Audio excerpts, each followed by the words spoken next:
Hello, Internet. Welcome to Creative Live. We are starting here with day 2 with Sal Cincotta's Wedding Photography Bootcamp.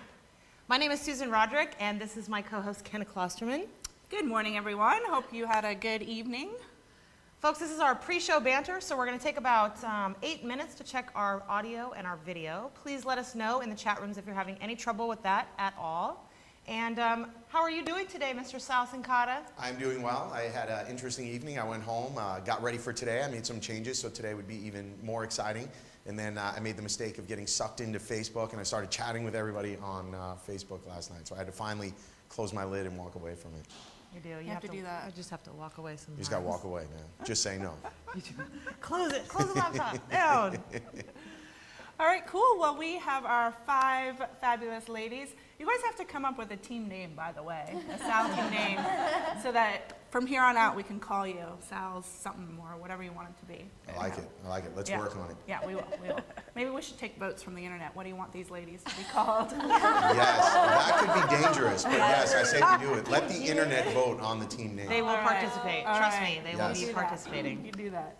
All right, so yesterday was super intense, and we would like to have you go down the line and introduce yourselves, your name, where you're from, Twitter handle, website, and then talk a little bit about yesterday in terms of the business plan and how that made you feel, where you are with that. We can start. Okay, hi. I'm Lisa from Lisa Palucci Photography. You can find me on Twitter at Lisa Palucci or lisapalucci.com. And I am a wedding and portrait photographer based in Atlanta. And I'm still on information overload from yesterday. I was up late working on the business plan, but it was a really good kick in the pants. It really made me think about a lot of different things and where I want to go, and I tried to be as specific as possible. And starting over in a new market, I am ready to be molded, so mold me, Sal. Yeah, you're a piece of clay. We talked about that yesterday. Yeah. No, you're on the right path, so I'm glad you worked on it last night, for sure. And we'll keep fine-tuning it all week. Excellent. Hi, I'm Brandy Morris with Brandy Image Photography. On Twitter, it's at Brandy Image with 2 I's, and it's brandyimagestudio.com, again with 2 I's. That's something I'm looking at changing after yesterday. Yeah, if you got to keep And telling the whole- everybody, Brandy with 2 eyes. Brandy Exactly, with 2 eyes. exactly. And I'm based in St. Petersburg, Florida. I do weddings and wedding related, and that's pretty much it. So, yeah, last night after a little break of vegging out and doing nothing to let my brain kind of settle from yesterday, I finally started on the business plan and getting that together. And it was after, I always struggled with putting a business plan together, but then after hearing yesterday kind of a really clear, concise way of doing it and having the template, it really, really helped out.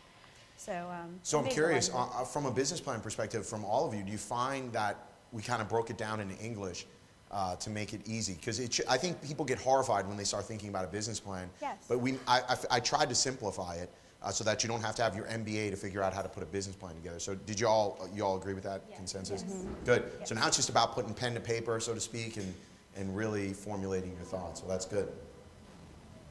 My name is Rochelle Erickson, and I'm local here from Kirkland, and my website is photosbyrochelle.com, and I specialize in weddings and seniors. And even though I thought I had a business plan, I totally I need to realize yesterday I need to refine it, and you made me realize there's things I need to really bring out that I specialize in that I didn't have in. So Awesome. pumped That's up. what it's all about, man. So, Yeah, get your thank girls you. going. I'm Sarah Peterson with Dutch Girl Photography, based out of Morris, Illinois, just south of Chicago. Website is dutchgirlphoto.com, and Twitter handle is dutchgirlphoto3. So I started a business plan a couple years ago when I started the business because my husband made me do it, and I realized that that business plan is completely off from what I'm doing now. So to be able to sit down and go through it kind of step by step last night I didn't do all of it, I'll fess up to that. So but I started trying to figure out what I am and what I think I am and where I want to go. So I have a whole bunch of bulleted points, and now I just need to get it into sentences. That's So, perfect. I mean, that's the way to start. And I love what you just said right there, which is what I thought, from 3 years ago to where I am today is completely different. And that goes back to my point. I was driving home all day yesterday. Your business plan is somewhat of a living document. You don't just put a stake in the sand and go down with the ship, so to speak. That plan has to evolve and change as market conditions change, as the environment changes. So good for you. I'm glad you're revisiting it. Darlene Hall, I'm from Newark, Ohio. It's east of Columbus. My company is Harvest of Memories, and harvestofmemories.com is my website. And I really enjoyed the business plan just because I've been in corporate America. I've had mission statements thrown at me that meant nothing to me as an employee. That's great. They would ask us to memorize it and really apply it, and it never meant anything to me. So I feel like it's important as a business owner to really sit down and think about the mission statement and the vision statement, because it does mean more to me, because this is my life. This is what my goal is to, you know, be driven to succeed. So I'm excited to really kind of start nailing it, because it does mean more to me now that I'm not in corporate America. It's about me now. So right. And your business plan, all of you are is going to serve as the foundation for everything you do moving forward. If you don't have that piece of paper, right, and it doesn't have to be this perfect, typed out, drawn out piece of paper, but it does need to be your marching orders, so to speak. Right. And that really, for us, dictates where we take our business. So good. Kudos to all of you, and we'll keep working on it all week. And out there on the internet, man, if you missed yesterday, you better get on it, because that is the foundation for everything we're doing with our business moving forward. Well, we asked folks in the chat rooms if anybody had been working on theirs after yesterday. And Electra says, I've tried. I think I scared myself silly, but it's nice having it down on paper. Happy face. That's so funny. Where else do we have people joining us from or working on? We just kind of gave the shout out to let us know where that people are joining us from, so it does take a second. But we do have, Alitra is from Louisiana. We have Igor Cax is from, Georgia. Did I say Louisiana or Atlanta? I said Louisiana. First one you said Louisiana. Okay, this is Atlanta, Georgia. Yeah, they're two different places. They are. Yeah. They are. I don't know why that. That happened a couple hundred years ago, but they separated them. Just so you know. Okay, now they're starting to come in. We have Ciao Sal from Italy, and Yes, ciao. that is Kiko86. Barbados is in here. Ellis Lloyd. M. Layden is in Dugo Croatia. DF Photography is is Chile. Philly is Chile right now. Barbados, Missouri. Missouri. That's right. So many places. London. Yeah, this is very cool. So we have DC, Detroit, Orlando, Hudson Valley, New York, London, UK, Quebec, Canada, South Carolina, Bellingham, Washington. Everywhere. Latvia. So many places. Everywhere. Welcome, everyone. Yes. All right, well, it is 9 o'clock, so I think we better get started, because, man, do this. if it was like yesterday, we got a lot of content to get through today again. So welcome, everyone, again to Creative Live and Sal Cincotta's Wedding Photography Bootcamp. I'm just going to take you through a quick tutorial about how to watch today's class, how to ask questions and chat, and how to purchase the course videos. There's one place to watch Creative Live, and that is creativelive.com/live. You can take us on the go with your iPhone, iPad, Android-friendly device, which is really cool to think about all these people all over the world that might be on their mobile devices watching Sal today. So I just love that. All right, let's take a look at the live page. If you are in an area of the country or the world that has a slower internet speed, if you're having any issues with the speed of the internet, go ahead and go down to the right-hand corner where it says Ustream, and you can select your own resolution and video quality. So if you're having issues, that's probably the first thing to try. Go down there, select a slower resolution, and that resolution will change for you right there on the live page. We invite you to interact with us. Creative Live is a global, worldwide virtual classroom, and the best way to interact with us is in our chat room. So you're going to click to chat right underneath there, right underneath the video screen. It'll open up another browser, and there will be 3 tabs across the top. The first tab is Creative Live, and this is where we invite you to have your on-topic conversations. So share your knowledge with each other, share your ideas with each other. And then the second tab is for your questions for Sal. So you're just going to drop in your questions there. Let us know where you're joining us from when you ask your question, and just dropping them in that Q's tab. We're not going to answer any questions there, but that helps us select those questions quickly. And then thirdly is the Creative Lounge. Hope you loungers are having a good day so far. And when we talk about virtuoso again today, Sal's got his little drop there for the lounger. So have fun in the lounge. This is the chat room for you to get to know each other and have your off-topic conversations. In addition to the chat room, we're also taking your questions on Facebook and Twitter. So our Facebook page is facebook.com/creativelive. Give us a like if you haven't already. And you can ask your questions there, have conversations too. And on Twitter, we're using the hashtag AskSal. The way that Creative Live works is we broadcast our live events for free to try to reach as many people as possible, again, with these free live events. We then have a free rebroadcast right after our event ends today, so that if you missed anything or if you are in another part of the world that might be asleep right now, welcome to the rebroadcast. Now, the way that this works is there are a lot of moving pieces behind the scenes. It takes a village, really, to put these productions on.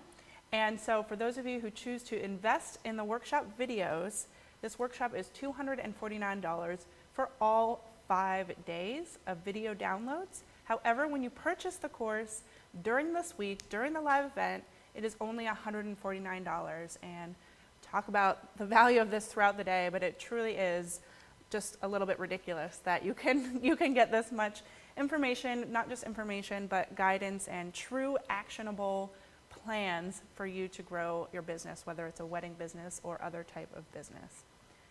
So let's take a look at the course page for the Wedding Photography Bootcamp.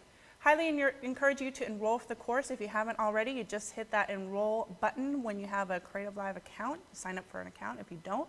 And then you'll receive all the notifications and proper links and everything for you to interact with this class. Secondly, next to that is the Buy Now button. This is where you can purchase. Again, that pre-purchase during the live event allows you to save $100. So go ahead and do that right now if you are planning on it. We also invite you to let your social networks know that this is happening for free this week.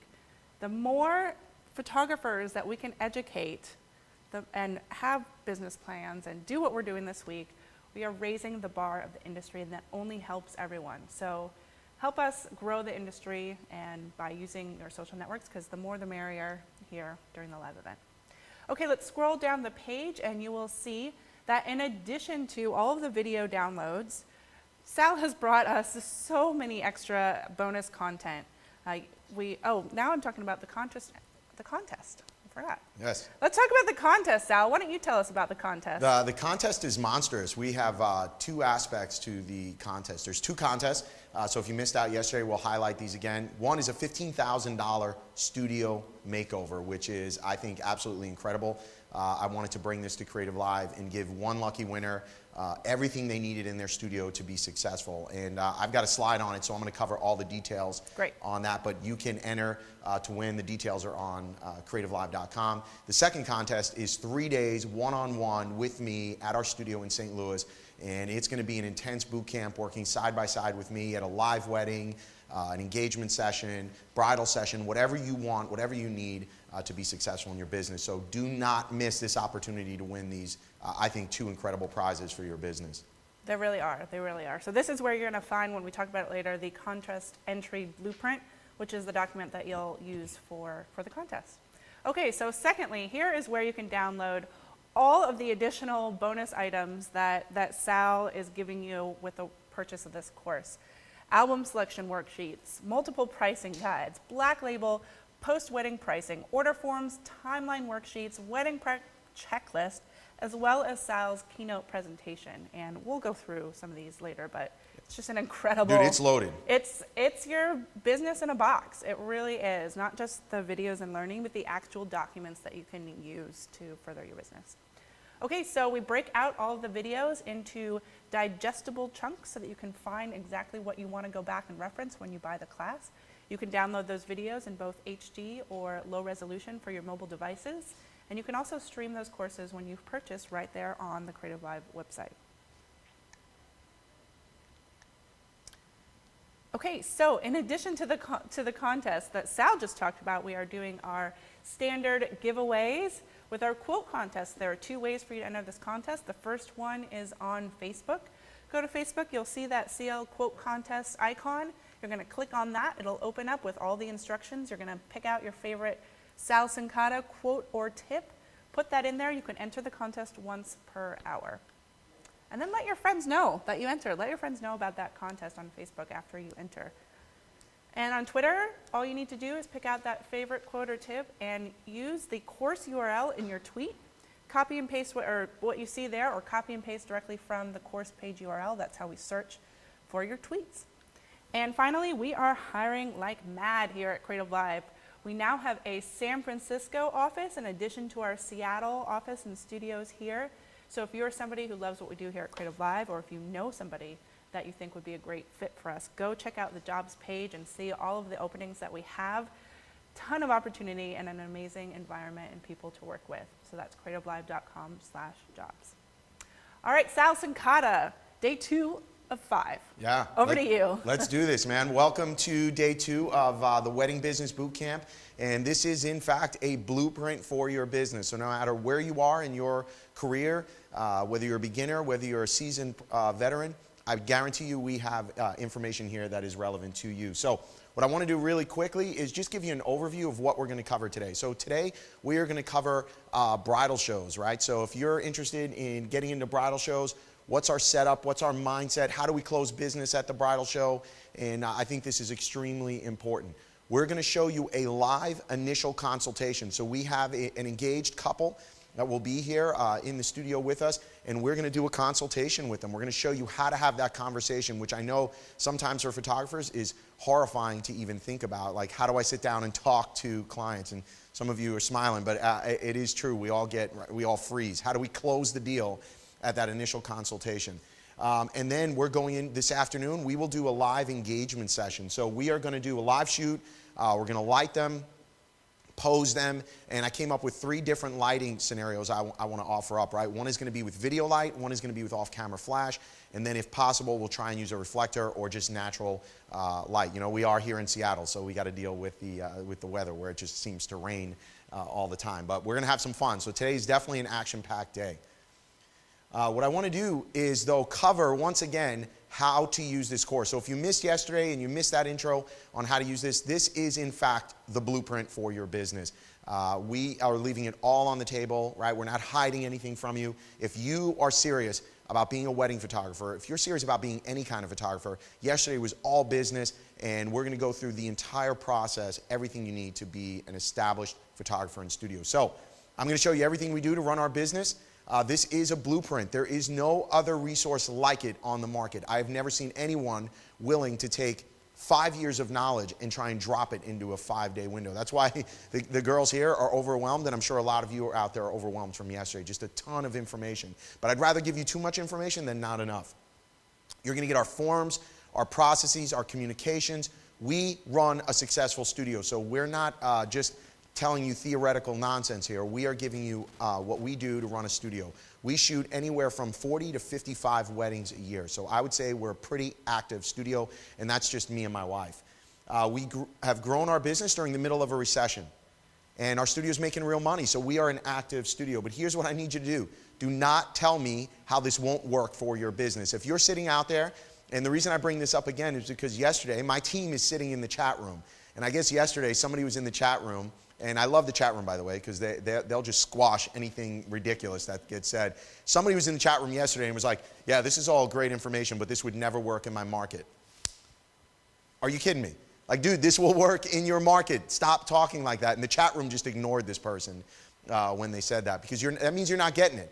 There's no way this won't work in your market. You know why? Because this is business. Basic business principles. This isn't some newfangled idea that Sal came up with. This is real information. So if you're just sitting there thinking about how this won't work and it's not applicable in your market, just close your browser right now. I don't even want you watching anymore. You're not paying attention, man. Like, knock it off, right? Find a way to make this work. It will work. Let's talk a little bit more about the 2 contests. I know Kenna covered this in the opening, but we've got a $15,000 studio makeover, 3 days one-on-one with me. So the $15,000 studio makeover, this is everything you could possibly need from a sample perspective. $2,000 signature collection albums. So this is our album company. A $2,000 credit Guys, you can stack your entire studio with sample albums to show your clients, to pull them in to your studio and differentiate your studio from the pack. This is what you need. $2,000 credit to Evolve Edits. That's our post-production company. That's the company you see that do all these amazing edits and post-production for us. $2,000 of post-production work. $2,000 Virtuoso. That's our company we launched yesterday, right? That's who produces these acrylics, these framed canvases. What a unique offering to decorate your entire studio with sample products. And hell, you don't even have to decorate your sample studio. You can sell this product to your clients, right? Make money on this. $6,000 worth of one-on-one consulting with me. So 10 hours of one-on-one consulting. And that can be done over Skype, face-to-face if you're in my local market. Access to one of my workshops. So one of my hands-on workshops. You guys can come out, work side by side with me in a workshop environment. Our wedding kit, this is what we sold when we were on tour. These are all our templates, our forms, our training materials, everything we offer from a design perspective. If you love our logos, if you love our branding, well, this was done by a company called Visual Lore. He is giving you a free brand new logo. So he's going to work with you and create your brand and create your identity. Awesome company. And then, of course, songfreedom.com. This is where we get our music from, right? So my clients, my brand, we don't want to hear 1980s keyboard music. They want to hear popular music that's on the radio that's popular today. So this is an amazing, amazing opportunity.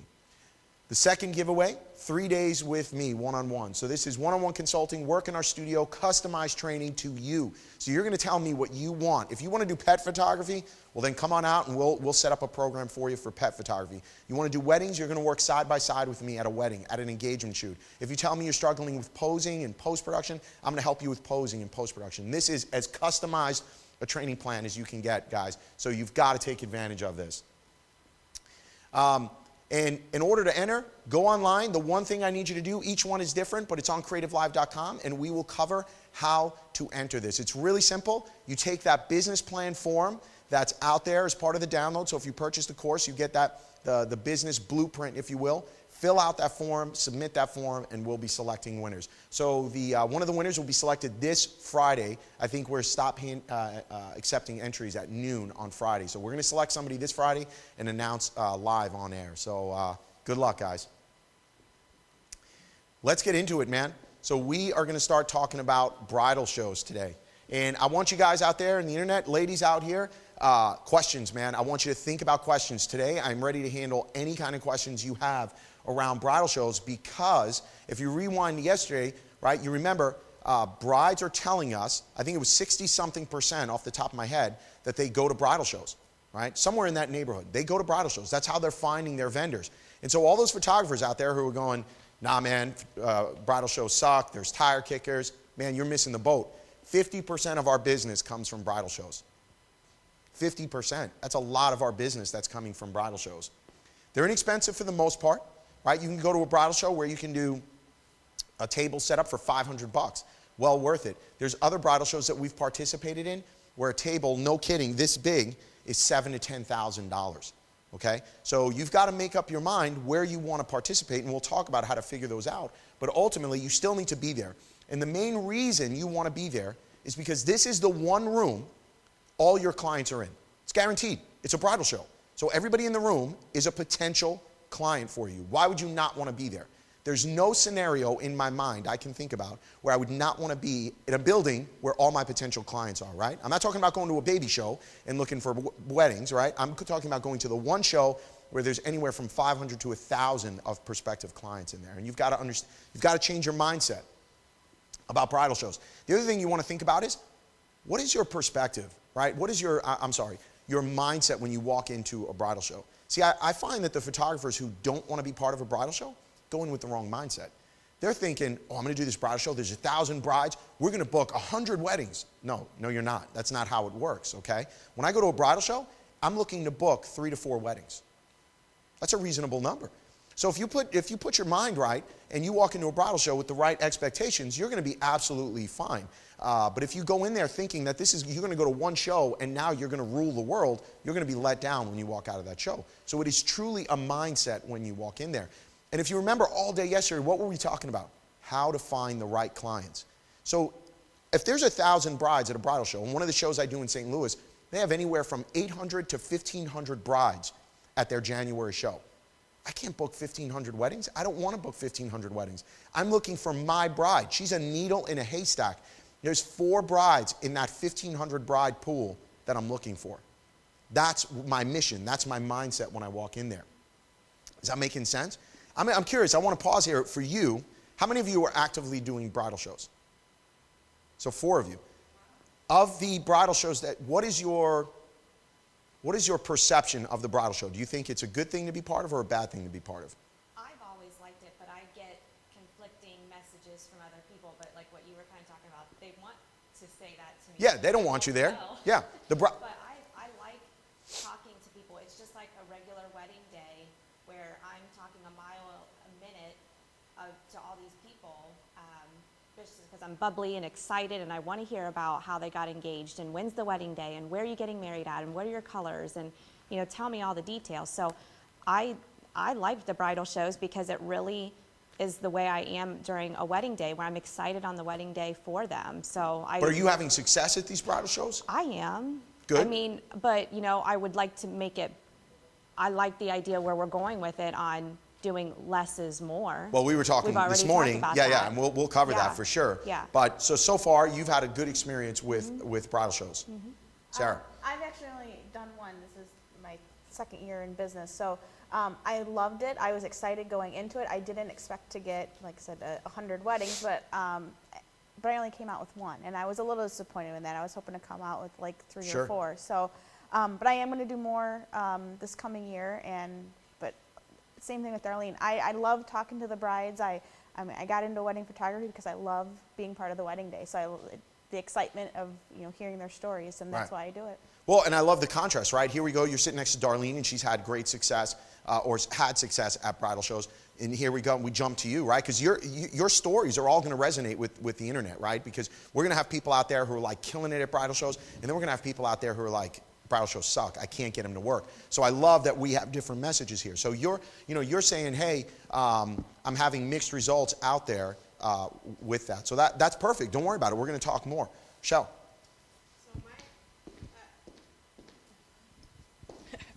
So well, one thing is trying to get into bridal shows that I can't get into that is years and years out. So that's one of my things. We're going to talk a little bit about that. Also, it's having the bride just come up to you and, you know, want pricing. They don't even want any other, you can't talk to them. Right, they don't even want to talk to you. Just give me your prices. Yeah, and love that is so hard for me because, you know, I want to find out more information, but, you know, then the other bride that's really your bride is already out of your booth because. That's right.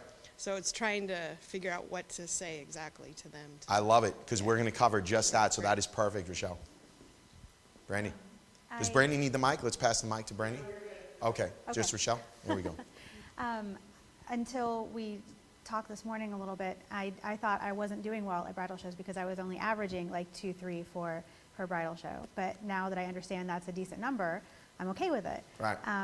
It's a mindset thing, right? Yeah. I have a couple girls that go with me that are friends of mine that are really dynamic at sales and talking to people and stuff like that, and they really help me out because with the number of people coming by, it's hard to talk one-on-one when there's, you know, 4 people at your booth. So I have a couple people that go with me and are able to help me talk, and it's really, I guess I'm doing okay. Yeah. So, but I can't wait to see exactly how you set up, and I already saw that you have a much weight-wise lighter setup than I do, and that looks fantastic. Yeah. Our setup is very clean, very simple, Yes. to the point. And obviously, we're going to cover that. And Yes. And Lisa. I haven't exhibited any yet, but I have attended one just to see what they were like, and then I helped a friend exhibit. And I did notice there was a lot of tire kickers, but there were some that were very interested. Yet, in the end, I don't think he ended up booking any, although there were meetings. So I'm just curious to know how to convert. Love it. Right. So all 5 of your stories, I mean, couldn't be more perfect. We got the spectrum from I've never done one to I do them and we're successful. And everybody out there on the internet, I hope you're paying attention because one of their stories is definitely going to resonate with you, and we're going to cover all 5 of these. Yeah, Kenna. We got stories coming in online. Love it. So A. Rawlings says, we learned from Sal.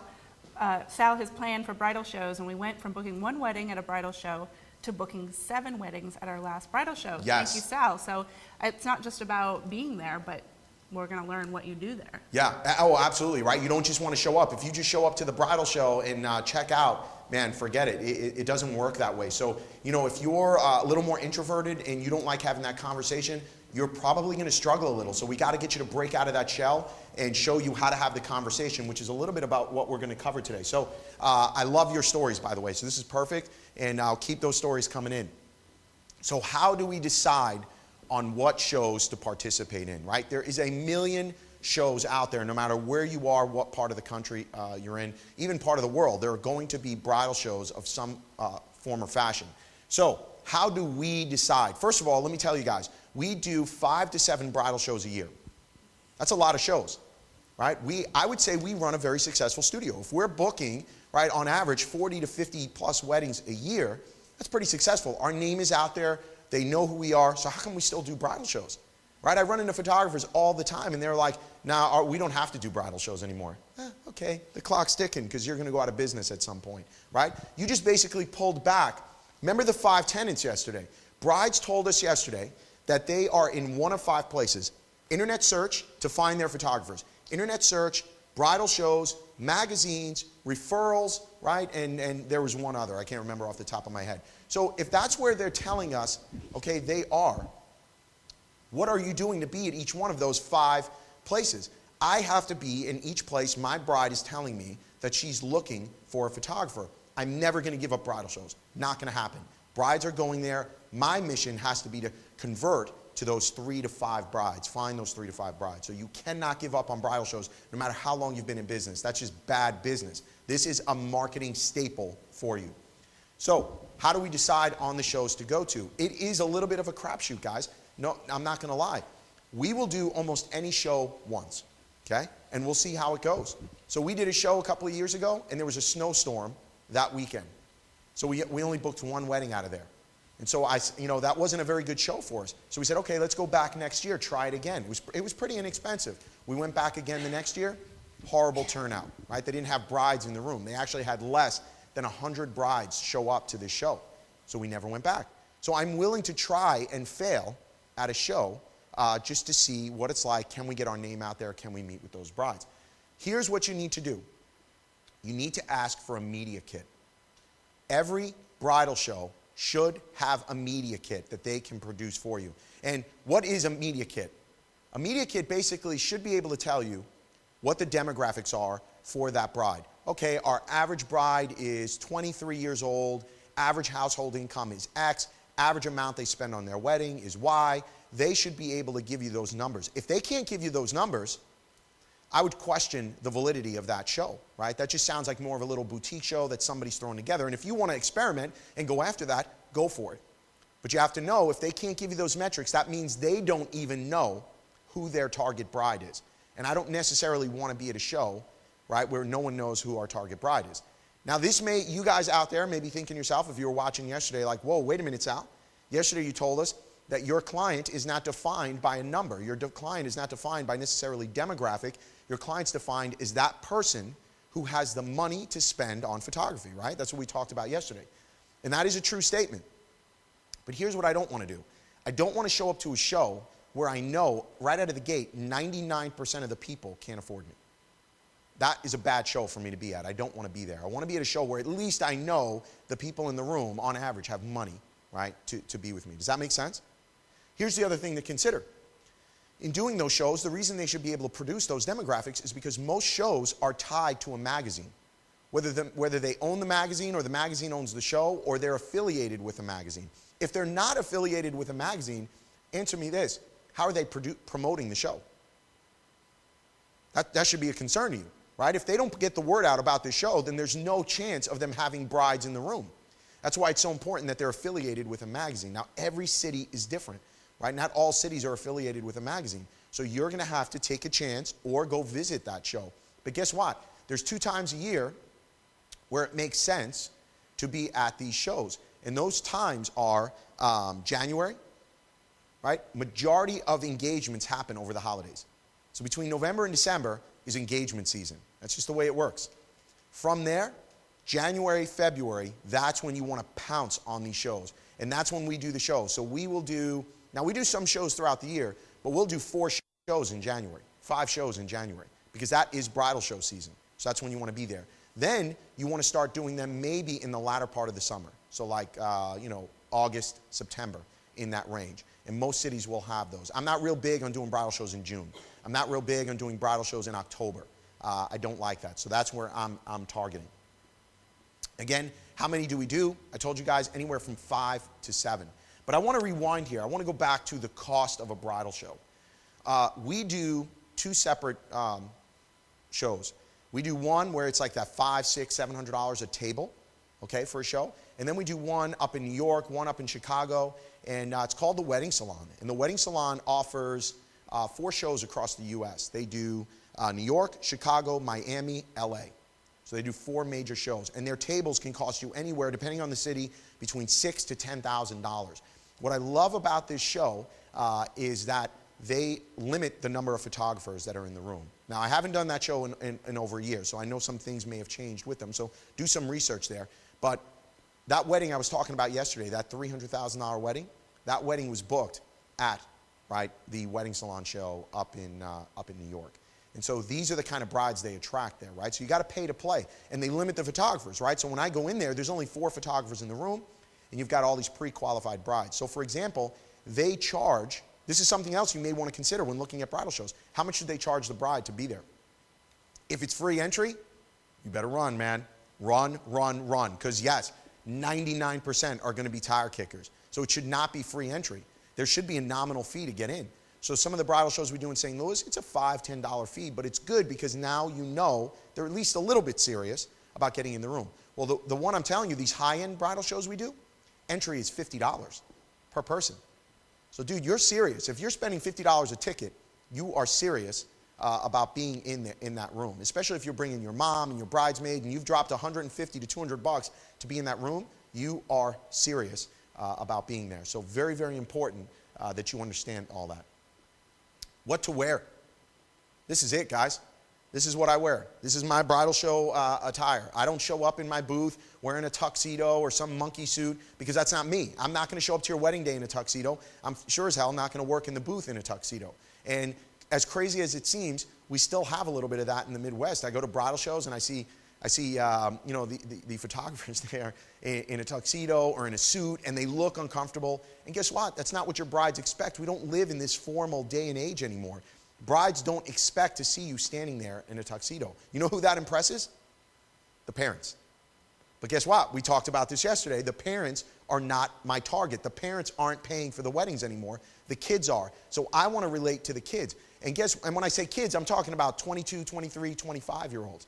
And guess what? The kids, I hate to say this, I'm not looking to be superficial, but guess what they know? Brands. You understand, if you want to understand your bride, you need to understand that they understand brands. They know Gucci, they know Prada, they know Louis Vuitton, they know True Religion, right? I will have a bride walk into my booth and be like, ooh, I love your jeans, right? You girls this morning were saying, ooh, I love your boots, right? You're digging my boots. You want a close-up of the boots? I don't know if you need them. Right? But you guys were digging it. You noticed that, okay? And we're not even at a bridal show. So what do you think happens when my brides walk in? They're noticing the way I'm dressed. They are making judgment calls on who I am as a person in that first 2 seconds. We're back to consumer and human behavior. We all do it, by the way, don't we? We all look at people and prejudge them, okay? I'm not judging you for prejudging people. I'm just calling it like it is. This is reality. We live in a world where if I walk in and I'm completely disheveled, all wrinkled, somebody's going to look at me and go, there's no way I'm letting that guy photograph my wedding, right? If I show up in a tuxedo and stuffy suit, right, they're going to look at me and think I'm a little bit more conservative. Do we all agree with this? Am I the only person who sits in the airport and people watches? That's fun, right? That's like the best game in the world, right? Me and Taylor do that all the time. It makes time go by. It's so much fun. But we've got to understand this is human behavior. Everybody does it. So if we know everybody does it, right? I'm not saying it's right. I'm not saying it's wrong. I just know it happens. So I have to be conscious of that. You have to be conscious of that about the way you dress, the way you present yourself, right? So dress within yourself and understand how branding and how you, as the photographer, are just as much a part of your brand as your images are. Sometimes I think me and my personality is more part of my brand than my actual imagery. What do you guys think about that? Right? And so we've got to consider that. Another concept I see, which I think is completely horrible, having clients in your booth as a live testimonial. This got really popular, I want to say like 3, 4, 5 years ago. I think it's the most preposterous thing I've ever seen in my life. And so for those of you who don't know about this, like what photographers will do is they'll have a booth set up, 2 booths set up, and they'll have a bride and groom who got married, with the studio, sitting in the booth acting as live testimonials. Like, hey, you want to know what it's like to work with us? Talk to Bill and Susie. Holy cow, man, this is horrible. This is a really, really bad idea. I don't know who came up with the idea, but it's stupid. Stop doing it. It doesn't work because now you've got them sitting, right, in this fishbowl, so to speak. They don't look interested. I mean, I don't know about you, but if I didn't have to be sitting at a bridal show for 5, 6, 7 hours, I wouldn't want to be there. So now I put my bride and groom there, and they're sitting there, and they don't want to be there for 5, 6, 7 hours. More than likely, the groom doesn't want to be there. I mean, dude, bridal shows are like on a Saturday or Sunday. You know where he wants to be? Watching football back home, right? I wouldn't want to be sitting in that booth for 5 hours. So he's going to look unapproachable. He's going to look disinterested. And so this can backfire on you. So don't do that. You don't need live testimonials in your booth. I think what you need instead is, right, just 2 people in the booth max. You don't want any more than 2 people. All you're going to do is clutter your booth with the wrong type of message, the wrong type of energy there. And so what I want to do is I want to take some questions before we go look at our booth, and mostly from you. What do you think, ladies, about some of the things we're talking about here, especially around figuring out what shows to be in? What's some of the challenges you've faced in selecting a bridal show? Well, I'm intrigued on doing the 5 to 7 shows because the most I've ever have participated in would be 2 in the same year, and thought, oh my gosh, that was a lot of money for 2 shows, and to consider doing anything more than 2 would be a very big step for me, because I just felt like 2 was enough to do one here and then give myself a break, and hopefully if I didn't book anything from that first one, that I could maybe book something with the second one. So I'm interested to see if I can find 5 shows, because it's even hard to find 5, because there was one show that But you got to expand. Right.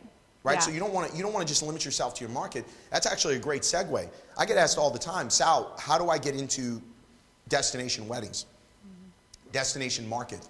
So for me, I want to photograph in St. Louis, I want to photograph in Chicago, I want to photograph in New York. How am I going to break into those markets? I can't just put on my website, we photograph in New York. That's not going to work. We actually go up to New York and do New York bridal shows. We go up to Chicago and do Chicago bridal shows. Of course, we're very selective in what shows we're going to go up there and do. I can't go up there and do a very low-end show. I don't have that luxury of failing when I go up there, right? Because it's out of my normal market. So you can't be afraid to expand your reach, especially if you're looking for a needle in a haystack, which basically we are, right? And you have to understand that part of these shows, as long as the shows pay for themselves, I usually feel comfortable. Now, I'm not suggesting that's our measuring stick, right? I don't want to go to a show and book 1 wedding. That would not be success for me. But if I go to a show and book 1 wedding, a couple of things happen. One, it's exposure for my business. I'm at the bridal show. People have seen who I am. Bridesmaids are seeing who I am. Remember what we talked about yesterday. The worst thing that could happen to me is my bride starts telling her friends and family who her photographer is, right? So who's photographing your wedding, Susie? Sal Cincotta. I've never heard of him. That would be the worst thing that could happen to my brand. And that's my fault. That's your fault. If that's happening to you and no one knows who you are, that means you're not following basic marketing principles. That's in and of itself why you have to do more shows.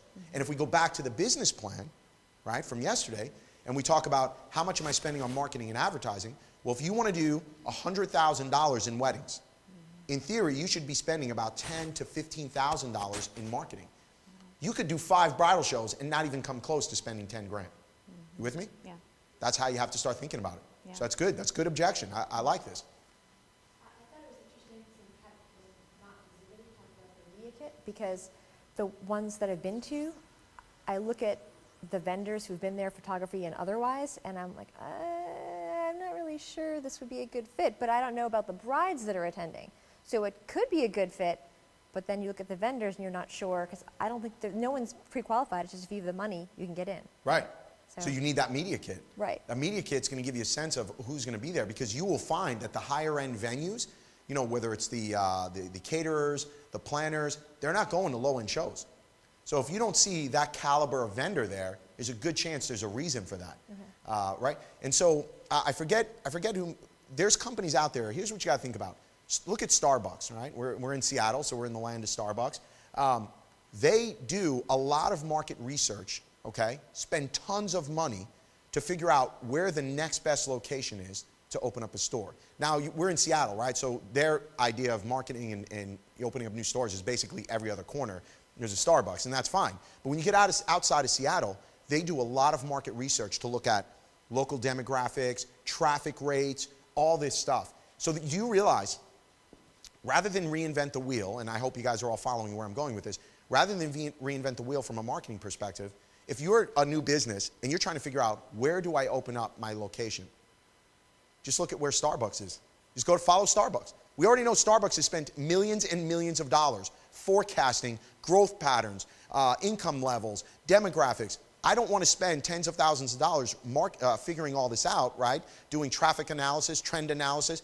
Just go with what Starbucks is doing. They're a $1 billion company. Same concept for bridal shows, right? There's tried and true companies out there, catering facilities, wedding planners. If they're not going to these shows, not photographers, just ignore photographers and what they're doing. If they're not going to these shows, there's a good chance there's a reason for that. And so you need to look at who has been at these shows from that perspective. So that's a really good conversation, Lisa. I like the way you're thinking about that. Let's hit the internet. So Sal, you talked about doing bridal shows in other cities Yes. that you would like to break into. So Sander Verdeven from the Netherlands would like to know if you also go to bridal shows in other countries like in Europe or Asia. Do you recommend that? I would, right? So he's from the Netherlands, Yeah. right? Europe is an interesting place because in Europe, you know, for us from going from like St. Louis to New York is like them going from Italy to, you know, Paris. It's just, you know, a puddle jumper, they're there. So for me, if I'm him and I want to cover other parts of Europe, I would be jumping all over Europe, covering those bridal shows, absolutely, without a doubt. So yes. Would you from the United States? Would I from the United States? Do I a would love show to, there. but I think here's the problem. When you go from the United States to Italy and you're doing an Italy bridal show, let's say, who am I really going after? I'm not going after a U.S. citizen going to Italy to get married. I'm now going after a local Italian family looking to get married. And I'm not sure for my business that would make sense, right, from the United States. I want to take a U.S.-based customer and go over to Europe and attract those. Well, where are those clients coming from? A lot of them are coming out of New York, and if they go over, they're going from New York over, right, or L.A. over to the other part of the world. So that's where I would be in those bridal shows looking for them. You know, in a perfect example, not to get sidetracked, we did that bridal show up in New York, the wedding salon, and I would say of the 20 or so brides that we had kind of warm fuzzies with, right, those leads from, I want to say half of them were destination based. But they weren't going to Europe. They were actually going to like Asia, right? You know, Vietnamese weddings, you know, Thailand weddings. I mean, I was like stoked. I wanted to go over there. I'm like, dude, let's get on an elephant. That's all I care about, you know? So I wanted those weddings, but you want to be stateside going over to Europe, not Europe attracting that local market, because I don't think they'll pay our prices for wedding photography. Okay, great. There's a quote for the quote contest. Dude, I want to get on an elephant. Get on an elephant. All right, so we have a number of people who are just starting out with small portfolios. Perfect. We have Dats Photography, Lucintra, Tasha, and G2. I wanted to give them all shout outs. They just have one wedding or maybe a couple, not a big portfolio. Do you recommend the bridal show? Wow, you know, I can't even believe I didn't cover this. Let's talk about this for a second. So if you're just starting out, I'm going to share, as usual, my dirty laundry on when I first started. So when I first started back in 2008, right, remember, I've been shooting on the side. I've been second shooting for people. But when you're a second shooter, you don't have your own portfolio. And so you can't necessarily go out and show that work unless you've been given the rights to it. But even if you have been given the rights to it, the shooting through a second shooter's eyes rarely are going to give you the kind of images you need to produce a wedding album and produce the right kind of displays. You need to be in that primary shooter's role. So here is exactly what I did, guys. Here's my blueprint for you. If you're just starting out and you only have one wedding under your belt, you only have one no weddings under your belt. Lisa, where are you at? You're in this situation, Lisa, aren't you? All right, I'm giving you the blueprint right here, Lisa. Game on. I see you writing, man. Here's what I did. I ran an ad on Craigslist. And this, don't judge me, all right? This is before the days where it was weird to be on Craigslist. But here's what I did, and you could still do this. I ran an ad saying, I said local wedding photographer looking to expand their portfolio. Okay, this is the copy for your ad. I don't care where you run it. Local wedding photographer looking to expand their portfolio. Looking for 2 attractive couples. Yes, I said it, attractive couples. We don't want ugly people, I'm sorry. I'm not looking to be superficial, but we're building a portfolio, right? So we want to make sure that we've got a bride and groom that we can put on display. So this is the world we live in. This is reality. Looking for 2 attractive couples getting married in the next 90 days. This is important. I don't want to wait for you to get married a year from now. If you're not getting married in the next 90 days, you're of no use to me. So looking for you to get married in the next 90 days, please send pictures.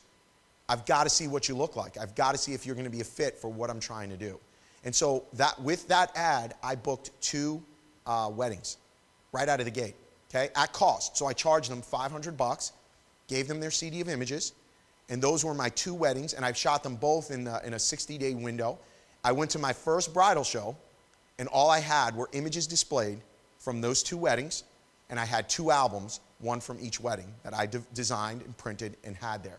And here's what I did. I had a bunch of other like second shooter shots that I had, worked with maybe a model or 2 or a friend who I threw in a wedding dress, and I produced a best of album. And the album was like the best of 2008, right? Total nonsense. But sometimes you know the saying, you got to fake it till you make it, and this is what I did. So I went to that bridal show, and my brides would come up, and you've got to use your weaknesses to your advantage. So my brides would come up, and they're looking through the stuff, and they're like, well, do you have anything else for us to look at? I'm like, guys, look, I could have brought a lot of other images here, but the truth is I didn't want to overwhelm you with all these images. So what I did was I took this book, and it's just the best stuff, so you could see a sprinkling of everything we do. And then here's 2 weddings that we've recently shot, because I don't want to show you a wedding from 10 years ago because my style has changed so much since then. Dude, I wasn't even shooting 10 years ago, right? And so they're like, oh no, that makes total sense. I was like, yes, right? The BS wins. So sometimes you can't be afraid to ham it up a little bit and work to your advantage. So hopefully that seems reasonable to her out there, and that's a great way to get started. Lisa, do you feel like you can pull that off? Absolutely. Craigslist, baby. I don't know. Be careful what you get out there today. Let's take one more. Okay, let's do one more. There's so many. It's hard to pick one. Let's go with TKM 5280 from Denver. What kind of investment do you need for booth furnishings if you don't have the leather couch? Are brides going to skip your booth if it doesn't look amazing? Whoa, all right, leather couch. We're already going the wrong direction. No leather couch. And I think we're going to segue into what our booth looks like. So that's a perfect segue for that. We are not going to have a leather booth. So what I'm going to do is, first of all, let's get Taylor out here and let's flip this around. And we are going to go take a look at our booth, and I'm going to walk you through what's in it and how we do everything.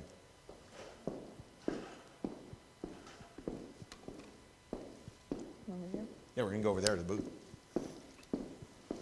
Girls, I think you're going to turn around your chairs.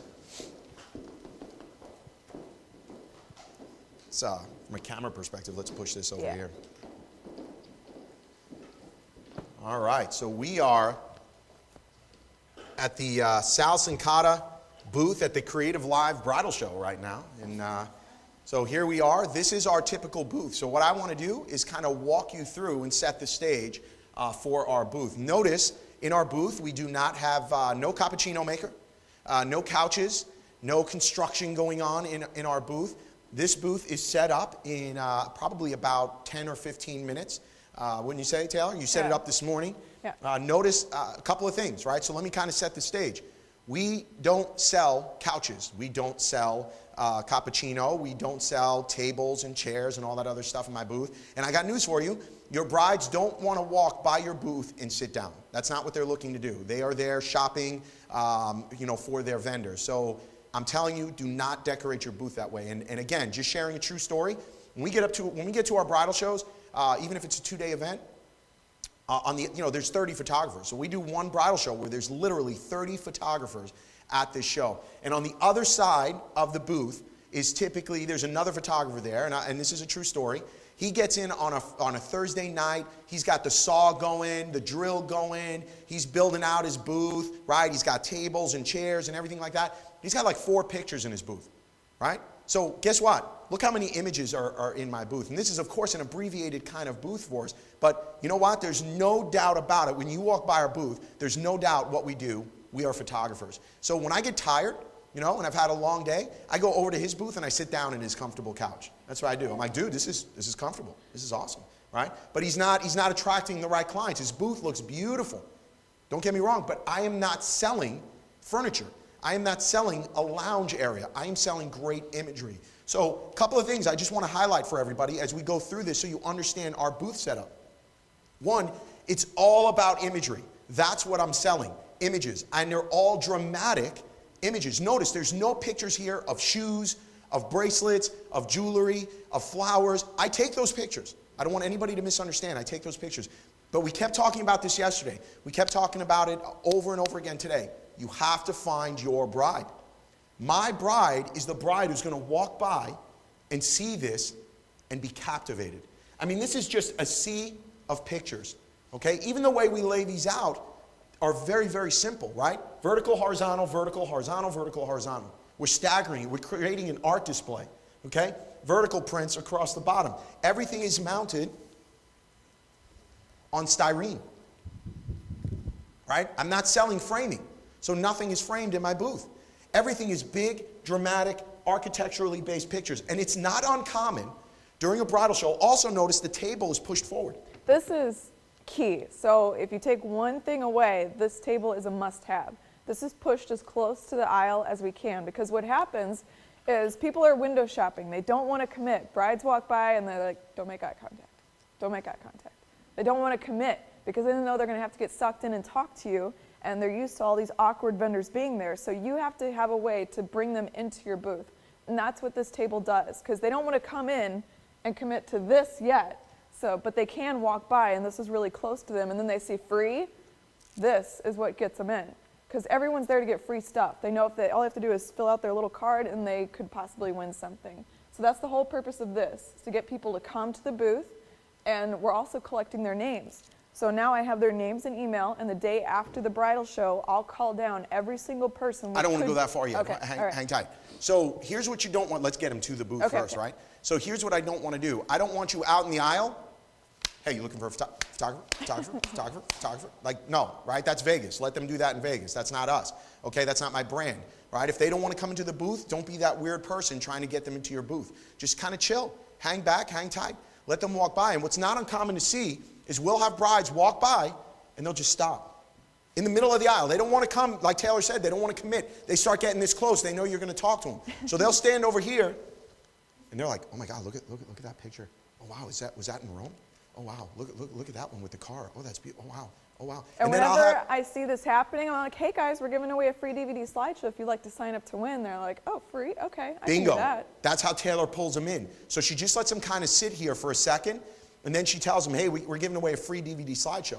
And today's brides are very, very savvy, because what they do is, even though we have these forms, okay, it says name, email, your wedding date, your phone number, your address, brides walk into the bridal shows with stickies. So they have all this stuff printed out. So they're just walking by, peel stick, slap it on, throw it in the bowl. Okay, so what we're doing is we're encouraging that to happen. But before we get into the actual conversation, I still want you guys, let's just get a wide shot of this. I want you to see what's in the booth. Big images, 3 layers. So I like to personally have a double booth, by the way. This is a single booth.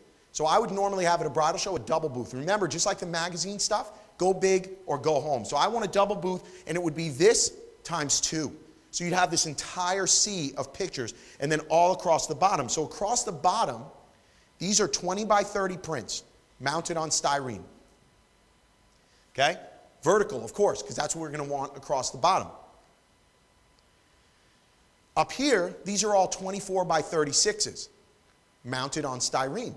And I want you guys to see these easels. They're really inexpensive. You can get them from displays2go, the number 2go.com, and they're collapsible. So they're super light, and they break down just like this. So we put them just in this plastic bin. You could with do all like of our you bridal could do show like an stuff. infomercial for him. Yeah. Hi guys, I'm Taylor. $49.95. $49.95. You can get this.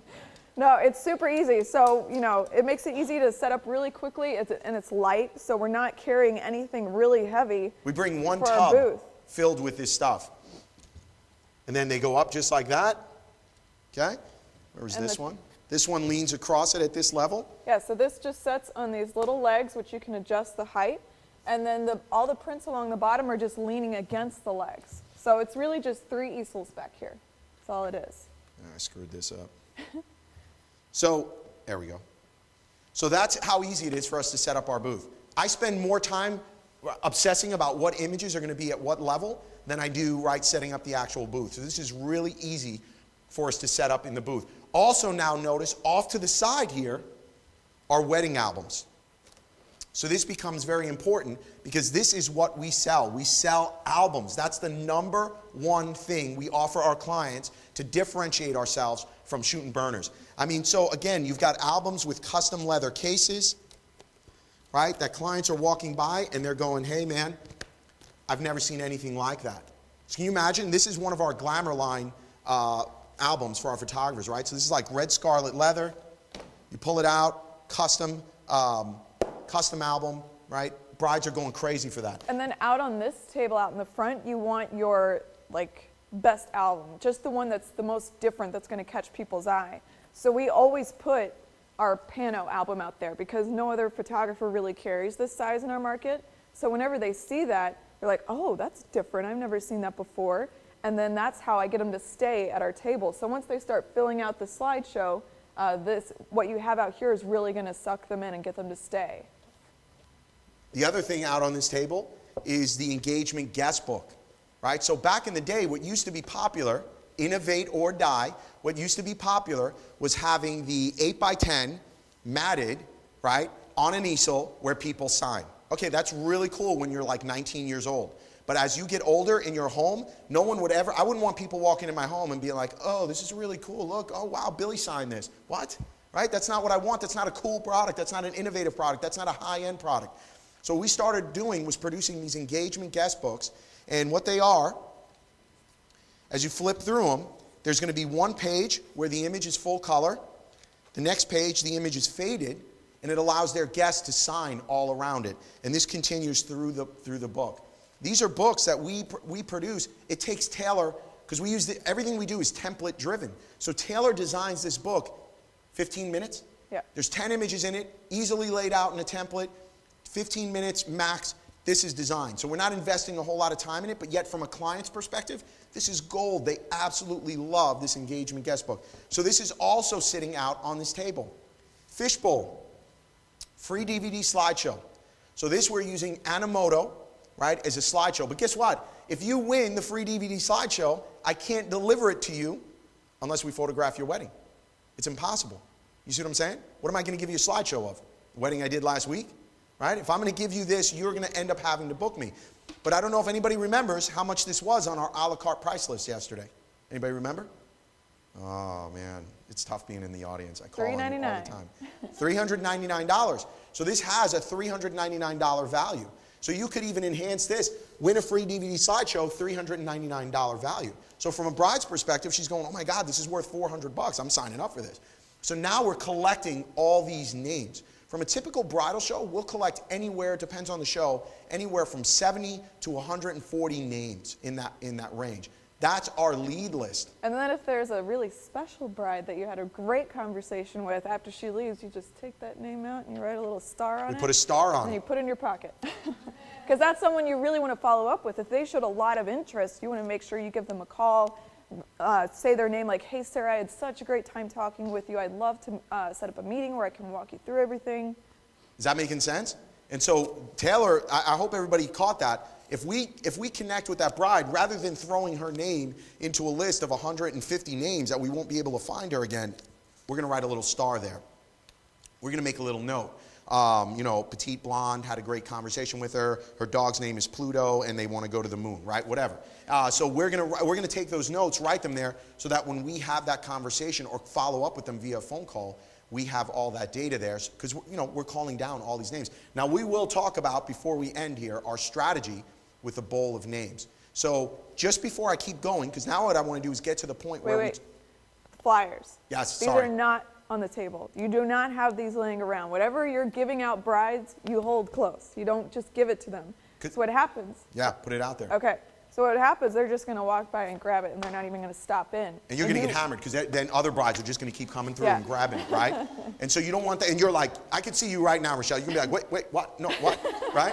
You don't know who to talk to. You're going to get overwhelmed, right? So we will not leave those out anywhere there. So, but let's pause with that. So questions around just setup, vendors, anything. Yes.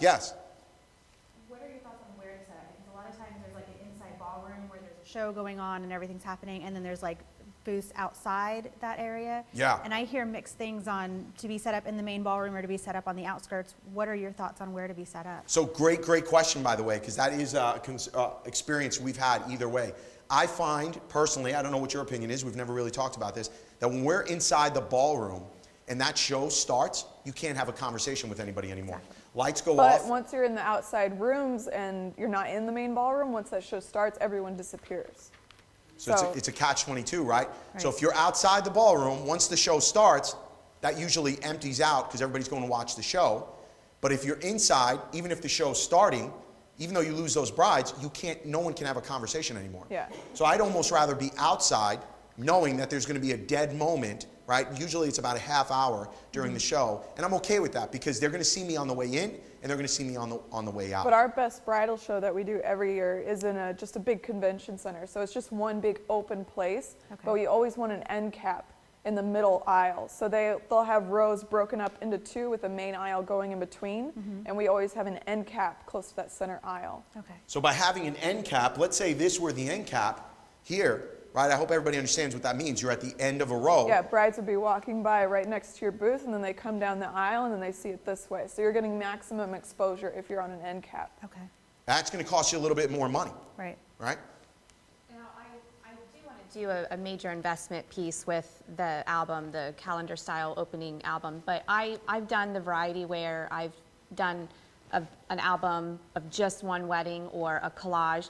For your main album, would you recommend a wedding from start to finish or a collage? Because I feel like I want to show so much of my portfolio, and I don't know if it would make more sense to have the main album a collage album or a wedding from start to finish album. Yeah, yours is a good question. I would imagine a lot of photographers have that question.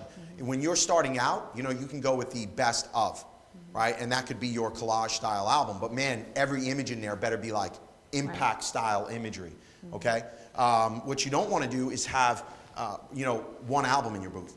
I think that's a mistake. So notice we've got plethora of albums here because what's going to happen is at a certain point, your booth is going to get mobbed. If there's just one album, people aren't going to wait for other albums. So you want all of these in here. And by the way, this allows me and Taylor to have a conversation up here and brides to kind of sneak in behind us and start flipping through stuff. And that will happen. And when that bride comes in here, and we'll cover this in a second, right? We'll talk to them and give them a little bit of space. And now other brides walking by see your booth is full and people are really interested. It makes them more susceptible to come into your booth as well once they see other people there. And notice, I don't know if I covered this, notice how the tables aren't forward. The tables are pushed back. I don't like when a table's forward and I have to talk over a table to a client. I find that to be very impersonal. I want to be able to connect with that bride, right? That's not going to happen if I'm talking over a table. So we find by pushing these tables back, it creates a much more open, inviting environment and allows us to have that conversation. But again, I want to focus on these images. Again, I don't care if you love or hate my images. They are consistent. When you look at my booth, you look at my imagery, they are consistent in that. Remember that schizophrenia I was talking about. We don't have the spot color. We don't have pictures of flowers and shoes and then big dramatic architectural images. We have architectural big images. Why? Because this is what I want to sell. I want clients who are looking at this and going, I want that in my home. If you're looking at this and you don't want this in your home, you're probably just going to keep cruising on by. And so I have a very good chance of getting the right bride to stop at my booth because they will see the images, they will see our albums and say, I've never seen anything like that before. And the more I can get clients to keep saying, I've never seen anything like that before, the better chance I have of separating myself from the pack and closing that business at a higher price point. So I have a question. I know you're giving away the DVD slideshow, but I've also seen, I mean, I love having just the images in the booth, but I've seen some people exhibit with a large screen and a running slideshow Sure. of other images. And are you not doing that because you're giving away a slideshow, or do you just think it should be just photos? If I have a double booth, I'll have it, we do video as well. So if I have a bigger booth, I'll have a TV set up playing full-on cinema, not just a slideshow. But there's nothing wrong with a slideshow. I love the idea. Get a TV stand set up, but in addition to this, have a slideshow. We can't get away from the printed product. That's where we're making our money. So if you're just showing digital products, that's what, you're going to attract the bride looking for digital products. That's not the bride I want. I want the bride who's looking for artwork in their home. Is that making sense? Mm-hmm. Questions out on the internet? Oh, yeah. A lot of them. So That's good, that's good. That means we're giving them good information, we're forcing them to think. just to get the vendor questions out of the way, people are again wondering who prints the signature books, and also about the little stand. So the signature When can they get books, that? yeah, the signature books are from Signature Collection albums. No, I think they mean the Oh, this? guest books. Oh, Yeah. Let's I'd like go to know both. that too, yeah. This is from Signature Collection albums. This is our album company, very, very high-end fine art book. The press printed books we get from Bay Photo. Bay Photo. Okay. All our prints we get from Bay Photo. So Bay Photo handles all our printing. And I've got a special for the booth, for your booth display from Bay Photo. So it's, I'm going to give it to you in a second, but it's rock solid. And the little easel. The easels are from displays, the number 2 go.com. Great. And they're about $30, right? Do you know what size those ones are? Those are floor standing easels. So there's floor standing, so if you set them on the floor, they're going to be about this high.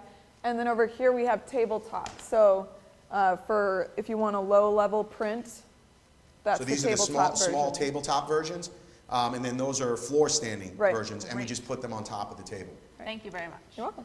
So I have a question from Adrian Farr from England. Some of your frames are just as amazing as your pictures. Why would you not have some of those in your booth to showcase? Some of my frames? Yeah. Yeah, because the reason I don't want to have the frames in the booth, first of all, they're a little more expensive.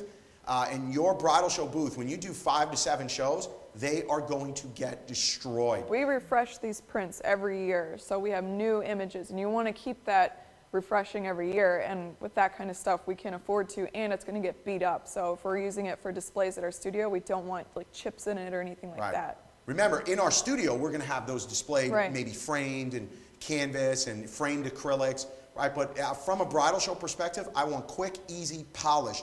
And like Taylor said, over time, a very short time, those frames are going to get, just destroyed, no matter how much you try not to. Okay, great. Thank you. I have so many questions. Yeah, coming yeah. in. We're doing good on time, so okay. let's hit them. Uniquely Debbie, different finishes on your photo displays, or all just a matte finish? We actually always do metallic finish. We just Okay. didn't do metallic for here because of the cameras and Okay. lighting and everything, but metallic really makes it pop and grabs people's attention when they're walking by. Yeah, we're big fans of metallic prints. We just love the vibrancy that comes off the images, when you're using metallic. But like Taylor alluded to, we knew the heavy lights would be in here and there'd be a lot of glare, so we just went with a matte finish. But typically, spend a little bit extra money, get the metallic finish. Great. Okay, Tom from Denver would like to know, do you get lists of bridal show attendees from the show? Yes. We do, but don't rely on that because by the time the show gives you that list, every other vendor at the show will have already emailed them as well. So that's why we collect names. So the very next day, actually I email them that night. So as soon as I get home from the bridal shows, I'll enter all the emails into an Excel sheet and then email blast the brides that night and say, oh, I had a great time meeting you. We were this booth. This is our website. I'd love to talk with you more about your day. And then the next day you can call and follow up with all the brides before anyone else does. So that's going to blow them away, and you're going to be fresh in their minds too. A week or 2 weeks later, by the time you get that list from the show, they won't remember who you are. Guys, pause. She just gave you the blueprint right there, okay? If you want to beat your competitors to the punch, remember what I told you, our average bridal show has anywhere from 20 to 30 other photographers. That's not just unique to St. Louis. I guarantee you, no matter where you are in the world, everybody's a photographer. How am I going to differentiate myself? Well, yes, some of it's product, some of it's my personality. Taylor just showed you a very easy way to stand out from the crowd. Collect the names. Yes, those every bridal show, almost everyone, will typically give you the list of names. It could be a week, 2 weeks, sometimes longer. But when you get that list from the bridal show, so has every other vendor. Okay? Dude, they don't remember who you are. They're going to hit delete. So instead, and most importantly, more than likely, they've made a decision on a photographer in that 2 or 3 week window. So what we're doing is we're taking hot leads. If we got 70 names to 100 names who stopped by our booth and dropped a form in, those are hot leads to me. The email has already been drafted before we get to the bridal show. So if the bridal show is on a Saturday, the email's already been drafted on Friday. Taylor gets home Saturday night. We are exhausted. It is the last thing we want to do. But Taylor diligently goes through this list and enters all the names into an Excel spreadsheet. And then we send out that email blast that night looking to schedule a meeting with the bride and groom. That is powerful, man, because now 2 weeks later is when everybody else is hitting them. Does that make sense? Yeah. So you do email that night, phone call the next day. Do you do anything follow-up after that? Typically, no. If they're interested, they'll call you back. Okay. Unless it's one of the special brides that I kept their names in, I might follow up another time and with a phone call. But usually we don't, because Yeah, then you typically not. start running the risk of being that creeper. Right? I don't want to be the creeper. Like, hey, I'm thinking about you. I don't want to do that. So I just want to be able to, like Taylor said, we hit them on the Saturday night or Sunday night, whenever the bridal show was, with the email, and then the next day Taylor's calling down the entire list. Oh, and ladies, wear heels. I know it sucks. It hurts so bad, but you wear heels. You have to be a fashionista at the shows. You want to impress those brides. Whenever we started doing bridal shows, I had these flashy red heels with crystals all over them, and that's how brides remembered me. Like, oh, were you the one with the red shoes? Like, all right, this is working. Every show, red shoes. Right? They're making decisions. They're remembering Taylor in this sea of photographers because of her red shoes. Not because of my artwork, but because of her red shoes. Hey, you know what? I don't care why you remember me. If that's why you remember us. But this is powerful stuff, man, because this is giving you insight into how brides are thinking. They won't be confident that you're going to make them look good if you don't look good. It's common sense, right? I mean, we all know it. It's just sometimes we don't want to accept it. Let's go one more question. One more question, and forgive me if you talked about this, but Brenda Lee in Grenville, South Carolina says, do you put promo pieces in the show bags? We don't. So we opt not to, because by the time it's in the show bag, they're not going to look through that until they get home, and now we're mixed up with everyone else. The show bag is a waste of money. Don't let them suck you into that. Don't spend more money on it, because like Taylor said, everything is just getting stuffed in the bag. And if you're a professional photographer and you've ever been to like a show like WPPI or Imaging or any of those things, and you get the show bag, what do? You walk by every booth and you just stuff in your bag. Look how good I was. I said stuff. You stuff stuff in your bag, and you don't look at it for another month, okay? And that's what we can't have that. One other thing that we do that everybody needs to understand, give me this, is we produce this flyer. Now, when we started out, this is an 8-page flyer, by the way. And so this is an 8-page flyer. It's got images in it and some copy in it. And so what we're doing with this flyer, okay, is this is our handout to each bride. This is going to cost you about $1 a pop.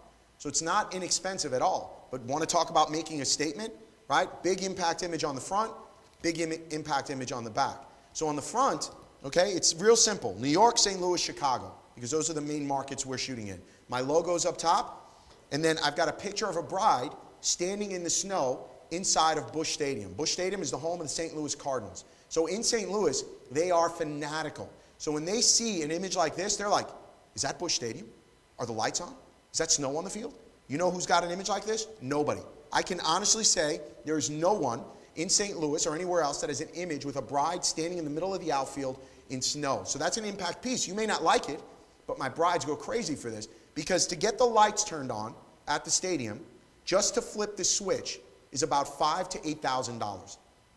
Just to flip that switch. So this had to go up to vice president approval of the St. Louis Cardinals, and the guy's like, why do we need the lights on? Well, when they saw the imagery, they understood why they needed it. So you've got to find that impact piece that you're going to put on this flyer. Now, when I started out, I couldn't afford $1 a flyer. So what I did instead was I produced a 9x6 two-sided card. Right? So I'm showing you a high-end piece, and you can go with a entry-level, mid-level piece. The 9x6 flyer, man, you buy those in bulk. I mean, you're talking about pennies on the dollar that you can get these produced for, okay? Inside of this is our pricing sheet. So all our packages that we covered yesterday, that's on one piece of paper, but here's how you seal the deal. And hopefully everybody can see this. Book today for 10% off photo or video. So I am actively trying to book them at this show. 100% I want to book them at this show. That's another reason you can't just leave these out on the table and have people grab them, because that pricing is going to be Greek to them unless you walk them through it just really quickly. They have to book today. So if they just throw this in their bag, they're going to call you 2 weeks from now asking you if you'll still honor the show special. Under no circumstances will you honor the show special beyond today. I'm telling you, that's bad behavior. You're rewarding bad behavior. And you, I know how you are as photographers. You're just like, I just want everybody to be happy. No, screw them. They can't be happy. If you waited and you didn't do it, you can't be happy. I need you to take advantage of this. And you may not understand why this is so important. Brides talk. Brides talk to their cousins. They talk to their friends. If the word and you're training them. So now when they come in for their engagement sales presentation and you tell them the specials expire tonight, they'll be like, well, the special didn't expire at the show. Why can't I call in next week? So you're training them for the rest of their lifespan with you. That's a great point. So hopefully that makes sense. Now, we will have brides who will call us a week later and ask for the show special, and we tell them no. And what this has done over the years of consistently doing this is we will have brides walk right into the show, okay? And they'll just beeline it right to us, right? They just walk right to us. They're like, are you available on June 15th? We're like, hold on. We pull out a piece of paper. So you have to keep a list of all the dates you have booked on you so that you can quickly look at it and say, yes, I'm open, no, I'm not. Right. We have a list, a piece of paper that shows all the dates we're booked on. So when a bride asks me, are you available on June 15th? I just have to pull it out, look at that list, I see I'm available. And I say to her, yes, I'm available. She's like, well, I want to book you today. You know why she wants to book me? She hasn't even looked at my booth. She's stalked my website, right? She's been on Facebook. She's read all our testimonials. And the word is on the street that the best place to get a discount is by booking us at the show. That's the kind of power, right, something like this can have. So, with that being said, how are we doing on time? We are doing good.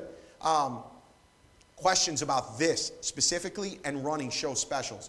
And let's go to the internet too. This is powerful stuff. We will book 3 to 5 weddings at the show. And we have an app. We have contracts with us. We have Square. Was it Squared Up or Square? Square Up. Square Up for your phone. So we're swiping credit cards right there at the show for their deposit. To lock us in, it's a $1,000 deposit to secure your date. The balance is due 30 days before your wedding. I don't want your balance a week before your wedding. I don't want your balance 2 weeks before your wedding, because if something goes wrong, now I'm playing bill collector on your wedding day. And I don't want to do that. That's bad. It's just bad juju, right? I don't want that. So instead, I want a month out, tailors sending them an email, letting them know their balance is due. So questions about this? Yes, absolutely. You can pass it down. Where are those printed? These are printed. We use a company called 4over. The number 4, over.com. Probably the best short and long run printing company out there as far as getting pricing. Their pricing is amazing, and they get graphics, right? Nothing's worse. I've tried to use local printers. You know, I love keeping my business local. I've tried using local printers, and unfortunately, when you do that, I've had inferior quality all the time, right? I get people who are orange. They just don't pay attention to the coloring. 4over has been great to work with. Yeah? I know that you only do this show special, but wonder if the bride calls like 2 weeks later, do you offer any type of discount or any, I mean, how? Yeah, so great question, Michelle. So. At the show, it's the 10% off. The email that we talked about that goes out the next day, hey guys, thanks for stopping by our booth. For the rest of the week, if you book this week, we're offering a 5%, and I'm paraphrasing, of course, we're offering a 5% discount. So brides will reject it. If you just go from full discount, 10% discount to 0, they're going to get pissed, man. They want something. So what we're doing is we're saying, hey, you missed the show special, but if you book this week, you still get 5% off. We'd love to set up a meeting with you and get together and walk you through everything, and we'll totally do that. Okay, thanks. What's the best way to transport those? Because I know with them being on that backing. The prints? The prints. We put them in the plastic that they come in. Okay. And then if we have a leftover box that they arrived in, we'll put them all in that box just so the edges are protected. When you order them from the printer, they're going to come in a big box. Hang on to that box. Okay. What you should not do are store the prints like this. Okay? facing each other. Yeah. They're going to scuff each other. So if you're going to put them in a bag, we put them like this, back to back, so they don't scuff each other, and then they go in a plastic bag. Don't put more than 2 prints in a bag. And then they just lay on each other, and then they go in the box, and that's how we protect them. Okay. Let's go to the internet.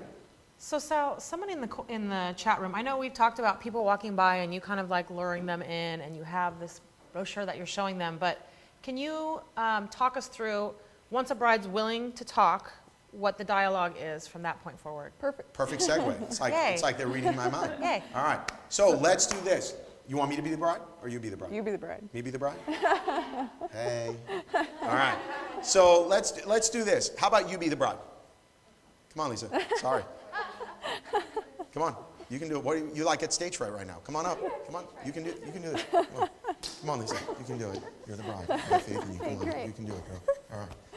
So here's all I want you to do. Just give us someone to talk to, okay? So just what's going to happen is pay attention to this, because this is pretty much how we would run this. Here's what we're not going to do. Taylor and I are not going to bombard Lisa, right, and be like this. Right? Get out of her face, man. Give her some space. Are you going to book us? Are you going to book us? Are you going to book us? Right? We don't want to do that. And so what I want you to do is just come on up to the booth and ask for pricing and information. Because would everybody agree that the first thing that comes up is they walk up to her booth and they just want pricing and packaging, Well, right? first we're going to lure her in. She's going to walk by and be like, hey, we're giving away a free DVD slideshow. Would you like to sign up? Free, yes. Perfect. Just fill this little guy out. So when's your wedding date? This summer? This summer, have you picked a reception or ceremony location? No, not yet, but probably outside. Awesome. So you're thinking like, it's going to be springtime. So what if it rains? Do you have like a backup plan yet or anything? Maybe a tent? I don't Tent? know. Very Yeah. cool. We just did one at the Missouri Botanicals, and they had a tent for backup, but luckily it was a gorgeous day and they didn't need it, but it was beautiful. Lovely. Okay, I Awesome. love flowers. Excellent. Flowers, yeah, perfect. I love that shot there, so. Oh yeah, that one was actually in Rome. So something we do is we travel so much that we encourage our clients to just meet us in a location if they want to shoot in a different city, and it's nothing extra. So it gives you like so many unique pictures that way if you want. We've been thinking about maybe doing a destination wedding. Oh, so yeah. What, do you guys do that? Yeah, we do destinations all the time, and we love it because we love shooting in different cities, and it's just so much more fun, especially for you too, because you don't have to worry about so many people being there. It's a little Right. more intimate that way. Do you have pricing? that I Yeah, could let me compare walk the you through two? everything. So this is all of our information. So we're running a show special. If you book okay. today, you get 10% off any package. And then these are our packages. So just high level real quick, every package comes with a wedding album. And this is just one of the ones that's included. So if you have time, definitely look through them because they're all included. I've never seen anything like this. Yeah, see? You get 2 photographers, an engagement session, digital images, a ton of stuff in every package. So they're really all inclusive, but we really put a lot of emphasis on the album. So definitely look through those. And then just so you know, to lock us in, it's a $1,000 deposit and that secures your date. And you don't have to know exactly what package works for you most. If you know you want to work with us, lock us in because we do get a lot of bookings at the show. So I could do it today if I wanted to. Yeah, you could just lock in and that secures your date, and then we can sync up like next week and we'll help you pick a package and whatever works for you guys most. Yeah, but definitely flip through the album. So this is kind of what we're known for.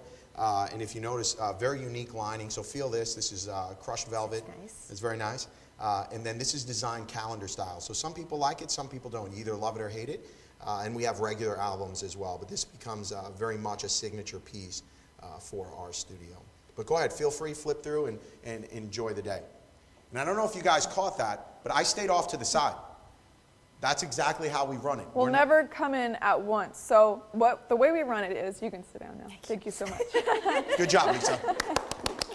The way we run it is I'll filter the bride. So if I'm talking to a bride and I see she's super interested, Sal and I'll give him the look, and he knows, okay, it's time for him to come in and close it. He's the closer. So I filter them, I qualify the good brides that he needs to spend time working on, then he'll come in and take over, and I'll step to the side and work on the rest. Hey, sign up, we're giving away a DVD slideshow.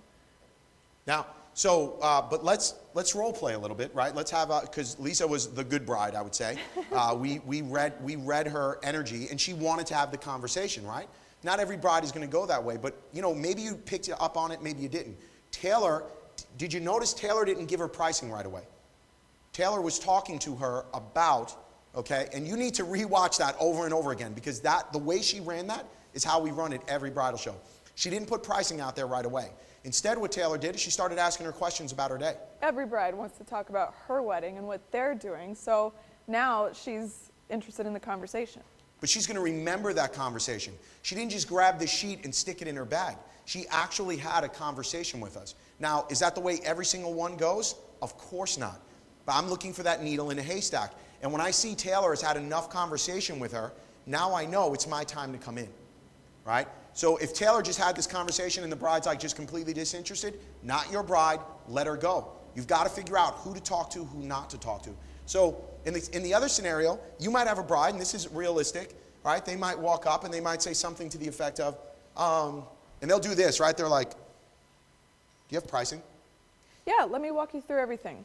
So I will not hand this over. I put it here, and I don't let them take it. I walk them through. So this is our show special. If you lock in today, it's 10% off any package. And these are all of our packages. So they all come with a wedding album, engagement session, 2 photographers, a ton of stuff. They're really all-inclusive. So if you have time, definitely look through the album. Yeah, we're kind of in a rush today, but thank you. No problem. Let me know if you have questions. Bye-bye. That's real life, man. That happens all the time. That happens 95% of the time. I'm looking for my Lisas, right? I'm looking for them out there. She's reading me. Taylor's not going to try and keep her in with some awkward conversation. She's reading my body language. She's paying attention. I'm like, yeah, okay, yeah, great, right, thank you, okay, bye-bye. In the back. Not my bride. I already know that's not my bride. I didn't even make eye contact with the pictures, right? This is a bride just walking by. You're a photographer. I need a photographer. I need this in my bag. Not my bride. You said the pricing is not in that. It is. Okay, it is in that. It isn't that, but I don't just hand this over and be like, here. I walk them through it because having an album included is a key differentiator for us. So a lot of other photographers don't include albums, and if they do, they're not like this. So I immediately want to point that out. Taylor's hitting like a 15-second elevator pitch. Even though we know she's not interested, we still want to educate her a little because who knows? She could just have something going on at home. She's in a rush to get out of there. So we don't want to just completely write her off as not our bride. But history has proven not to be our bride. Now, you guys may be wondering, whoa, hold on, Sal, stop the bus. You told me no pricing online. Why are you willing to give pricing out at the bridal show?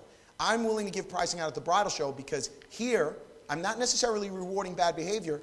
I'm still giving them an opportunity to see, touch, feel my product, talk to me. It may be an abbreviated conversation, but I'm still having a conversation with them.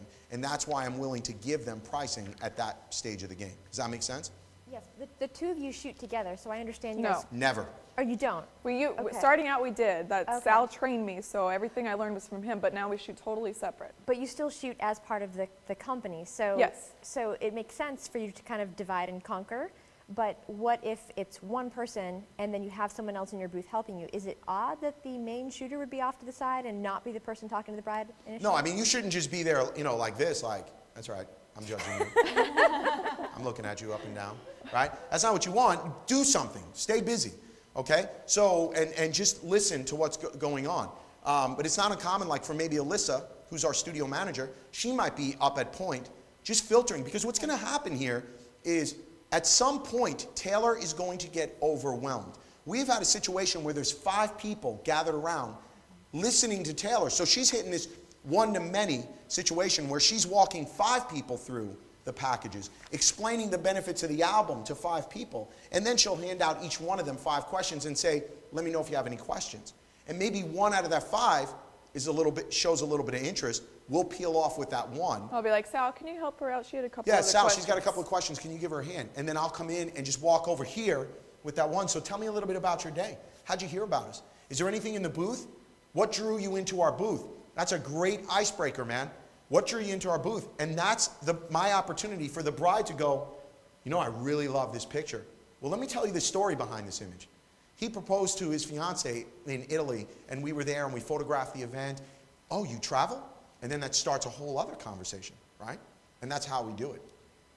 I am sure we're getting flooded with questions, so we got 5 minutes before break. Let's hit some questions. Same here, ladies. If you don't, first of all, everybody out there, internet here, if I have not done a good enough job of showing you how tomorrow to go run a bridal show, how to set up your booth, then I have failed you. So please, I don't want you leaving this segment having questions about how to perform at a bridal show. All right, well, Jill says this segment was so insightful. Holy cow, this piece was worth the whole price of the course alone. Awesome. So Awesome. We love to hear that. There's no sense Okay, in so- investing, I'm sorry to cut you off, but Yep. there's no sense in investing and going to a bridal show. What's it going to cost you to go to a bridal show? By the time you pay for the booth, by the time you pay for all your prints, okay, you've got an investment in there. This segment is going to show you how to not only have the product, but walk into the bridal show and be successful at the bridal show. That's the key. I want you to be successful. Okay, so can we talk through again the deposit or the retainer and the contract? Yes. That bit again, like what exactly do you do when they are ready to sign? When they're ready to sign, I have all of our contract paperwork right back here in a nice leather folio. And so I'll pull them off to the side and have them fill it out. It's just one sheet of contact information. And I'll ask them, so would you like to do your deposit on a credit card or do you prefer a check? It doesn't matter to me. They usually have a credit card. I'll pull out my phone with my swiper, swipe it, have them sign it, fill out their information. Do you know what package you want to go with? Yes? No? If they don't, I'll follow up with them next week to see what package fits them best. Or we'll walk them through everything here if they have time. Actually, I'd like to pause there because what we're doing is actually pretty strategic. We're not forcing them to make a decision on the contract, on the package right then and there. If you do, that will stall the sale, right? Because they're going to go, well, I have to talk to my fiance. Well, I have to talk to my parents or whoever you have to talk to. I'm taking that objection completely off the table. Because what we're saying is, once you know you want to work with us, it's a $1,000 deposit. That locks in your date. That bride can at least make the decision that she wants to work with us. You know why? Because her fiance, all he cares about, he could care less about photography. If he cared, he'd be there. So he obviously doesn't care. He's home watching the game. He's doing something else. Good for him. But here's what he does care about. Price. Money. So they can make a decision on, do you want to work with us? The bride can say yes. The bride can lock us in. What she can't do is select the package. So we're taking that objection off the table. We're saying, hey, don't worry about picking a package. We can pick that next week. We'll have you in our studio. We'll meet with you then. But once you know you want to work with us, man, take advantage of this special. 10% off of one of our packages could be $500, $600, $700. That's a big savings. And so she knows that much, and she's empowered to make that much of a decision. And that's just the way it works, right? The brides are the ones typically that care about photography. Is that non-refundable? That is a non-refundable deposit. And they sign that. Right. So they know it's non-refundable. Actually, I want to pause there because learn from my experience, everybody. On our contracts, it used to say a big bold up top, all deposits non-refundable. And every state, region is different. It could be retainer, deposit, doesn't matter what word you pick, by the way. If that statement, all deposits, all retainers are non-refundable, I'm going to save everybody out there thousands of dollars on one mistake. And they sign at the bottom.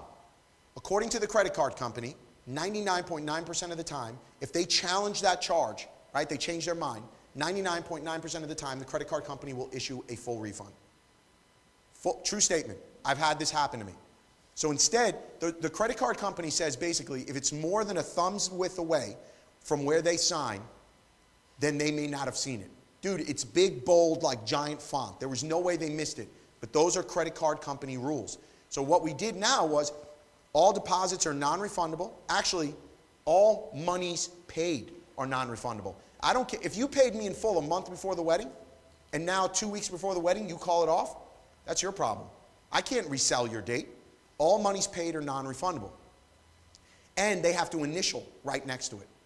So it's not enough for them to sign at the bottom anymore.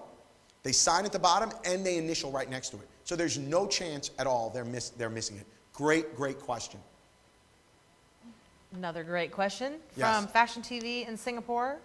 And I know a lot of people have this problem. So if a couple books you for a date during the show and another couple walks in with an interest with a similar date, how do you turn them away? Do you turn them away immediately because you know you're already booked, or do you have options? And if yes, what are they? What do you do? Well, the options would be to book either one of us because we both shoot the same day. So if Sal's booked, they'll book me, or vice versa. Yeah. But go in the scenario where we're both booked. Yeah. If we're both booked and they call in, we're going to let them go. We have no choice but to let them go. And we tell them, unfortunately, we're completely booked on your day. And that's good for Buzz because now she's going to tell her friends, man, I wanted Sal Cincotta and he was already booked. Oh, Sal Cincotta books up quick. So if I want Sal Cincotta, I need to book him now. Hold on. So do you not promote C Studio at the bridal shows? Studio, yeah. Studio C, sorry. We do promote Studio C. Studio C, I'm talking to you guys in a scenario of where it's just your own booth. But we have, of course, a fallback where we have Studio C.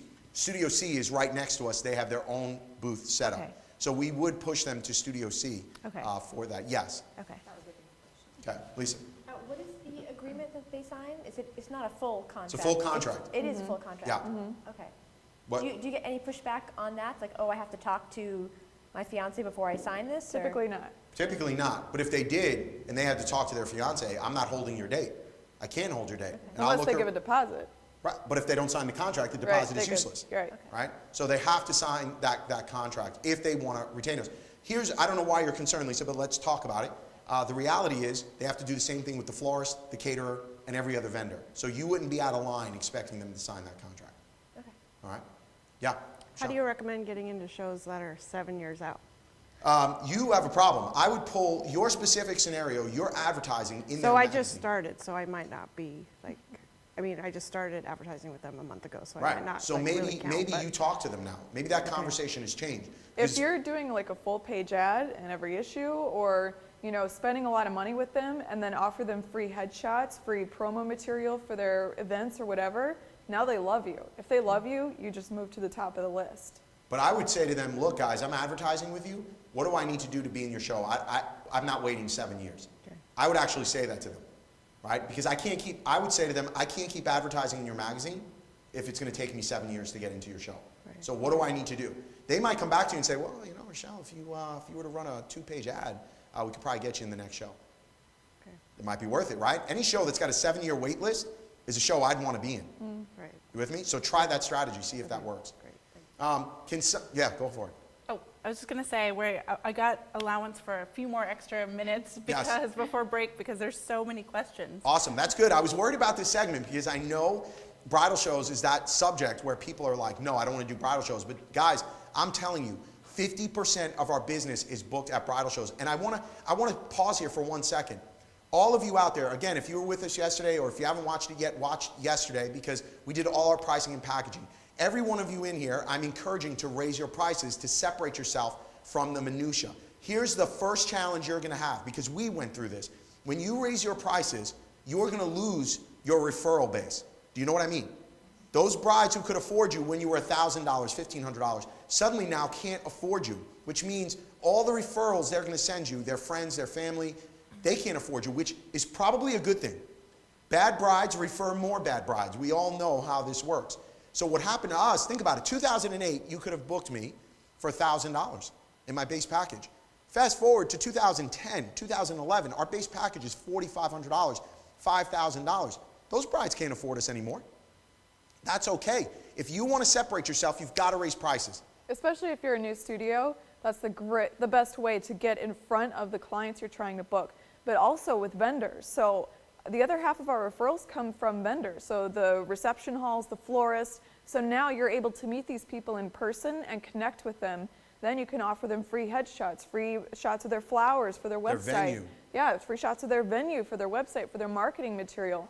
The best thing you can do is do anything a venue wants for free. Give them all the pictures they want. Anything they want is for free. You walk around the St. Louis Bridal Show, you'll see other venues, vendors, displaying our images. Our pictures are everywhere. With our because logo we give on it. everyone free pictures with our logo on them. They use it for whatever they want. It's free amazing. advertising. Yeah. But I want to come back to my point. When you're raising your prices, okay, referrals are going to break down for a little bit. That's where bridal shows come in play. Because now you have access to brides who don't have any preconceived notion about what price point you should be at. So they just look at your price list and they're like, oh, she's $2,000, he's $2,000, oh, he's $4,000. And they're making decisions based on everything else, not based on they were referred to you by a bad referral. So hopefully that makes sense. Okay, a lot of folks, again, on the contract, are you giving out a copy of that contract to the bride? Do they walk away with a copy of it? No, I will mail them a copy of it. So first we have to know what package they want to go with. So if Okay. they don't know their package, we write to be determined under the package details. Once they know the package, I'll make a copy of that and we send that to them in a folder with our logo on it, with vendors we recommend, a very nice presentation piece that they can keep afterwards. That make sense? There are some apps out there. I used to use a company called Zosh, Z-O-S-H. If you Google them, there's a new company name. But there's an app now for your iPhone, for your iPad, where you can have them sign their contract on the iPad. And that's amazing because now they can sign and within 5 minutes, it's been emailed to them in their inbox. They have a copy of their contract live. So just look for that alternative. Zosh, Z-O-S-H. Okay, Jamie Jar Studio would like to know, as far as swiping credit cards, the percentages that companies charge to do that. Are you taking that loss, or are you charging the client? We take the loss. Okay. So SquareUp takes 3% of every transaction, otherwise it's free.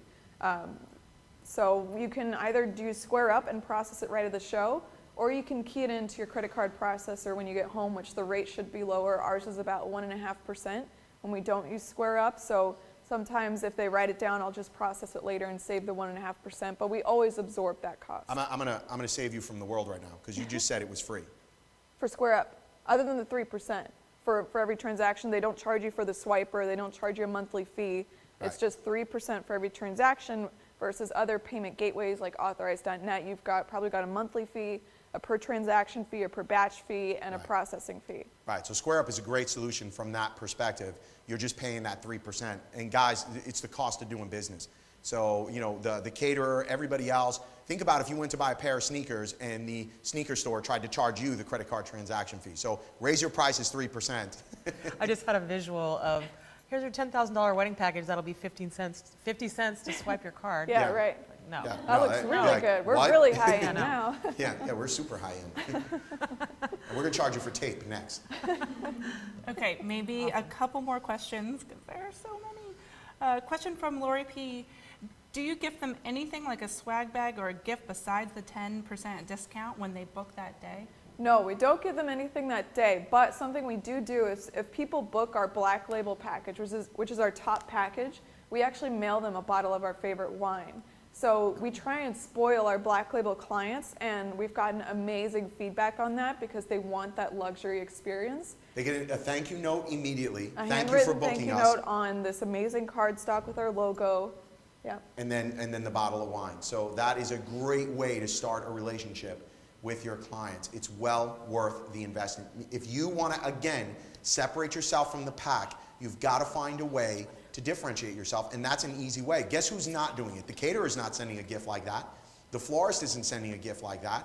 Your photographer, we are standing out, not only from other photographers, we're standing out from every other vendor, and that's the way we want it. And think about what that means to brides. I know Creative Live gave us this lovely gift basket yesterday with local treats and a bottle of wine. I destroyed the chocolate caramels, by the way.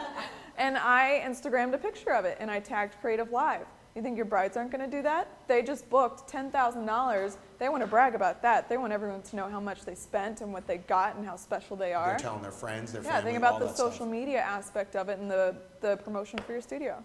It's amazing.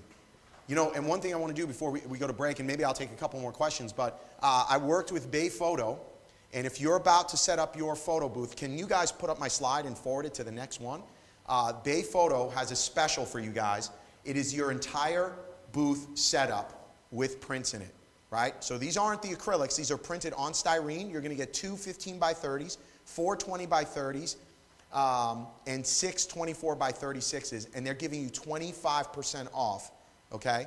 It's a 48-hour sale, so if you're getting ready to set up your booth, even if it's for January, I highly encourage you to take advantage of this. They're basically giving you our booth setup using the code SAL25LIVE, and you'll get 25% off that entire kit. So I tried to hook you guys up and get you a good deal so that there's no excuse for you not to have your booth set up right.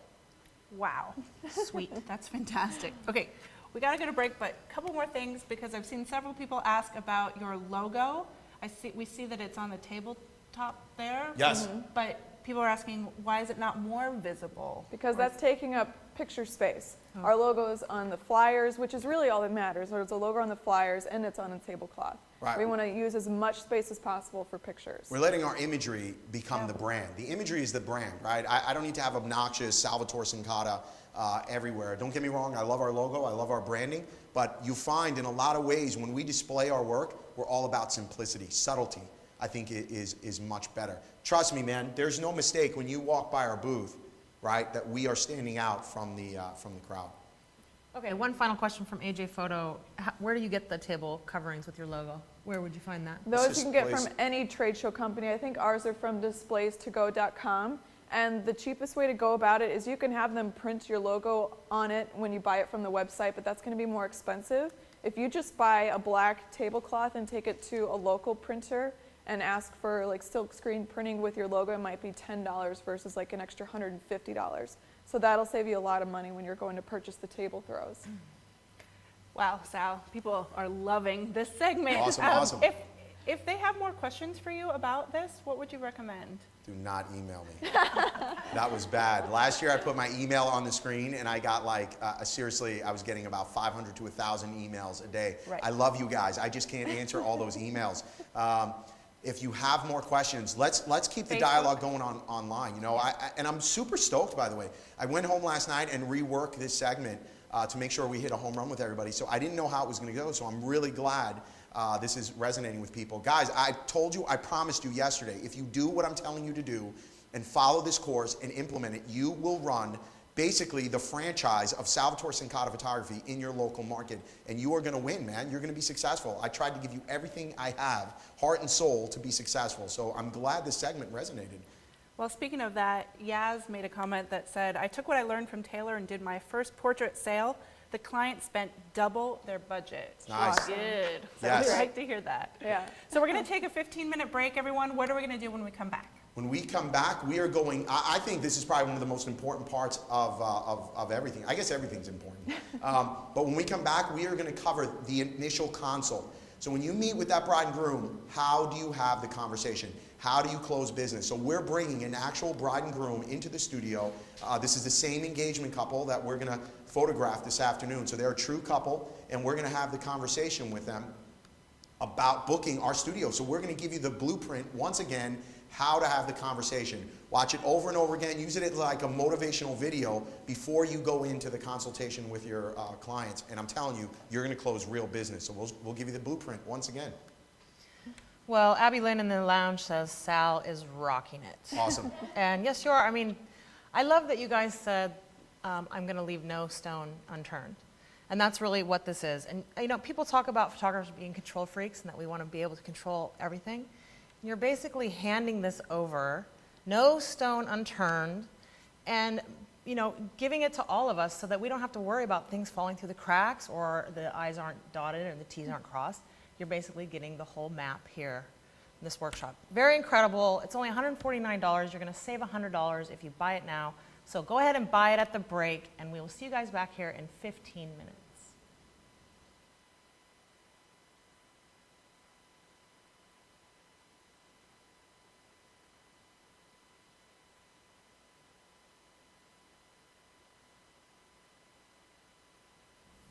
Welcome back from break, everyone. We're going to get started again with Mr. Sal Cincotta and his wedding photography boot camp. But first, we have a prize. We do have a prize.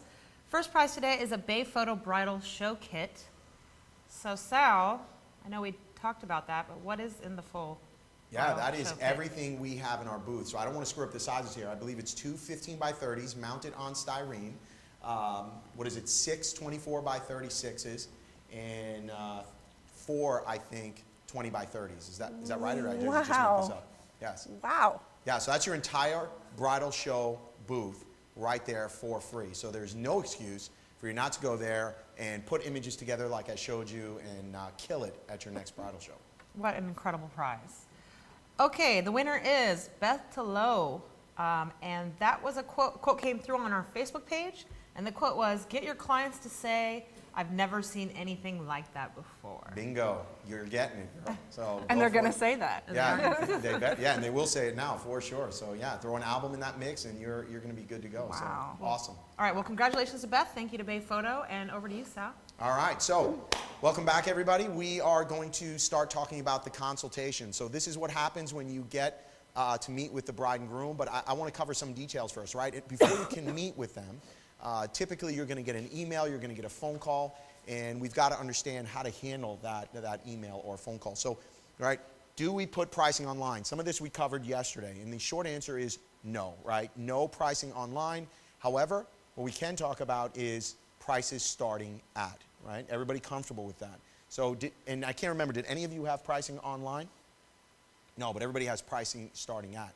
Now, if you go to my website, you might think I'm a little bit of a hypocrite, because if you go to my website, I have nothing with pricing online, and there's a reason for that. So if you cover multiple markets, I can't put prices starting at, because I'm covering New York and St. Louis and Chicago, and the price points are all over the board. So instead, I need them to contact me for more pricing. So consider that. I know there's photographers out there who are in fact shooting in multiple markets. So if I were to put prices starting at $19.99, $39.99, and then hit my bride and groom with a $12,000 start point because they're in New York, I would lose that client. They'd be pissed off, quite frankly. So I just have contact for additional pricing. So keep that in mind as far as the strategy goes. So no pricing online. Prices starting at is perfect for your website. What do you say when that email comes in? Again, we covered a little bit about this yesterday, but now I think it might be a little more appropriate. And of course, we had information overload yesterday. So when that email comes in, what do you say and how long do you take to respond? So I'm actually going to show you, again, I made an adjustment to my presentation last night. I'm going to show you the actual copy that we use for our email response. But how long you take to respond is imperative. I think that it's 12 hours or less, okay? 12 hours or less. And what you should have is a response automatically crafted. Not autoresponder. No autoresponders. Autoresponders are bad. It's bad business. It tells me you're lazy. It's not good customer service. Instead, make a personal commitment to respond to email in a 12-hour window. And guys, trust me more than anyone, I understand how busy we all are, and the last thing I want to be doing is checking email till 2 o'clock in the morning every night. But sending out an autoresponder is just not the experience I want my clients to have. That is not a good experience, by the way. Don't put stuff in your autoresponder that says, hi, we're out of the office, we're shooting our clients. And worse yet, do not tell your clients you only check emails twice a week. That is ridiculous, right? Me, honestly, as a business person, that's actually offensive to me. I don't think that's a smart way to run your business.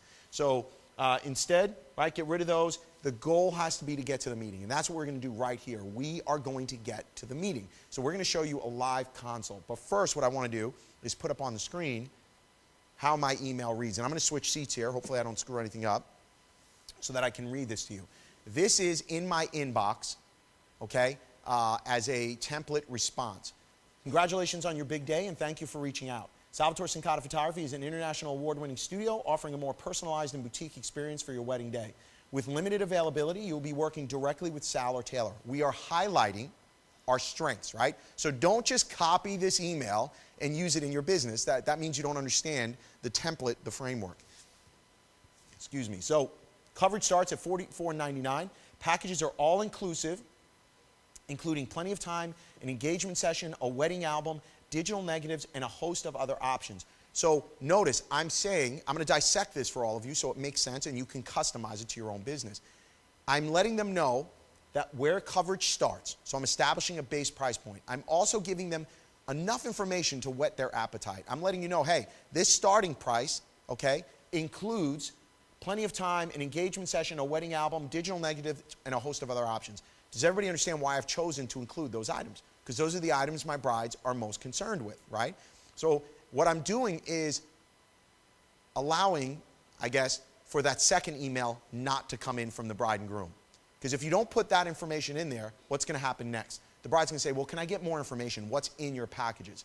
See, what I'm saying right here is I'm letting you know, here's a high level of what's in there, and that puts off some of those questions.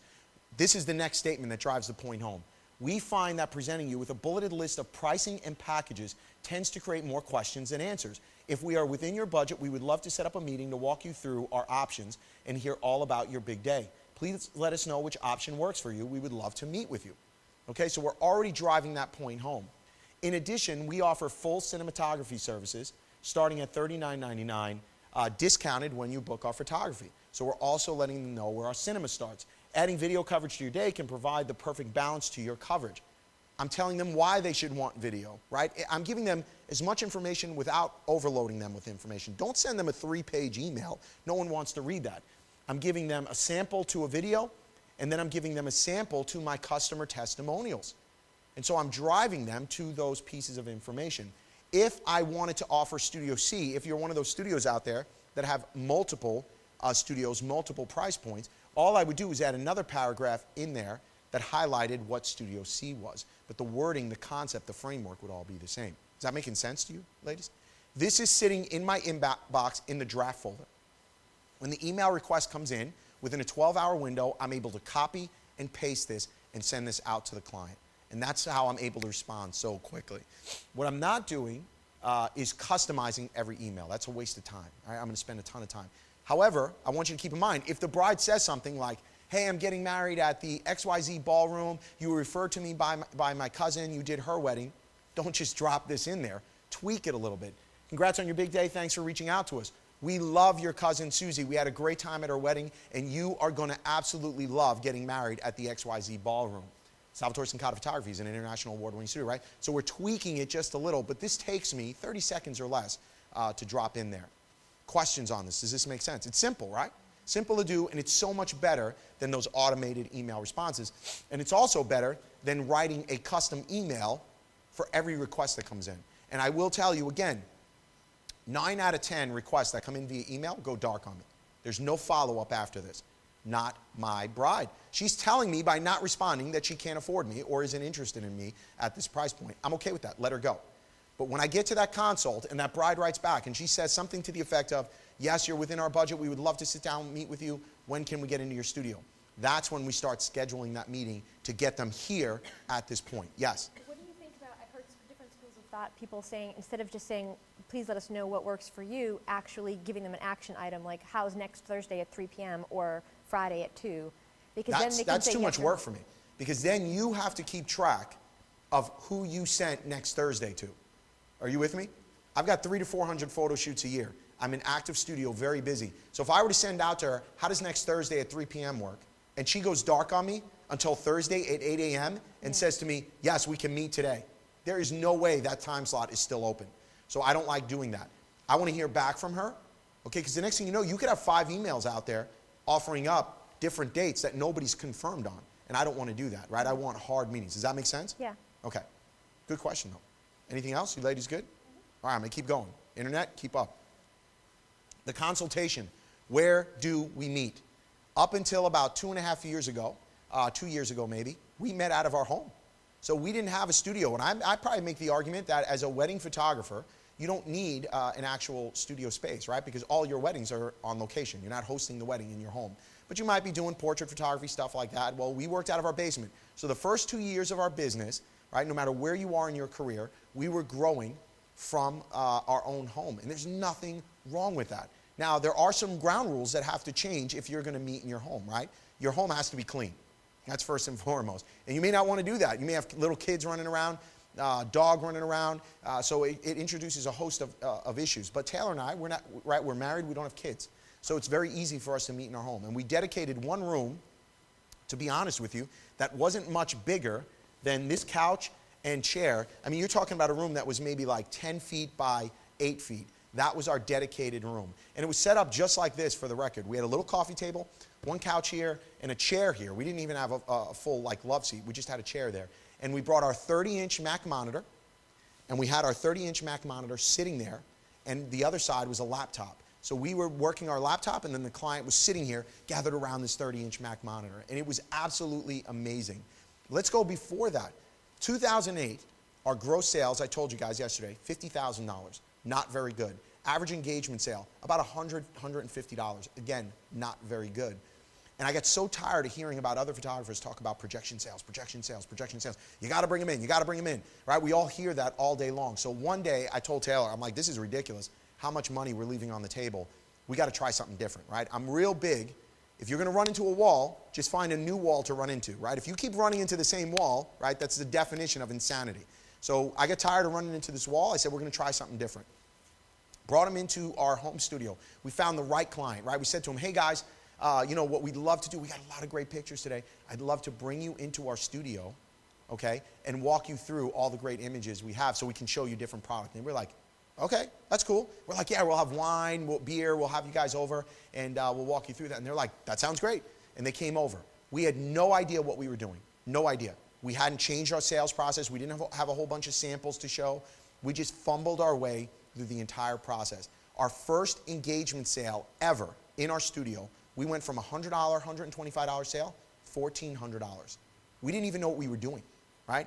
Fumbled our way through the entire process, probably made 20 different mistakes that we would never make today, but we learned one valuable lesson. There is nothing more powerful than having your client sit there with you, looking at their images, real time versus looking at them online. And so that's the message to all of you out there. You've got to find a way to get them to this meeting. Now, with that being said, I know the next logical question, Sal, what if you don't have a home or a studio? What do you do?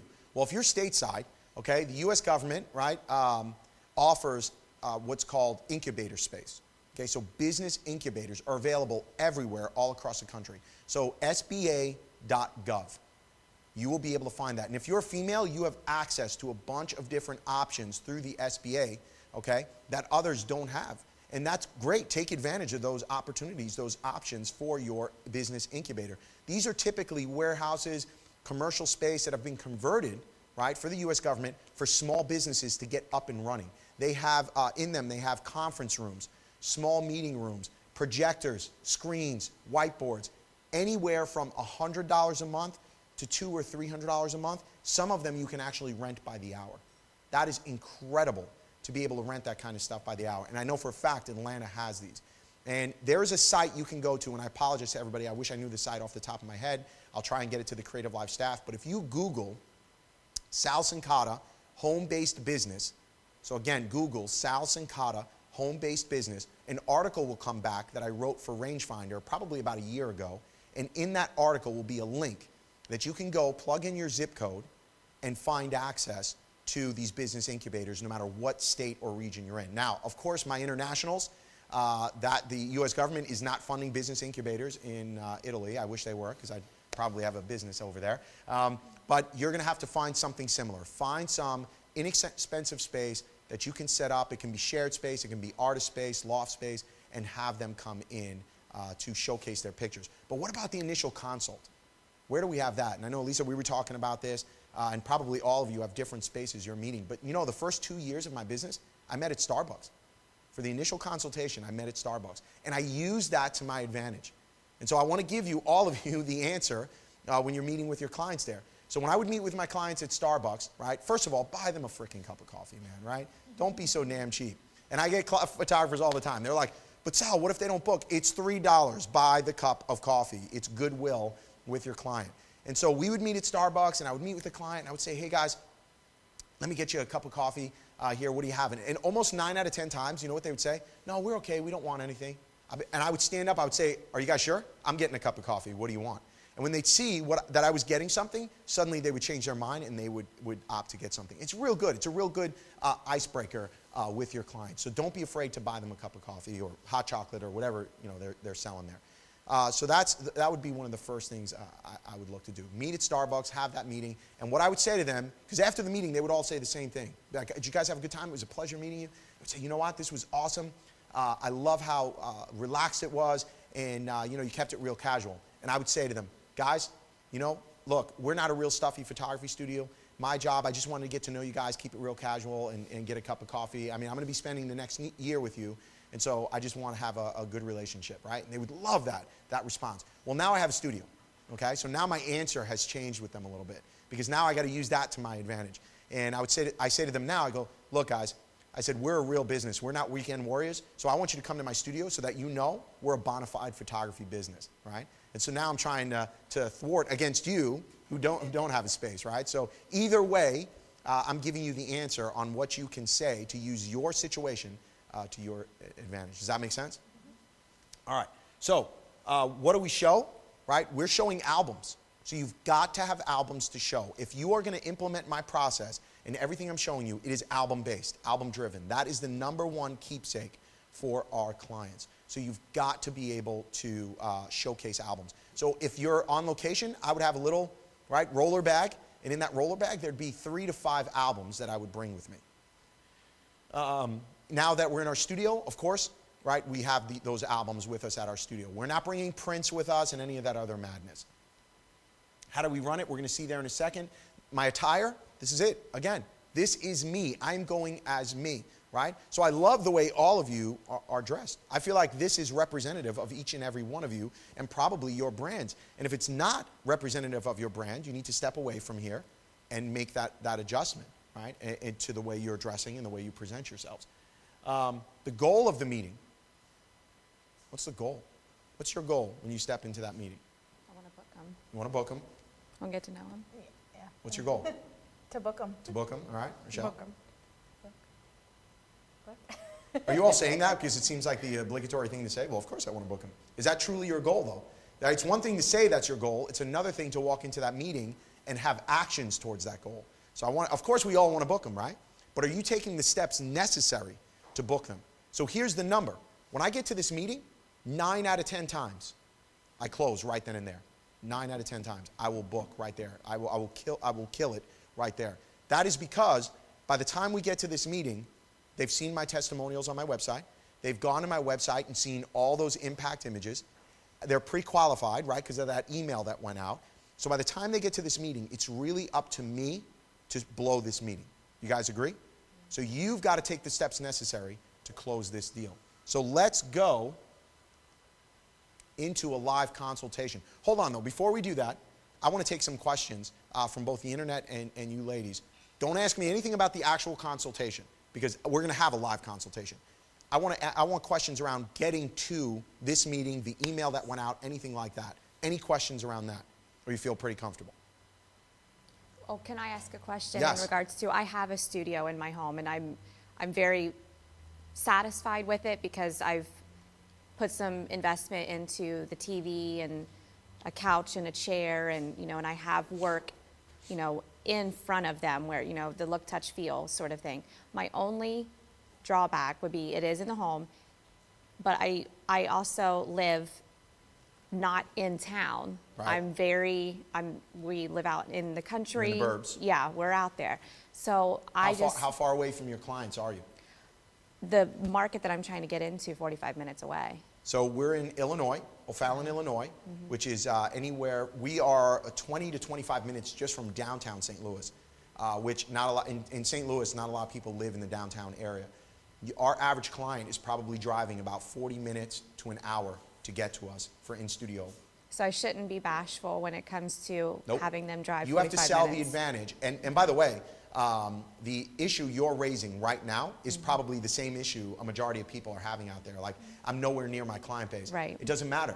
If you're finding the right client, guess what? They love sitting down with you and having you help them. The goal of this meeting and every other meeting, we didn't talk about this yesterday, is to become the trusted advisor. When I was at Microsoft, this was required reading, this book. And you guys go out there, buy it from Barnes & Nobles or wherever you buy books from. The book is titled The Trusted Advisor. There is a difference between selling your clients and guiding your clients, right? And when you're that guy, that girl who's selling, and by the way, most photographers do not want to be salespeople. We are not salespeople. I don't want to be a salesperson either. I want to be able to sleep at night. I want to help people. And not only do I want to help photographers, I want to help my bride and groom. I want to help them get the right imagery for their home. And so with that being said, right, our goal has to be to become the trusted advisor. Well, if you're the trusted advisor, driving 40 minutes to get to you is not a big deal. They don't care. My clients do not care, right? So good question. Anything else? Lisa, you look like you had something. No? No, I think you answered it. It was the whole thing about not being the creeper and all that, and you just said, oh, let us know if it works for you, and then if they just don't contact you, they don't contact you. On that initial email. Yeah. Yeah. If they don't keep following up with them, right? They have told you they're not interested by not responding. They're letting you know they're not interested. And if you do everything else I'm telling you, you're going to get plenty of email leads that come in that you should be focusing your energy on. To the internet. I don't know if you answered this or not, Sal, already, but Angelica would like to know, what do you think about having the consult in the client's home? Did you talk about that? I didn't talk about Okay. that. I can't say, that's a great question. I can't say that I've ever done it. I've never really gone to a client's home and had that initial consultation with them there. I'm a big believer in home field advantage. So I want to have them into my space where I have control of the phone, the smells, the alcohol, all those kinds of things. What I don't want to do is go to their home and then suddenly life gets in the way. So their phone is ringing, they're coming home late from work, the kids are running around, or whatever else is going on. So I really want to have them in my environment to control them. So speaking of that, Addie Farr had asked, what about all the distractions at Starbucks Yeah. or other public places? Yeah, when you're starting out, How do you dude, handle that? it is, that was a challenge for us. That Okay. was one of the things that led us to getting getting it into our home for the console. But, I was at a disadvantage when I started off, right? So you gotta, life throws you lemons, you gotta make lemonade. So in the beginning when I started out, I was in O'Fallon, Illinois, so I'm on the other side of the river. And you got to understand, I know every city is kind of like this. When you're in St. Louis metro area and you tell people you're in Illinois, they act like you are on the other side of the planet, like in the cornfields. No, guys, we have other things than cows in Illinois, right? So they just think it's forever away. So that was a huge disadvantage for us when we were starting out. So in order to overcome that objection, I had to meet at Starbucks. I had to find common ground. So I would just go downtown, and it's all how you sell it. Now when you're sitting in that Starbucks environment, I'm selling this casual environment with the client. So they're responding to that. But it wouldn't be uncommon is as I'm walking them through my packages, I would have eavesdroppers all around me watching what we're doing. And I swear to you, Susan, it was pretty funny that this would happen. And Kenna, we would walk them through the albums, and almost inevitably, somebody would be walking by in Starbucks, sipping a cup of coffee, and just looking over the shoulder of everybody. And I would have people weigh in that I felt like I needed to give them a 20 spot because they would stop and they would be like, I don't mean to interrupt your conversation, but you know, I just got married a year ago and our wedding pictures suck. These are amazing. You should book him. I'm like, okay. I'm like, I've never met you before, but all right, I owe you a cup of coffee, you know? So it can work both ways. So good question, but you've got to find a way to kind of get your clients in. And it's loud, man. It's so loud in Starbucks sometimes. So you just got to find a way to use it to your advantage. But you really can't pay for that. Somebody like that. I mean, and it didn't happen just once. Like it happened pretty consistently where somebody just wanted to weigh in and offer their opinion on what they thought about the photography or the product and anything like that. So forget the $20, you need a $100 gift certificate at Starbucks for that. Yeah, exactly. I have a question from Bacon Bits Love. Bacon Bits, yes. Bacon Bits Love. It's the discount code. Yeah. They want to know how big of a room do you need to do the image review? I mean, do you need much space for that? Do you have to have a big screen? Well, we're kind of jumping ahead. So at this moment, we're talking about just the initial consultation. But I can jump ahead. I mean, when we're talking about imaging previews, so now the client comes in to see their engagement pictures or their wedding pictures, I can tell you what we have. What we have is, in our studio, we have a 60-inch Samsung LED TV. Those are absolutely amazing at displaying images. And I will warn you, you're going to have to calibrate this monitor. The contrast is through the roof, and the saturation is just way too much. So you'll adjust it, but the image quality is absolutely amazing. Now, you're starting out, if you can't afford that. When we started out, we just used our 30-inch Mac monitor, and everybody was absolutely okay with that. They would sit huddled around and watch. Now we're in our main studio, and we have a very large TV, somewhat similar in size to what you see behind me. Sorry for jumping ahead. I just really wanted to say Bacon Bits Love out loud. Yeah, Bacon Bits. That's why I asked that question. Yes. Sorry about that.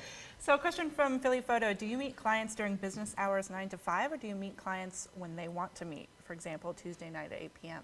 Yes, so we will meet clients. So let me give one answer. We meet clients when they can meet. If that's at 9 p.m., I'll meet with clients at 9 p.m. With that being said, though, let me preface it this way. I will not just let them pick the time, right? Instead, what I do is, hey guys, we have, because clients will tell you, well, we work till 5 o'clock every night. Well, hey guys, we have Tuesday at 2 p.m. available or Thursday at 7 p.m. available. So we're giving them an earlier day opportunity and we're giving them an evening opportunity. Don't just let your clients tell you when they can meet because they're going to screw up your schedule, right? So just offer them, you know that clients work. You want them to work. That's how they can afford our imagery. So let them work their job. Don't force them to take off. And instead, just give them an evening hour and an afternoon hour. And if you work as well, because maybe you're doing this part-time, just pick one day a week where you're willing to meet until 10 o'clock at night so that you're giving your clients the most options. All right, there's more questions, but they're all kind of like along the similar vein as far as, you know, would you meet them here? Would you meet them there? So I think we're good. Do you want to keep taking questions? No, I'm good. All right. So what I want to do now is I want to get to the consultation. So let's bring, I think, our couple in. Well, hold on. Before we bring our couple in, here's what I want all of you to do, especially on the internet. You are going to have a massive amount of questions. Here's what I want you to do. Take a deep breath. Think about your objections that you encounter during the sales process, during the consultation process. What objection comes up 9 out of 10 times for you? Because you're probably struggling with how to answer that objection. What I want you to do is pay attention, listen. If you're working right now, if you're editing pictures, stop doing it. Give me 15 minutes of your time and pay attention to what's going on right here, right now. I'm going to show you how we have a real conversation with a couple. This to me is priceless, to see exactly how we have this conversation. I'm going to take a natural pause halfway through the conversation, and I'm going to come to you, I'm going to come to the internet, and I'm going to want you to tell me what you're noticing about the conversation, all right? So with that being said, let's bring our engagement couple in. Did they bail on us? They quit? They're no longer engaged? Come on in, guys. How we doing? How we doing? I'm Sal. What's your name? I'm Devin. Devin, nice to meet you. Carmen. Carmen, nice to meet you. Come on, take a seat. Yeah. All right, so we got Carmen and Devin here. And congratulations on your big day. You guys excited? Oh yeah. Thank you. Yeah? Yeah. So tell me a little bit about your day. Where's the ceremony? Where's the reception going to be? It's going to be at a place called Lifer Manor. It's kind of like this big garden area. Very it's like cool. outdoors, but it's all covered because it is the Seattle area. So Of course, it rains here all the time. you can't right? really trust an outdoor venue. So. So is there a lot of greenery there? And Yeah, it has a lot of, it kind of does a lot of the work for us. Like we're not going to have to decorate very much because it's just really pretty. that's good, already. right? So you save money on some of the decor, right? Which you're going to Yeah. throw away anyway. So Yeah. it probably makes you happy Yeah. from that perspective. So tell me a little bit about, what are the colors of your day? We're going to do pink and gray, actually. Yeah. Are you wearing pink? No. No. Well, I didn't know. My You tied in. bridesmaids yeah, my bridesmaids are going to do pink, and he's going to do gray with the. Oh, the gray tuxedo. Yeah. Yeah, I like that. No, that's really popular right now. You know, all the guys have been wearing black, and then the gray tuxedo, I think, is just a nice change of pace, so you're not just standing there in the black. Any accent colors, though, between the two? Tie or anything like that? We hadn't gotten that far. We were just going to kind of be open to suggestions. I mean, we had a basic framework down, but we hadn't set all the details in stone yet. Part of it, it's based on the environment, where you're going to be shooting, how you're going to be shooting, what kind of stuff we do on the side. So we just wanted to leave a couple things open for, further discussion. Yeah, well, my advice, to take it, for what it's worth, I like, especially if you're going to do that accent, just give you a little accent color, and that could be as simple as a pocket square to bring that color in. I don't necessarily, it's your wedding, but I don't want to see you in like a pink tie or anything like that. Not that I don't like it. I wear pink, so I can't lie. But I think just a little pink, pocket square can really tie the two together. And I think that would be kind of cool. So, Right. well, cool. I don't want to be overly personal, but I'm curious, how did the two of you meet? We actually met through a longtime friend of mine. He had a cousin. I didn't know she existed. I was friends with him for 7 years, and You didn't know she existed. Yeah, he doesn't Didn't know like to she tell his existed. friends about me. he was holding out on me for 7 years. He was holding out on telling you. Yeah, he obviously didn't trust you, Devin. Yeah. So So we met at his birthday party, started dating shortly thereafter, and just were pretty much inseparable from day one. Nice. So Carmen, how did he approach you? Was he smooth or was he nervous? Well, actually, there was one of my cousin's other friends was sitting in between us. And so we kind of like were doing this thing where if we were laughing or joking, we'd try to like get around him to get a glimpse of the other person. Nice. And then when we kind of parted ways, it was sort of like a Facebook random exchange, but then not really much after that. Like it was more of him kind of blowing me off, really. That's how we are as guys, right? We don't necessarily read the signs that are right in front of us. And about a month later, I finally just texted him because I had his phone number still, and I was like, oh hey, what's up or something like that. And he was like, who is this? And I was like, oh gosh. God. It's like he doesn't even have my number anymore. Devin, you're lucky she's even talking to you. Carmen, did you have to propose to him? No. She's laughing, but she's like, yes, I did. So. I threatened to though. Yes. Well, so let me ask you, how did the proposal happen? Oh, he's gonna have to explain that. I'm going to have to tell you this one. We've got a long version and a short version. I'll just give you the abbreviated one. We went out for a 1-year anniversary, and I went through a series of steps to make sure she had no idea and wouldn't be expecting it on our 1-year anniversary because it's kind of an obvious opportunity. Right. So I pulled out all the stops, everything, including we sitting had her down for a arguments talk and and stuff, saying, like- I'm really sorry. I know this is supposed to be a nice day, but I just couldn't make some things happen. And she thought, oh, well, this is going to be one of those thought that counts kind of anniversaries. And I took her to Blank Park Zoo. We spent about 3 hours going around there, and I proposed on an island in the park right next to it. The kicker to the whole thing was I had a buddy of mine, a photographer friend of mine, shadowing us the whole day paparazzi style, taking shots from a 300 millimeter lens away. Nice. And he caught the 3 hours of us going around the zoo plus the entire proposal sequence. That's and awesome. she had no clue any of this was happening, and her one regret at the end of the proposal was that we had no good pictures. And I was like, And you're oh like, yeah, about funny you that. should And we say went out that. to dinner a few nights later, and her head just kind of exploded when. Oh, you didn't Well, even you he didn't even tell her actually that. approached us at one point during the day, and this is like he knows him. You don't and we're know him, trying- No, I don't know him. She had never met him. And we're She's- trying to take our picture, you know, like this, and he comes up. He's like, "Oh, do you want me to take that picture for you?" That is Just like, awesome.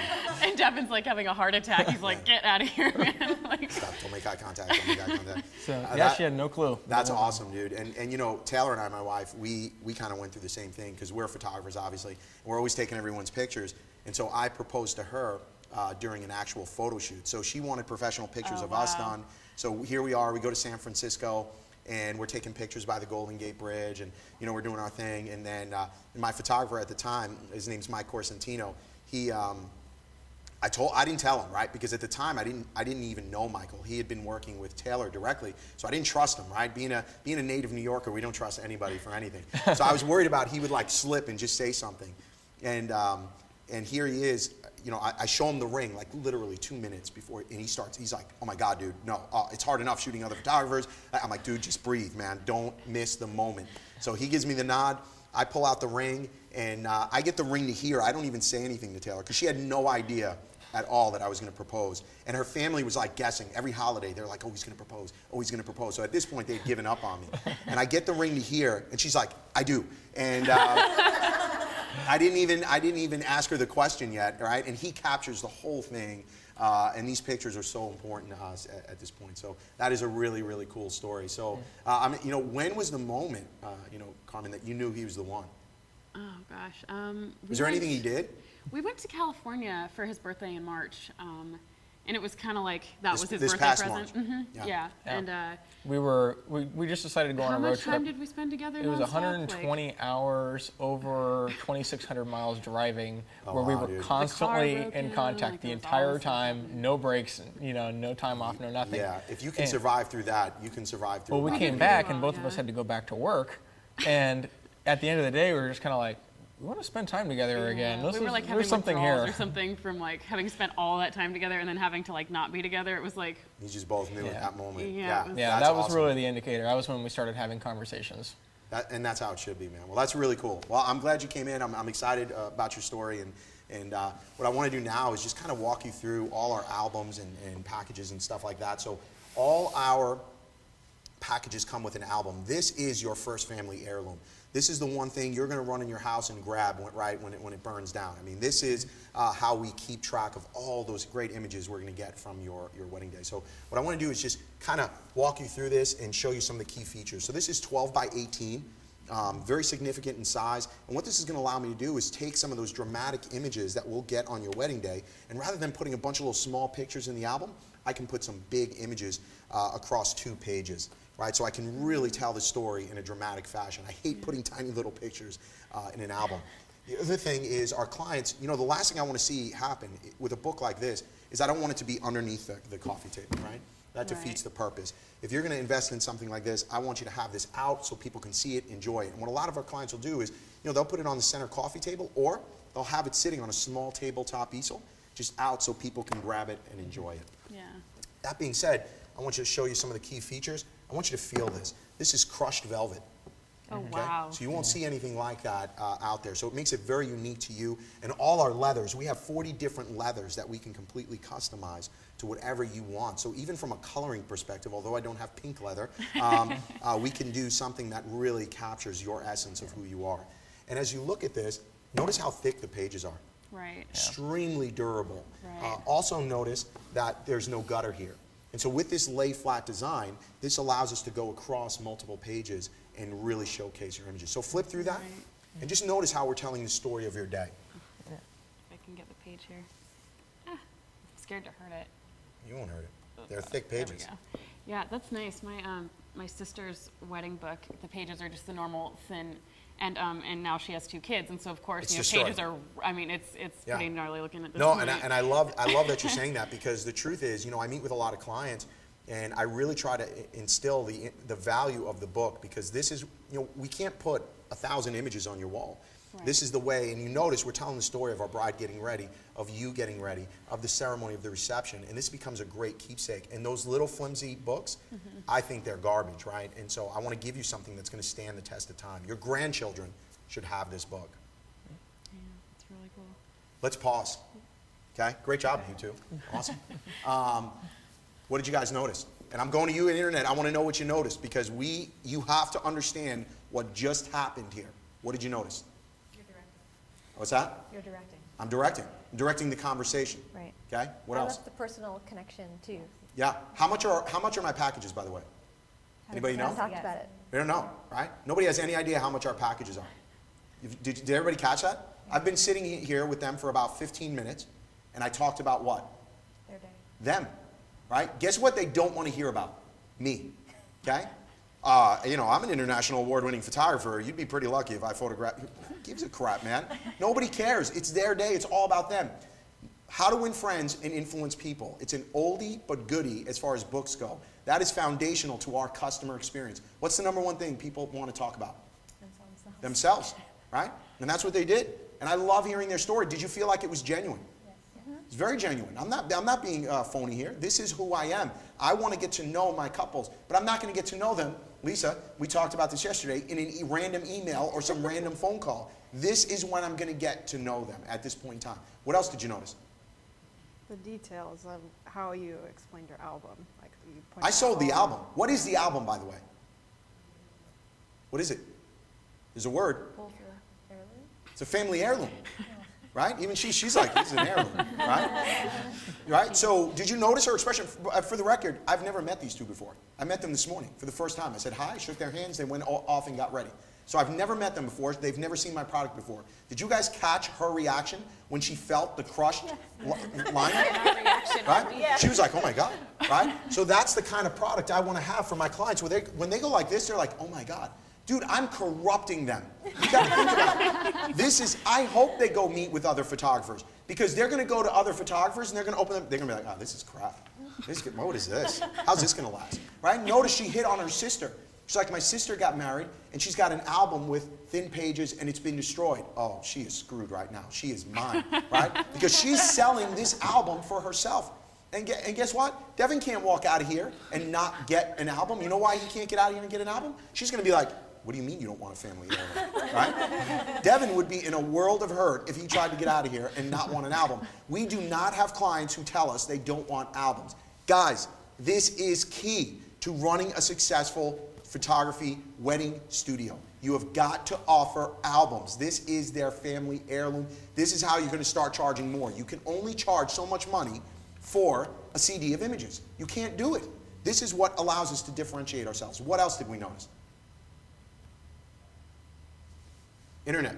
I mean, people were just saying, oh, she's sold, is what they're saying. Yeah. She's totally sold. And then I guess people were saying it's not rehearsed. It's not rehearsed at all. Some people were saying it sounds rehearsed, but it's like you've probably done a few of these, right, Sal? Yeah. So, you know. This is my shtick. I mean, I get you into this world. You're mine, right? Yeah. This is what I'm good at. But it's not salesy at all. I mean, well, hey, was it salesy? No, I felt like you actually were interested in, you know, how we got together and getting to know us. And I am, yeah. And I'm glad you're saying that because I do genuinely care. And did everybody notice that when we first started this conversation, Devin was a little nervous, right?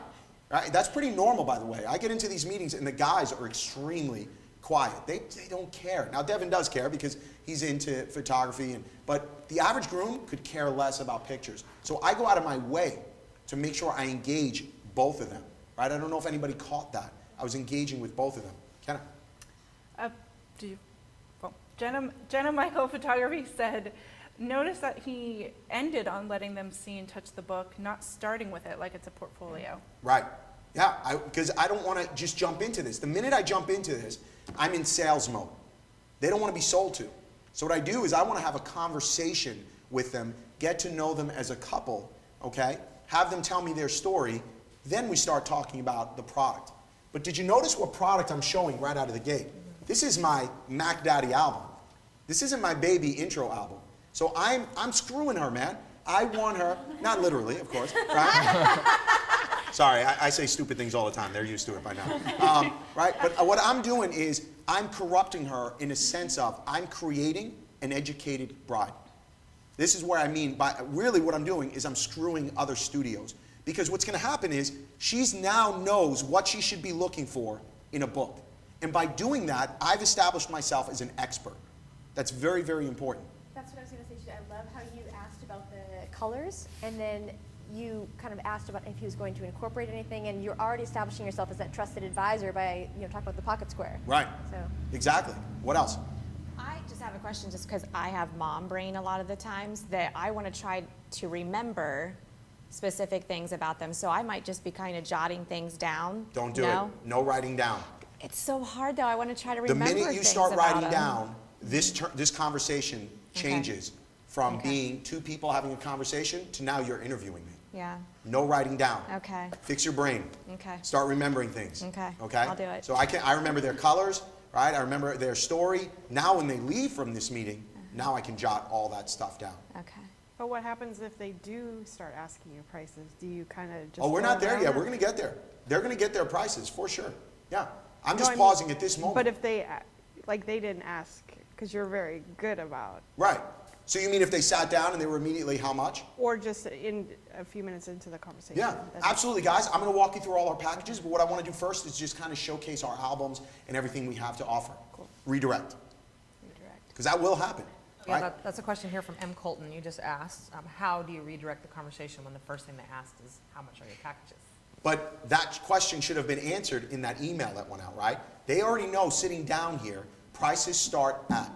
So the fact that they're sitting here at this table, they already understand that prices are starting at $4,500, okay? Or whatever the price point is. They understand that. So they shouldn't be walking in this door, how much, how much, how much? Because I've already given them enough information. So that should make sense. What else though? What else are people noticing? Well, I want to say it's cool. A lot of people have asked, do you think we haven't actually asked you the question, but is it better to be a female wedding photographer because you relate to the bride more? But I like how you broke down with him and made him relax. Right. Because ultimately, when they leave, he's got input into this. He does. And so he's like, I like this guy. Well, and that's funny you say that, because what I'm going to do is show you the difference between how I present and how Taylor presents. And so I'm going to give production a heads up here, because unfortunately this is my fault, so Amanda, you can get mad at me. What I'm going to want are my wedding packages brought up on the screen, because Taylor's going to walk them through those. So we've got a couple of minutes before I need those, so sorry Amanda, love you. No worries. But here's what I want to do. I didn't hear anybody mention this or catch on to this. Did you catch on the way I'm having the conversation with them? I was talking to them about what pictures we're going to get on their wedding day. Did anybody catch on to that? Here's what we're going to do on your wedding day. So we can do this. So when we're photographing, we got a lot of color. I'm talking about this like it's my wedding. I already have this wedding. You understand? I'm speaking with confidence. I'm speaking as if I own this. I'm speaking creatively about their day, ideas for their day. Here's what we can do. Now what I didn't get to was timeline. Now normally I would start talking about timeline. Okay? Everybody with me? Okay, so here's what I want to do. I want to transition and bring Taylor in here. Because now we would never do this, right? I got to preface this. So sometimes I don't want everybody to get confused. I would never kind of start the conversation and then bring Taylor in to close. Whoever starts the meeting closes the meeting. But what I want you to do, because it sounds like, Susan, people caught on to that online, does it help being a female or not, is if you understand my process, my methodology, my workflow, and you implement this, you're going to be successful. And Taylor is going to do the same thing I'm doing, except it's going to be through her voice, right? I'm a little more type A personality. She's obviously not. She's a little more reserved, a little more quiet. But she's still going to hit all the correct sales points in order to make this meeting. And I want you to pay attention to how she closes the meeting. How she's closing the meeting is just as important. So with that being said, Taylor, come on in here.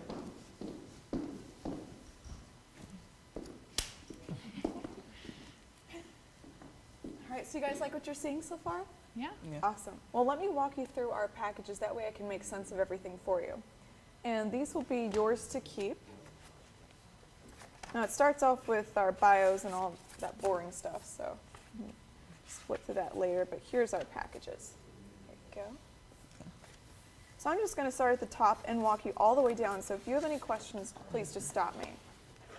So our Black Label package comes with a Sicilian Series album, which is any of our bigger books, and there's no price difference between them. So you can pick whatever size you like, then whatever cover you like, which we have leathers, we've got acrylic, metal, canvas. They're all the same price, so we like to give you a lot of diversity and options in that package. You get an engagement session, And something Sal and I do for our Black Label engagements is we travel so much. We don't charge extra if you want to meet us in another city for pictures. So let's say you're originally from Chicago or you love to travel to San Francisco. We would just work our schedule so that we can meet there at the same time, and then it's nothing extra, and you've got just a diversity in your pictures, especially for the artwork in your home too. You get an engagement guest book, which is this. So it's just a little coffee table book that fuses your engagement session with a place for people to sign. So instead of just a book of lines, it's a lot more meaningful that way. And then a lot of our clients use it as a coffee table book afterwards. And there usually ends up being a line at the reception because all the guests want to look through all your pictures too. And you would get to pick the pictures for this too. It's about 12 pictures, one for the cover, one for the back, and then 10 on the inside. Pretty cool. Yeah, very cool. You also get an event frame. And I don't have this with me because it's so big, but it's a 24 by 36 lit up poster. So just like when you go to the movies and you see those coming soon posters, that's kind of what this is. So it's a huge poster size in this clear frame, and it lights up from behind. It's one of your engagement pictures on the inside. So we usually set this up right outside the reception, so as people are walking in, that's kind of what's greeting them for your event. And then you get to keep the print inside afterwards. So that's pretty cool. That's really cool. You get a bridal session, which is just another session to get you more creative pictures that we couldn't get the wedding day. So let's say you have your heart set on, going to downtown Seattle, but of course it's raining and we can't go. So we would just schedule another photo shoot. You guys would get dressed up again, and we'd go and get all those creative pictures that we couldn't get that day. You get 2 photographers, and you always get Sal or myself as a primary shooter. So you're always working with an owner of the company. Now, we're both open on your date, so you can pick whoever you want to be primary, but I'm better, so I would pick me. But you can pick anyone you want.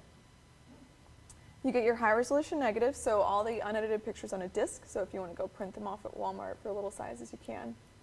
And then 10 hours of coverage, and a day of event slideshow. This is really cool. So at the reception, we pull out a 60-inch screen and a projector, and we show about 150 pictures fully edited that we took that day. Wow. Yeah, it's really awesome because you get to see him getting ready, you getting ready, all the cool pictures we went off and did, so it's like a little movie premiere event for your guests. That puts you in our Client for Life program. Basically, it's a free photo shoot every year for the rest of our lives. So as you start to have kids, or maybe dogs that are like kids, and you want a photo shoot, for whatever you want, it's free every year. Wow. And then you get a DVD slideshow, which is just a copy of that slideshow from the reception.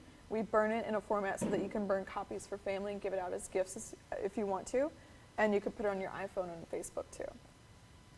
If you did want to add on video, you get 30% off, and I can walk you through video if you are interested.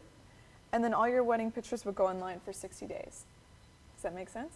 Yeah. Okay, perfect. Once you go to the Platinum package, it comes with a Roma Series album, which is this guy. So it's a little bit smaller, it's 10 by 10. And then for a cover option, you've got acrylic, which is this, or black leather all the way around with your names debossed. All right? Okay. And so I would just continue to walk them through every single item in our package. And notice you never heard me say a price. No one wants to hear that number. It is not a pretty number. If you ask, then you can afford it. No. So we don't ever say numbers. Even when someone's buying something at our studio, if they're giving me their credit card for their total, I never say a number unless they ask, because they don't want to hear it as much as I don't want to say it. And then notice how this wasn't even on the table. So I want them to fall in love with their bigger books. So this isn't even out there. So by the time I pull this out and it's right next to the big guy, it's like, wah, wah, wah. It's not even going to come close to the other books. They're falling in love with this. So have your other books off to the side so that they don't even see them, and let them fall in love with the bigger stuff. And notice we're going top down. We're starting with the bigger stuff. So we want them to fall in love with all the good stuff. It's easier to go down in price than to go up. And did you see the transition, how we went from the first package to the second package? I asked if they had questions. That's really important. So even though they might not ask a question, you have to read their facial expressions. So if you see like they're a little bit confused, make sure you address that. Because if they have a mental objection that they're not saying, it's still going to stall the sale. So you want to make sure that you're on the same page. So if I saw that you maybe looked a little confused, I would say, hey, is something not making sense? You just look a little confused. Right. And that's it. Just make sure you're all on the same page. Questions so far? All right, let me take you to close, because I know that can be a really awkward point for us whenever we walk through everything and it's like, hey, you want to book me? So let me listen to how I bring it to close. Let's say I walk through all the packages. Does all that make sense still? Yeah. Yeah. Okay. Well, just so you know, the process to move forward is a $1,000 deposit, and that secures your date. If you still need another week or so to figure out exactly what package fits you guys most, that's totally fine. The big thing is to lock us in once you know you want to work with us. That way we don't lose your date to another wedding. But you tell me where you're at in the decision process. I'm at the middle one to start, or at least that's what I would, look at initially. Sure, yeah. Well, let me know if you guys want to, if you want to lock us in, because I'd love to work with you guys. I think we'd have a lot of fun working together, especially me, not Sal. But yeah, let me know, and we'll go forward. Okay. Does that seem awkward at all? I let them know the process to move forward, because they're going to ask it. We all know that's the next step. They're going to ask that question. So why not appear to be confident, even if you're not confident, and tell them the next step to move forward, assuming that they do want to move forward. I mean, if they're here looking at our work, you make the assumption that they like our style of photography, and hopefully I didn't creep them out with my personality, so why wouldn't they want to book me? Let's move forward based on that assumption. And I told them it's $1,000 to secure your date. Like we discussed with the bridal show section, they don't have to pick a package right then. So by taking that off the table, they can easily look at each other and typically decide if they want to work with me or not. Say, yeah, well, we know we want to work with you. We have to figure out budget. But yeah, let's lock it in, that way we can secure our date. That's how you get a lot of bookings right then. And you would think that with letting them book a package later on that it might hurt the selection process and they might book a lower package. But our trend is actually 80% of our weddings next year are black label, even with them booking packages the week after. Because what's happening is they're falling in love with the books. And so if we're able to differentiate our packages with these books, they know they have to go black label. And so this is what's selling our clients on our top package. Whether they do it there or not, when they go home, now they're able to rework their budget based on us so that they can afford the book that they want. Does that make sense? All right, questions? Do you guys have any questions?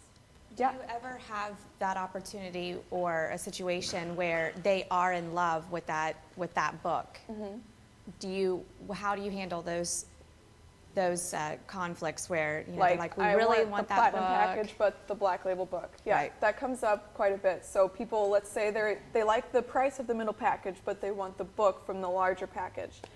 You can absolutely upgrade your book. If you look just 2 pages over, it's the a la carte pricing for every album. So if you end up upgrading your book, honestly, it doesn't make sense because you're at the same price point as the black label. And so that's the way we structured our pricing. You have to be strategic with it. So if they're in the platinum package, it's actually the next page over, and they upgrade their book to the next level, it's the same price point as if they're in the black label wedding price. Great. So it makes sense to be in that black label package because you've got all the extra stuff. So if it were just $1,000 difference for them to go from book to the next level of book, everyone would do it. And then that's where all of our weddings would be booking at.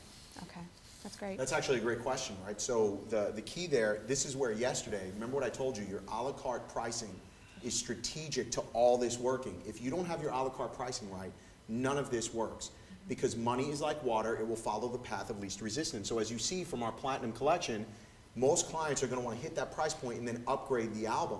Well, we've made it so painful to do that, it just makes sense to be in the black label. So I don't really have to sell it. Taylor doesn't have to sell it. Clients are making that decision on their own. I don't want to be a salesperson. I just want them to select what they want. So your base package, you have to be okay if they book it. Don't put a $700 base package there and then you're hating life if they book it. That's your fault, they're booking it. You have to set up your pricing so that they end up where you really want them to be, and that should be in the middle, right? That's the best place, right? And Devin said it right out of the gate. He's like, well, start off, I really think we feel comfortable being in the middle. That's perfect response. It's not like this was rehearsed. We've never had this conversation with them. They've never seen pricing until this moment in time, and that's how we wanted to present it to them. But any other questions? Does it make sense? Why Taylor, she never said the number. I want to highlight some keys here because I don't know if you're realizing the nuggets of information we're giving you in watching. You're kind of seeing behind the scenes and how we run this process. And this is the million-dollar question I get from photographers all the time. Like, I get nervous in this sales room. There was no selling going on. We were guiding the client through the process. And whether it's Taylor doing it or me doing it, the same principles are being adhered to. And that's why I'm so confident that if you just watch this over and over again as like your inspirational video before you go in, you can have this conversation too. I mean, did you feel like any of you, like this was something you can't replicate on your own? It's easy. And that's how it's meant to be. Simple. It should be simple. All right? What other questions? We have questions. Yeah, I bet. A question from Big Dog Daddy. Big Dog Daddy. Do you allow your BDD. client to change their minds in terms of packaging and package pricing after they've secured you and set the date for their wedding? That doesn't happen that often. You mean where a client has booked our package and then they change their mind for some whatever reason? That For a different package. Yeah, that doesn't normally happen Okay. where they try and go down or up in package. We haven't had that. I would say in 5 years, that's only happened once or twice, where a client's financials changed and they wanted to downgrade a package, and you know what? We just let them do it. It's not worth the bad blood. But we don't have that happen a whole lot of time because of the album. Because when they choose to downgrade or upgrade the package, and normally it's not, we don't have a problem upgrading. If you want to upgrade your package, yes. But if you choose to downgrade the package, what they're giving up is the album. And that's usually not what they want to do. At least not my bride. The bride doesn't want to do it. Maybe the groom does. So they usually find a way to make it work. I'm not sure what question to ask next. Well, let's go with DPP Boss. Let's see. From India. No, I got it. Okay. If you need to do this on Skype, what would be your style of presenting? That's a perfect question. Yeah. Because we have had these conversations over Skype, so I'll let you handle that because you do a lot of those calls. Yeah, you basically try and replicate this process as much as possible, even through Skype. So we still have the video conversation, and we'll be like, okay, can you see this? No? Okay, let me try. So it's a little awkward, but you want them to see your personality and see the books and what's included in the packages as much as possible. So it might just be like a 30-minute Skype call, and I'll walk them through just like I did with these guys here, just over video. Yeah, and I'm not going to lie. I've had Skype calls, and I'm in my pajamas. From the waist down. From the waist down, I'm in my pajamas and fluffy slippers. No, I'm just kidding. I don't wear fluffy slippers. But I'll have a dress shirt on, and then I'm in my pajamas on the bottom. So I kind of like Skype. It's easy. But no, you got to do it the best you can. Show them every product. And again, no one really caught this, and maybe you did at home. But I was showing them the benefits of this album. Like, I'm explaining in detail why this album's important and what makes it unique. So every product we show them, and Taylor did it as she walked through the rest of the products, we're not just saying, here's an album, check it out, it's really cool. We're explaining to them why this album is unique. If you're going to sell at a higher price point and offer a higher caliber product, you've got to explain those features, right? And you've got to understand the value in that. You can't just put the product in their hand. And you definitely have to show it to them. They've got to see, touch, feel it. So we're wondering, as people online are wondering, if we can hear from the two of you and Yeah. get your reaction. And do you feel like you're being sold to, or what are you feeling? You wanna go first? There you go, ahead. No, I mean, and I'm pretty hard to sell to in general. I have to say, like when if I'm like trying to get a car or like anything like that, I get kind of irritated when people Wall come goes across up, that man, way. when you see the sales Oh yeah, process. I'm just like okay, I'm gonna leave now. So I didn't feel that way at all. I felt really comfortable with both of you, and I like that. I think as a team it works that you have kind of more like the loud, like kind of more outgoing and talkative, and you're kind of like softer and a little gentler and stuff. And I think that like as a team that works for you because you can sort of kind of play to whichever Exactly. kind of couple that you have, because some couples are not comfortable Right. with a lot of kind of I don't know presentation. Right. Right. No, we get it, right? I mean, Sal's brides very much love Sal, and my brides love me, especially for the personality types. Whenever Right. they meet Sal, they're like, oh. yeah, I went. Taylor had a wedding a couple of weeks ago, and I got in so much trouble from Taylor because we had 3 weddings in one day.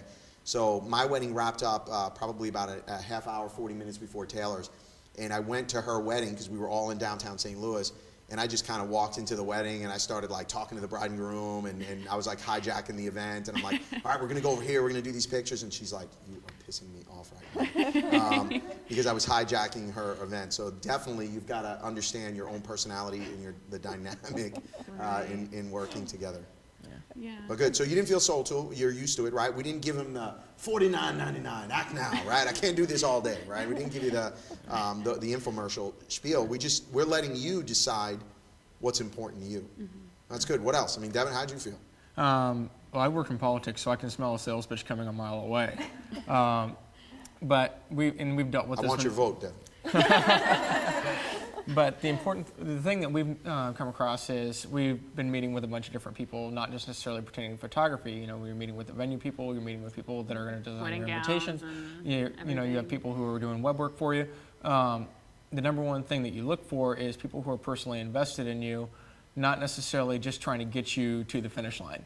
That's awesome. And that's one thing that I look for specifically. Is this person actually interested in sharing the vision that we have and helping us understand not just what we need done for the photos, but helping us build out the vision for what that day is supposed to be, rather than just, here's the service we provide, here's the price, done, finished. Because if that's the case, then we're obviously too busy to give us the time of day. We're too busy to give you the time of day. That's awesome feedback, Devin, by the way, because this isn't necessarily something we spoke about at all. So hearing you say that that's important to you, that's educational for me, actually, because I'm always looking to refine this process. So you're really, just to kind of paraphrase what you're saying, you're looking for somebody who's not necessarily talking at you, but working with you. Is that Correct. a fair assessment? Right. Yeah. And did we give you that impression? Yeah, Yes. absolutely. You gave a lot of, and actually both of you did kind of give sort of your personal experience on things, which is nice to have the benefit of your experience because you've done probably countless weddings, and this is our first one, so Right. That's awesome too that you just said that, because what I teach people and what I try to just exude in our own business is that I never want people to feel like I'm talking to you and telling you I'm the expert, right? And I know I never said that to you, right? Mm-hmm. But you just said something that made it ring true, and I hope everybody's catching that, is that I made you feel like I was an expert. There's a difference between telling you I'm an expert and you coming to the conclusion I'm an expert. Would you agree with that? right, yeah. Yeah, so Absolutely. that's important. That's important to me as we run our business, is that if you don't see us as experts, I can't convince you I'm an expert, right? You're going to come to your own conclusions. So good. That's really good. Yeah. I have a quick question. You guys are a local couple, right? Carmen, Yeah. you guys are, okay. So I know your main markets are Chicago, St. Louis, and New York. How do you handle, say, coming out to Seattle as far as travel and whatnot? Is that considered a destination wedding where there's other costs, or is it more like, do you know what I mean? No, I know exactly what you mean. Okay. So depending on what market we're selling into, travel is built into the package, right? Here's what you don't want to do, and that's a very good question, Brandy, is what I don't want to do is have to keep telling people plus travel, plus travel, plus travel. Okay. Because then what happens is I'm creating a barrier to entry. They don't want to book me. They're just going to go, just book someone local. I don't want to deal with this guy, and I got to book his hotel and book his airfare. We got enough things to worry about. I don't want to do this, right? And she's like smiling as I'm saying this, because they don't want to deal with that. So you've got to build your packages together so that they include that. And the truth is, when you're in the Midwest, we are at a very advantageous spot, because I can get to either coast relatively easily, and I can jump on a Southwest flight for $250 almost anywhere in the U.S. and be there. So it doesn't cost me a whole lot of money to cover a wedding in New York. Chicago I can drive, or the West Coast. So I use that to my advantage. I don't want to add plus travel. However, with that being said, if this is a Europe wedding or anywhere outside the United States, couples understand they have to cover your travel, and I would in fact make them cover travel. But look, don't make your couples book your travel. You're gonna get burned. I did that in the past, and my couple made the worst possible decision because it saved them a couple of dollars. The decision they made was, oh wow, if we book this flight, it saves us $400. You know why it saved them $400? Because it took a 4-hour flight and turned it into a 14-hour flight. Right? It had me connecting in 3 different cities. So they don't give a crap about my time. So what I do instead is I go, look, in order for us to cover your wedding in the Virgin Islands, this is going to be an extra $1,500. That's all inclusive. That's my airfare, hotel, meals, everything. And then I take care of the rest from there. And that's our couples like. Okay. Does that make sense? Yes. Awesome. Couple more questions? Yeah, we have just a few more minutes left until lunch break. Just so you know, there's like 50 or 60 questions that have Nice. just come up about this, and the questions. I hope everybody, you know, my thing in there, and you know, everybody out on the internet, I hope you appreciate the kind of vision we gave you into this, like, you know, meeting with a legit engagement couple and hearing from them. I think it's powerful for you guys to be able to hear their vision or version of what transpired here, because a lot of photographers will look at this and maybe be a little skeptical, but guys, it works. You know, we have, again, a fully functional studio. I'm telling you, this works. When we get to this meeting, we're booking 90% of the time because of the way we run it. So, right, emulate this and bring it into your own business. Great. So let's, I don't think I can get through 50 Yeah, you can't questions. do 50. There are so many great questions. I'm going to ask this question from Keith.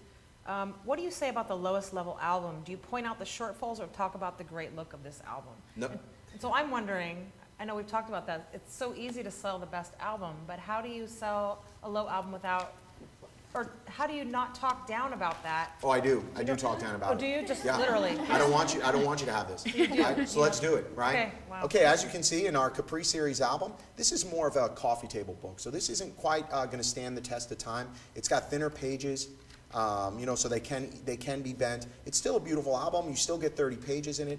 However, notice there's a gutter here, so that's going to impede our design. Typically, you know, this is great if you're going to put it out on a coffee table, but, you know, it's clearly not my favorite album. Done. So that's exactly how I would sell this album. And I've just talked them out of it for sure. And just out of curiosity, you're sitting here, you've looked at all our albums. Forget price for a second. Which do you want? Yeah, the good one. Yeah, of course, right? So, you know, our strategy is very simple. We didn't start with the cheap album and then work up to the most expensive. We started with the luxury, the Louis Vuitton of albums, showed them that, and then we pull out like the Walmart version of albums, and they're like, you know, oh, we can't have that. That's garbage. Get that off the table, right? And that's how we want them to feel. I have a selection of albums, obviously not of this caliber, but you know, I have made investments into my albums because that is something that I am showing during my consultations. But I don't know if I'm speaking for anybody else, but you know, for somebody like me to feel like to go from like a Ford to a Cadillac kind of thing, you know, what sort of advice do you have for somebody like us to, if we are going to make this big jump, we're going to increase our prices, we're going to listen to style, we're going to do everything he tells us to do, because this is what we're supposed to be doing. Do you recommend just jumping head first and buying all of the exact albums? Yes. Or what do you recommend? Yes, I recommend you go get the albums because this is the linchpin in our entire system. So if you don't have the albums, you're going to be trying. You can't sell it. You can't sell it. If you don't have it to show, you won't sell it. Yeah. They don't understand the value. Note, again, I go back to her raw expression when she felt that album, right? That's it. Dude, when she did that, I'm done. She's mine, right? I can only screw up this meeting. But if I were to show her a piece of paper and be like, oh my God, this album is so cool, you're going to love it, it's got crushed velvet, it's got all this stuff. No way. It's not. She's got to be able to touch it, right? That is, again, consumer behavior. But let's talk about the strategy a little bit. This is one book. This is one investment. This is just a press printed book from a lab. So that's one investment. Your middle album, this is just an acrylic cover, black leather. That is the only option available. 10 by 10, acrylic album, black leather. There is no other option in the middle. This is where you hit your sweet spot. What we tell clients, grab this for me, is when you hit the black label, you have over 40 different leather options. We have over 5 different liner options for you. This is completely custom. You get any album in our Sicilian series collection. Well, that is the 12 by 18, the 8 by 20, the 10 by 10, the 16 by 16. So we have like 4 or 5 albums in our signature collection, one that will appeal to everybody. So we reward you for good behavior. If you're in our top level package, we're going to give you any option you want. I'll pull out 40 different swatches of leather. You tell me what you want. Now they feel like they've got that customized, personalized experience. But hey, you want to be in our middle package? No worries. This is still a great album. A lot of our clients love it. It's still heirloom quality. It's very thick pages, no gutter. So we still hype this one, but you know they are lusting for that Louis Vuitton album, and that's the key there. Good questions. All right, another question is, from the times that you don't close the sale, which I know is not that many, but or maybe when it was the case, what is the most common reason? Is there a theme? Yeah, well, you know, that is a great question, by the way. The way our business process is run now, is from 4 years of experience, right? So every part, don't take this business plan, right, this whole course, and try and implement small pieces of it. It won't work. You're going to feel like this isn't working. You've got to understand this is an entire blueprint for your business. The reason we have so much success here now is because of that initial email that goes out. And our prices aren't online. So because our prices aren't online, when they get here, there's no shock factor.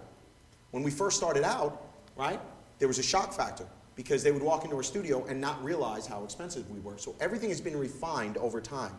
The second part of this process is the albums. The albums have made it easier to start closing deals because they're a differentiator. This has allowed us to go from just being a photographer, right, guy with a camera, chick with a camera, to being an artist.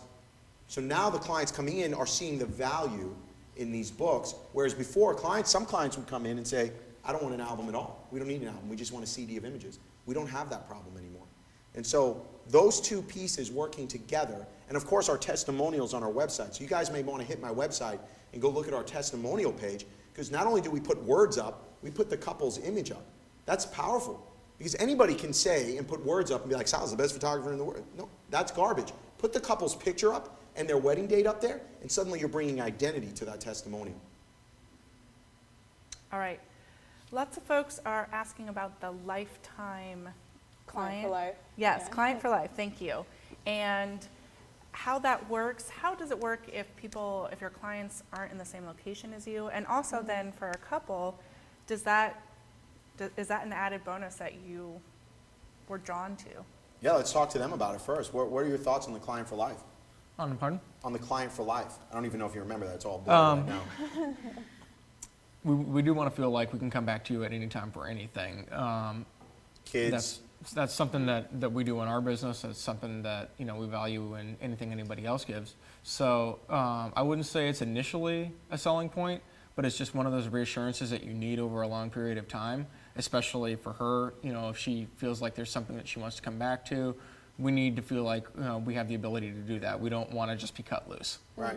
That's perfect. Yeah. Well, it's the difference between a salesperson, which is like a one-time experience, and something where it's like, like you said, when we have kids and stuff, it's like, oh, you photographed us getting married, you photographed, all these phases of our life, so we feel comfortable and feel like you know us and know how to take, those kinds of pictures because it's more intimate. Yeah, I think she just hit the nail on the head, because you're saying exactly what I think everybody's getting on is what is the value of coming back to me. I'm letting you know through offering you client for life, I'm here forever.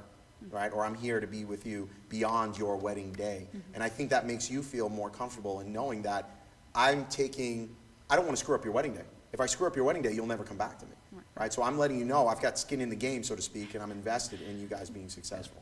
And so from a business perspective, they're saving a session fee, which at our studio is anywhere from $200 to $500 every year. So it's just for the session. It doesn't come with a CD or anything like that. It covers their session fee. And if they're spending $8,500 with us and they've gone through our process, they know how we work, they know the process of everything, why wouldn't I want them to come back and shoot with me every year? So hardly any of our clients take advantage of this yet, because I don't think they've had kids yet, or they don't need the session yet. But the ones that do, they spend because they've been trained. They know the process. So I just shot someone's wedding. They were Black Label. Next year, they had a family get together. They spent $4,000 on a family session. Our family portraits we don't advertise. If you go to my website, you don't see anything about family portraits, because I don't want the random person coming to our studio that doesn't know the process. Right. I'd rather have somebody who's been with us. So to that point, the average family spends between $3,000 and $5,000 in our studio, and we probably do anywhere from 15 to 25 a year. But a majority of those 15 to 25 are previous clients. And I just shot their newborn pictures a couple months ago, and they spent another $2,500. When they come in to view their pictures, they know the process. They're like, just give us Black Label. We'll just sign it up. Let's pick pictures. So that's always music to my ears. That's always music to my ears, because you're not in the sales session. It's my no-fly zone. I'm not allowed in there. Not in there. So yeah, it's trained. They've been trained, and so we want those clients back every year. So it's great sales for your studio in the future. We're rocking it? We doing good? Yeah, we're rocking it. Is this a good place to take a break? Do you have another slide? No, it is break time. All right, let's take a break. We're going to take a 45-minute break. Give us a little rundown of what we're going to be doing right when we come back. Yeah, so this afternoon, man, it's shoot time, right? So we're going to take these two on an engagement session outside. I'm going to try and give you 3 different lighting techniques. We're going to do some off-camera flash, and I'm going to just try and simplify the process because you'll find that when I'm working with off-camera flash, I don't want to spend 20 minutes trying to figure out my light meter and all that other madness, right? So I get to my shot relatively quickly. I'm going to show you my shooting style and how the shooting style really lends to our very high engagement sales. So our engagement sales averages are over $1,400. And I'm going to show you exactly how we shoot to sell, because that is the key. I don't just go out and start chasing butterflies around. I'm thinking about the actual sale, right? Why are you laughing, Lisa? Yesterday there was unicorns or something. Unicorns. Yesterday was unicorns. Today's a butterfly day, Lisa. All right? So I don't just walk around randomly doing things. I'm thinking about the sale. So you will find that when I'm in the middle of an engagement session, I am in fact thinking about one thing only, and that is the engagement sale. So we're going to show you our process, some different lighting techniques, and that's our afternoon. So we are shooting. Don't disappear. Be part of this, because I think we're going to educate you on some really cool lighting techniques. That is what I love about you guys. All right, everyone. Our Facebook page, Creative Live Facebook page, is blowing up with comments for Sal to read about their success stories and things they've learned from this workshop and the previous workshop. Please go to the Creative Live Facebook page and chime in, because we love to read these. I'm going to read one from Angela Maria Diaz, who says, I'm going to buy Sal Cincotta's workshop here in Creative Live, and I'm sure I will have the same good results I'm reading about on the Facebook page. She says, I am desperate to go one step further from where I am right now. Take that step, man. Get it going, man. Take a leap of faith. I promise you, if you do what I'm telling you to do, you will be successful. This is the blueprint, so without a doubt. I think that's the key, is you don't need to feel desperate. That is, No. that is what we're here for. Yes. That is what you are here for, and you can take comfort in knowing that you have this blueprint. It's like a recipe. You want to cook a great holiday meal.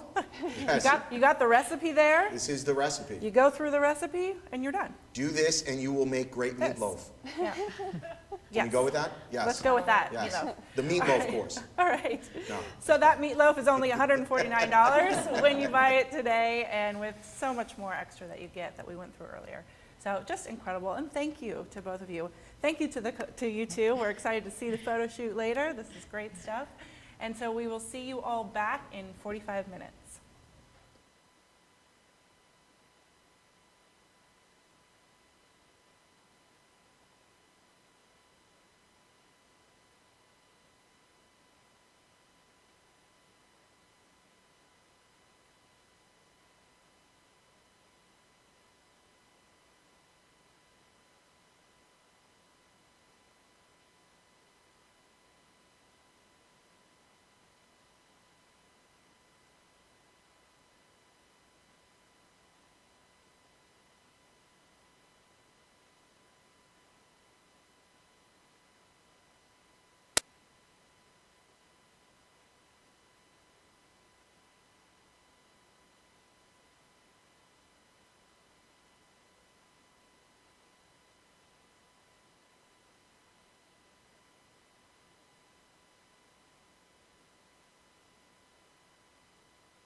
Welcome back from break, everyone. We are here at one of Sal's destination locations, here in the alleyway behind Creative Live.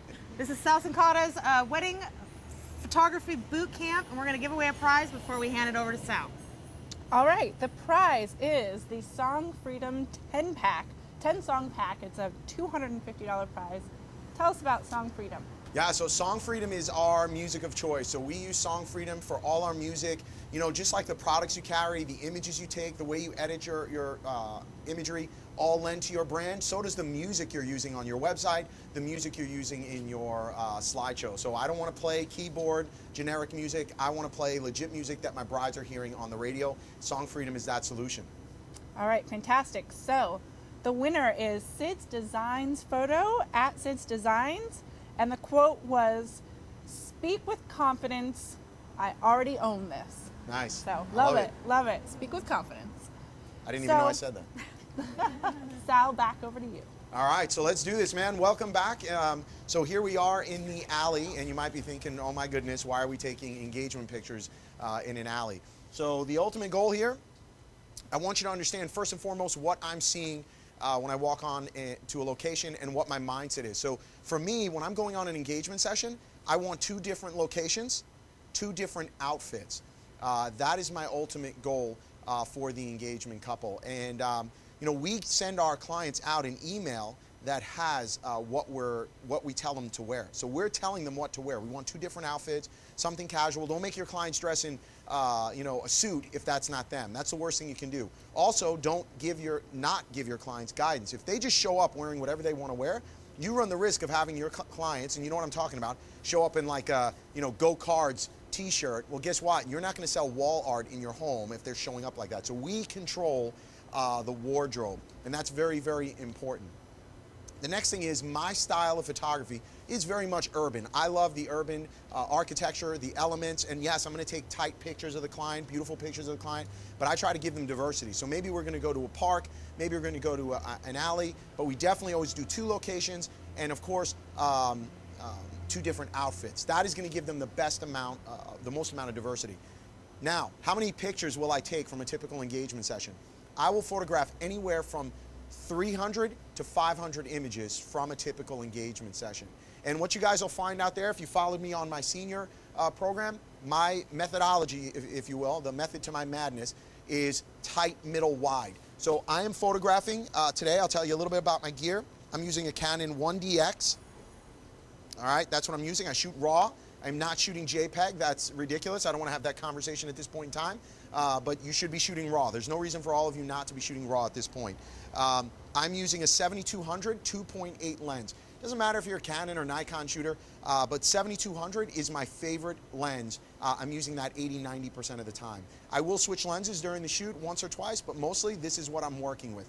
And remember what I said before we went to break. I am thinking mentally about the sale. So I'm thinking about selling prints. I'm not just walking out here in an alley and wondering like, ooh, should I shoot here, should I shoot there? Because what's going to happen is you're going to lose confidence with your client. So your clients they're going to think you're not in charge. You're not in control.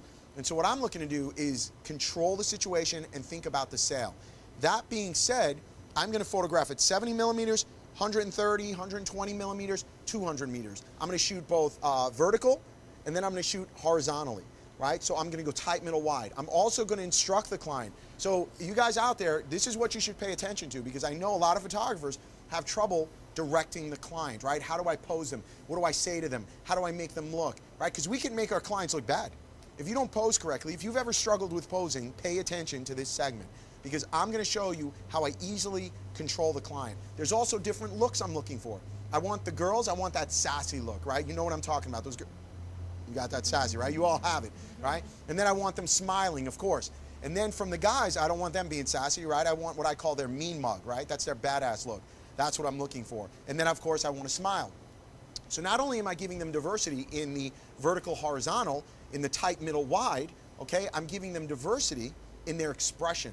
That's very important. So think about it. I can have them looking at each other, kissing, looking at the camera, looking away from camera. That's 4 different exposures right there. I can shoot each one of those 4 at 70 millimeters, 120 millimeters, 200 millimeters. So now those are 12 frames that all look somewhat different. Now multiply that by both vertical and horizontal.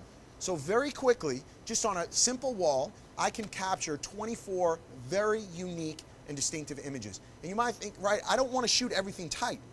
If I shoot it real tight at 200 millimeters, no one's going to put a 30 by 40 canvas on their wall or acrylic of a giant headshot, no matter how beautiful they are. So I have to think about the sale. If you want to sell big prints, you've got to shoot to sell, and that's the key concept here. So that being said, let's take a look at what's in the bag, because that's the next magical question I always get.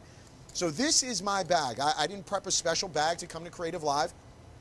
This is what I travel with. So I shoot all over the country, all over the world, and this is what I carry everything in. This is a Low Pro X200. So they make an X300, which is a bigger bag, but the X200, what I love most about it is it fits in the overhead compartment. So I'm not going to have to check this bag.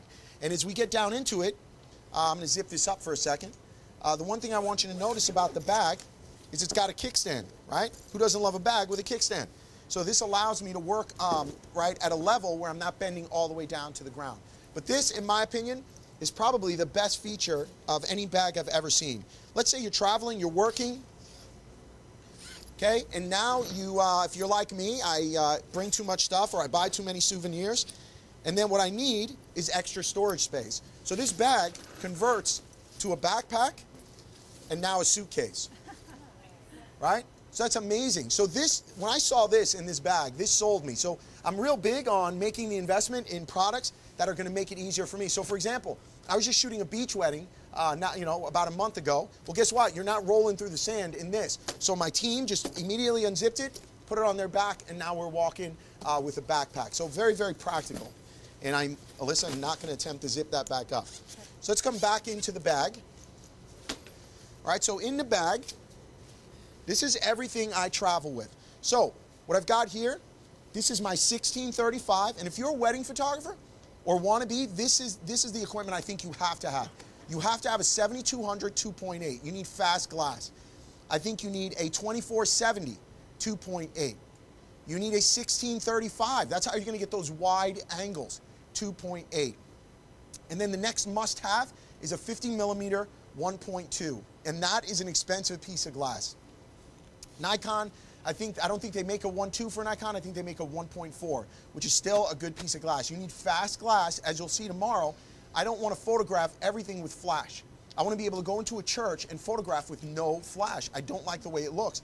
That's how we do it. So again, 7200 2.8, 2470 2.8, 1635 2.8, and a 50 millimeter at 1.4, right? I wouldn't go any slower than that. So you want as fast as possible, 1.4, 1.2 for you. Then the next thing I have is a macro lens.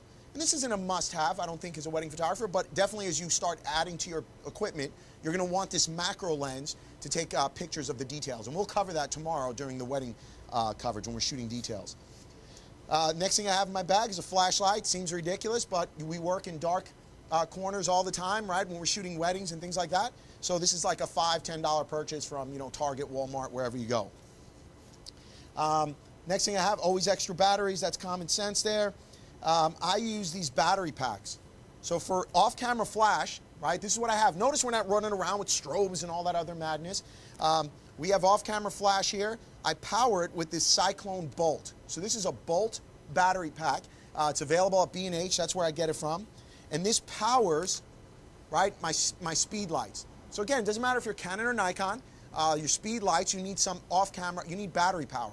The 4 AA's that are in this are not going to allow you to recycle quick enough. So if you're a photographer, and this is the thing you're struggling with, where it's like the flash fires, right? It's like pop, wait, wait, wait, pop, wait, wait. I don't want to wait. I got to keep moving quicker. You need this battery pack. So I have 2 of those in my bag. For speed lights, I use the Canon 600 speed lights. These are brand new. And what I love most about them is they have radio triggers in them. So no more fumbling around with triggering from a third party. The triggering devices are now built into the 600s. And we're going to do something with off-camera flash later. And that's about it. So I've got some other stuff in my bag, some light modifiers from Rogue. I don't know if anybody's using Rogue, but I love Rogue grids and light modifiers. And we might use some of that at the reception tomorrow.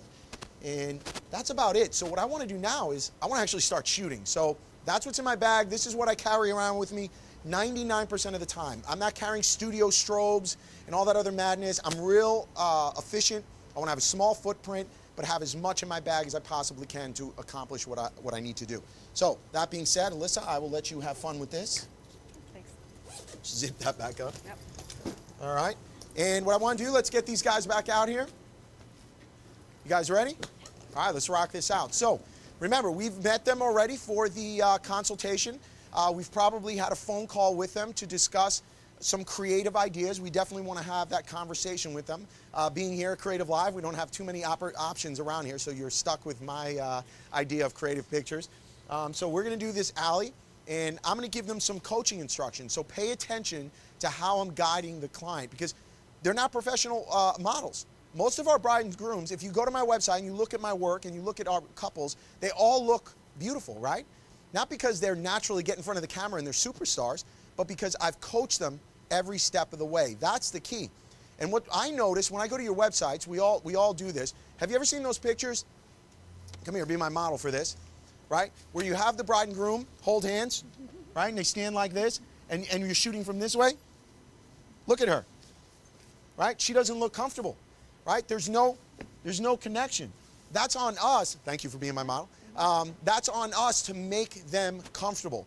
And that's the difference. So that's the difference between them looking like two disinterested parties and looking like they're in love. If you can convey that message of passion and love through your imagery, you are going to sell pictures. And that's on you as the photographer and what I call the creative director. I don't see myself as a photographer. I see myself as the creative director. That's my job. So listen up. I'm going to give them some coaching. All right, you ready? Yeah.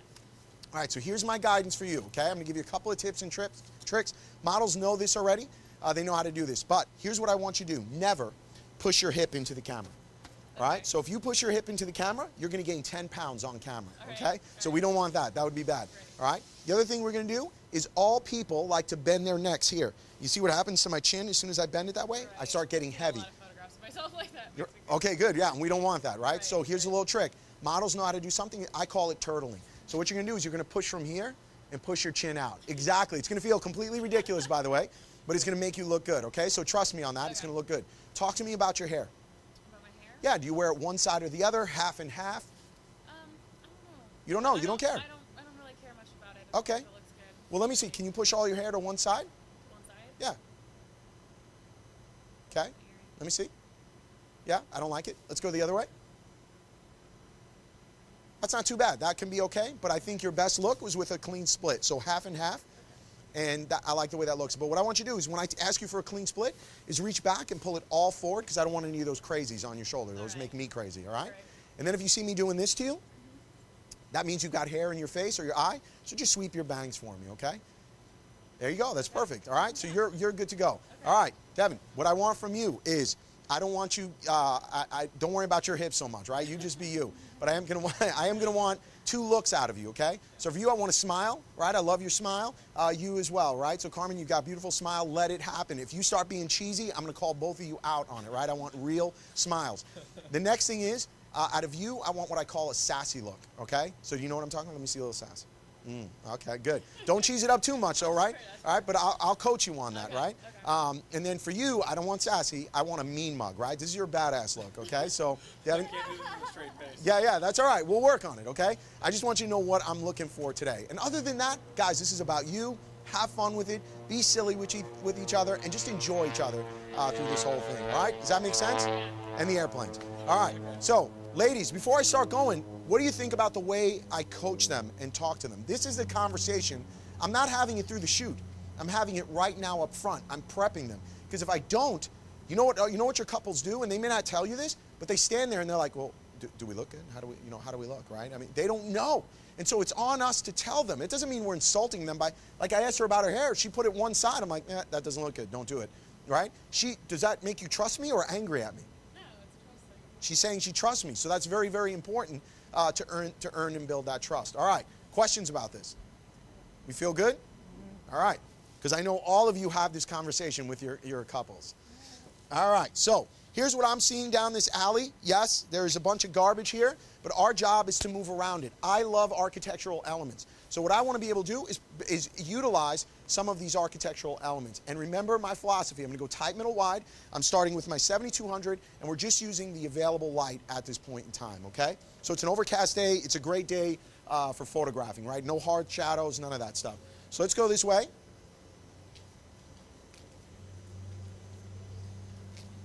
So here's what I want you to do. You two come with me. Let's take off that jacket. Yeah, you can hand that to Alyssa.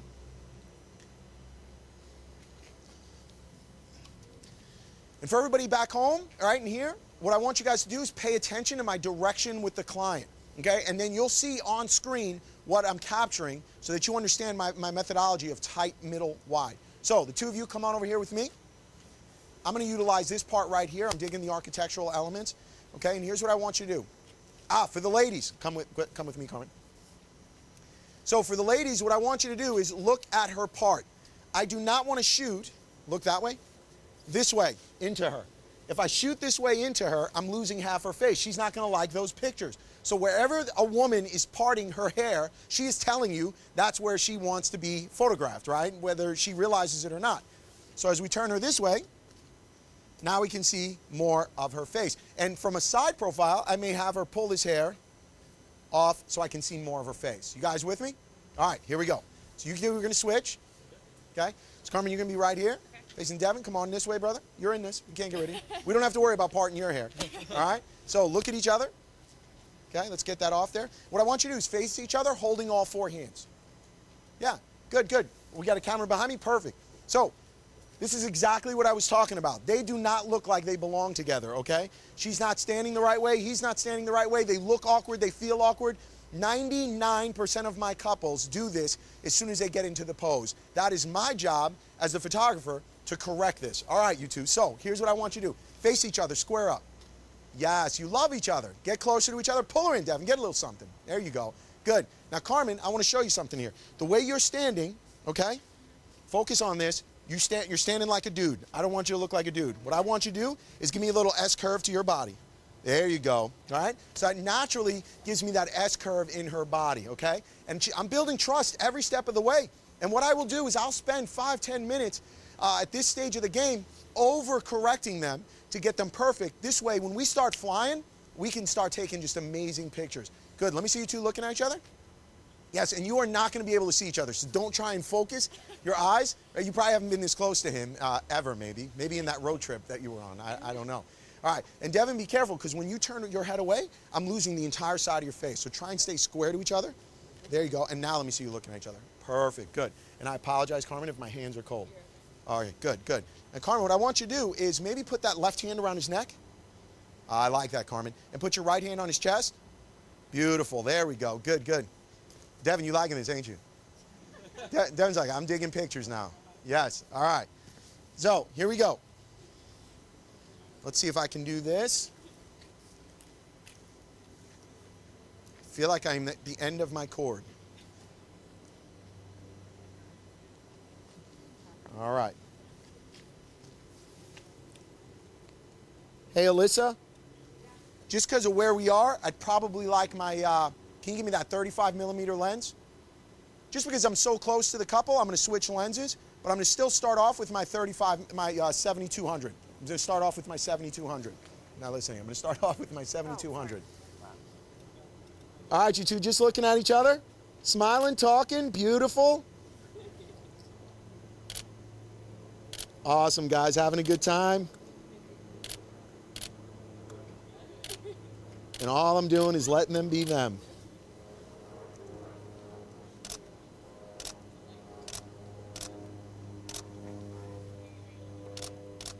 And all I'm doing is while they're talking to each other, being silly, I have no idea what they're saying. I would love to be on a fly on the wall, is I'm just shooting through this. Awesome. And then when I've gotten enough of this, okay, what I want you to do now, keep talking to each other. You guys are doing awesome, okay? Carmen, I want you looking at me just right that way. Clear that hair off your shoulder for me. Good. Let it hang. Yeah, yeah. Okay. Carmen, bring your chin to me. Good. Down. Beautiful. Devin, get in her ear a little bit. Just talking to her. Tell her how beautiful she looks. And Carmen, you're just looking at me. Beautiful. And Devin, you can whisper a little something nasty in her ear. It's okay. Nice. Devin, did you realize we had her mic'd up in her hair right there? So everybody at home's laughing too. Okay, here we go. Beautiful, good. Stop whispering in her ear, Devin. She can't even focus. That's awesome. All right, but get back in there, Devin. It's good. Yeah, get back in there to her. Good. And Carmen, I want you looking at me. Devin, you're looking at her. Okay, I don't care if you can see her. Put that hand around his neck. Around his neck, sorry. And then Carmen, you're looking right at me. Give me that little, just soft, little sassy look, okay? Lips together. Soften it up just a little bit. Get into a little bit of a smile. That's all right. You got the giggles. I love it. There you go. A little bit softer. Perfect. Softer. Carmen, that is the look I want out of you. Beautiful, okay? So notice I'm letting her get to that look. I'm just talking to her softer, softer. I'm talking her through it. And what I'm looking for is just a different angle, okay? Now I'm going to switch. I want to get a little bit of Devin. So I'm going to come over here. Notice they haven't moved. I'm the one doing all the movement here, okay? And I'm in a very confined space right now. I would love to have more room, but I don't. And so we can still make this work, okay? So Devin, you're going to be looking at me now, okay? And Carmen, I want you, how about you're looking right there? Yeah, beautiful. Devin, you're looking right at me. Beautiful. Can somebody do me a favor? Can we get that water bottle out of the background there? Thank you very much. Good. And Carmen, you're doing great. All right? A little nervous? Only a little. You're doing fine. All right? Yeah, normally during engagement pictures, you wouldn't have this many people watching, so you're doing awesome. Just checking out Alyssa right there. Good. Carmen, you look good. Devin, you're right at me. Bring your chin this way a little bit. Perfect, dude. And I love your expression. Push your head away just a little bit. You're losing some of her hair. It's hitting you in the eye. Okay? Good, good. Yeah, now pull in a little closer to him, Carmen. There you go. Perfect. Devin, I love your expression, buddy. Right here, I'm horizontal. Now I'm going vertical. Good. And Devin, give me a good smile, buddy. Love it. And I love that you're smiling too, Carmen. Perfect. Good, good. Awesome. Let me see you two looking at each other. Good. Perfect, guys. Now what I'm going to do is, just because I'm in a confined space, I had to adapt to my shooting style. So normally, I would like to just stay with my 7200 and move further back. I don't have that luxury. That doesn't mean we can't make it work. We just switch our lens, move our feet, change our angles. And I hope you're noticing back at home, I'm shooting some vertical, I'm shooting some horizontal, and at this point, actually, I haven't even had them look at the camera yet. So let's come back to that. Good. So what I want you to do, this is going to be a tight waist shot, okay? Carmen, let's get that hair back over, pull it forward on this side. Beautiful. Bring your chin to me just a little bit. Right there, down. You got it, turtling. I love it. All right. And then, Carmen, on this side of your face, just sweep that bang for me. There you go. Chin this way. Perfect. Good. And Devin, just get a little closer to her, because I feel like you look like this, right? I just want you to get comfortable. Shake it off, buddy. There you go. Good, good. Awesome. Both of you looking at me? Love it, you two. Stay there with it. Good smiles. All right.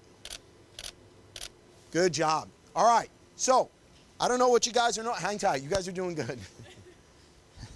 So they're a little nervous, right? Just with everybody watching, everything going on. So what I'm trying to do, and we're going to all have couples like this. We're all going to have couples that get super, super nervous as soon as the camera's put on them, right? So what I like to do is just let them get rid of all those giggles. Let them get rid of all that nervous energy. And then come back and start getting a little more heavy-handed in the posing. Because if you overpose somebody in the beginning, they're going to lose their confidence. They don't know that, she feels like, oh, am I looking good? Am I not looking good? So she's super, super nervous right now. I can see that. So I'm just going to let her get that nervous energy out. But now I want to start doing something a little bit bigger. So now I'm going to put a 35mm lens on. Actually, I want everybody to pay attention. Hopefully this camera's hot. How we switch equipment. So this is Alyssa. She works with me. She's my studio manager. And you've seen me, if you've watched me on Seniors, how we switch equipment. And everybody seems to be pretty amazed at how we do it. So when I'm working with a couple or a client, the last thing I want to do is start fumbling around with my equipment. And so all my team members have been trained on how to hand me equipment. So she's handing me a lens with the red dot up, okay? Because what she's going to do is, I'm going to push my camera in front of her. She's going to grab that lens. I'm going to come in, grab this lens. I'm not even making eye contact. Well, I should have looked. And now I'm switching my lens. So let's do it again. Right, so red dot up, real time. She's going to come in, grab, go, right, done. And that's how I want to be able to switch equipment. So, but I do need my 35mm, so you can't disappear with that. Go, take it, done, right? So it should come right in and switch. So that's the key. You want to be able to, I don't want to start fumbling around in my gear in some weird case or those pants that have room for lenses. What the hell? All right, I just want to work with my my lens, my equipment, but mostly I want to stay with my couple. I don't want the equipment to get in the way of the shot, right? The equipment's just there to give you a great shot. So keep that in mind, especially when we're talking about lighting, off-camera flash, things like that. I don't want to spend all that time there. So let's come back to these two. Now I'm with my 35mm. I'm using a 35mm 1.4, right? It's a prime. What I want to do is pull you two off this wall, right about there. I want you to look back at each other. So I want you to go back to holding all four hands. Okay, get close to each other. Good, good. And what I want you to do, you got it. There's your leg.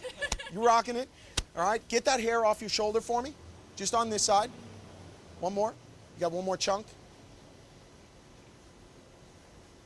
Good. But look at Devin. Yeah, because I still want this back here. I probably want it all off. Let's take it all off. Off this side too? Yeah, just push it all back. I like that. Good. Awesome. All right, holding all. Put that arm around his neck. Yeah, there we go. I really like that. Good, good. Yeah, Devin, grab her by the waist. And what I want you two to do is slide this way just a little. Good. Right there. Okay. Good. All right, here we go, guys. So what I'm looking for you to do is looking at each other. There's going to be a test shot, so hang with me. Beautiful, guys. Just looking at each other, smiling at each other. Okay, giving each other a kiss. Beautiful. All right, Carmen, I want you looking at me. Yep, chin down, leaning into Devin. Right there, beautiful. And give me that little sassy, playful look. Yeah, don't pop those eyebrows. Good, both of you looking at me now? There you go, perfect. Kick that leg for me, gorgeous. Good smiles, both of you. Sassy, mean mugging, both of you. She's got the sassy. Devin, bring your chin this way a little bit more. Good, right there, guys. Beautiful. Okay, now I'm going to come back. I'm going to take this same shot. I want to go back to my 7,200.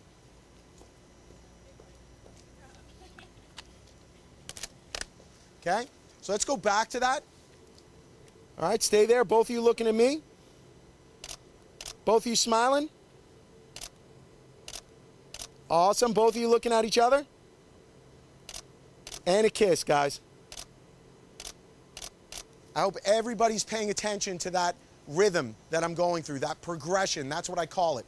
Tight, middle, wide. And yes, I have to switch my lens just because of the compact space of what I'm doing. But then I'm going vertical, horizontal, and I'm taking them through a look progression. Looking at each other, kissing each other, looking away, looking at camera. Okay, so I'm getting multiple looks that I'm sure some are popping up on the screen. Now, from that perspective, what I want to do now, okay, is I want to be able to shoot. I want to use some off-camera flash for this, but the first thing I want to do, don't worry about the flash right now. I've got a silver grading door, so I want to give them another set. I want to create as much diversity just in this alley as I possibly can. So I'm going to take them to this silver door. It's all we have to work with in the alley, so I'm using architectural elements. And now I want to isolate each one of them. So I'm doing this, I'm thinking about their nightstand, right? Devin will probably want a picture of Carmen for his nightstand for work or something like that. And she may want something for her office, desk, work, something like that. So I've gotten them together. Now I want to get them separated from that perspective. And again, we're just shooting natural available light. We're going to switch to off-camera flash here in about 10 minutes, okay? So let's go this way.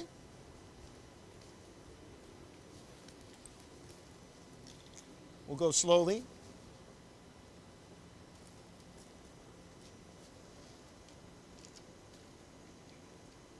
These poor guys have to follow me around. I'm tethered.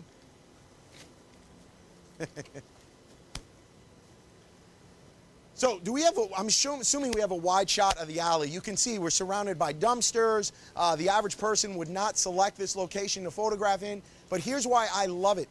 I love photographing in this spot because when the client sees the images, they are going to say, that alley did not look like that when we walked down it. And again, that's the magic on our part. So let's go here. All right, Devin, what I want you doing is I want you leaning back on that wall, okay?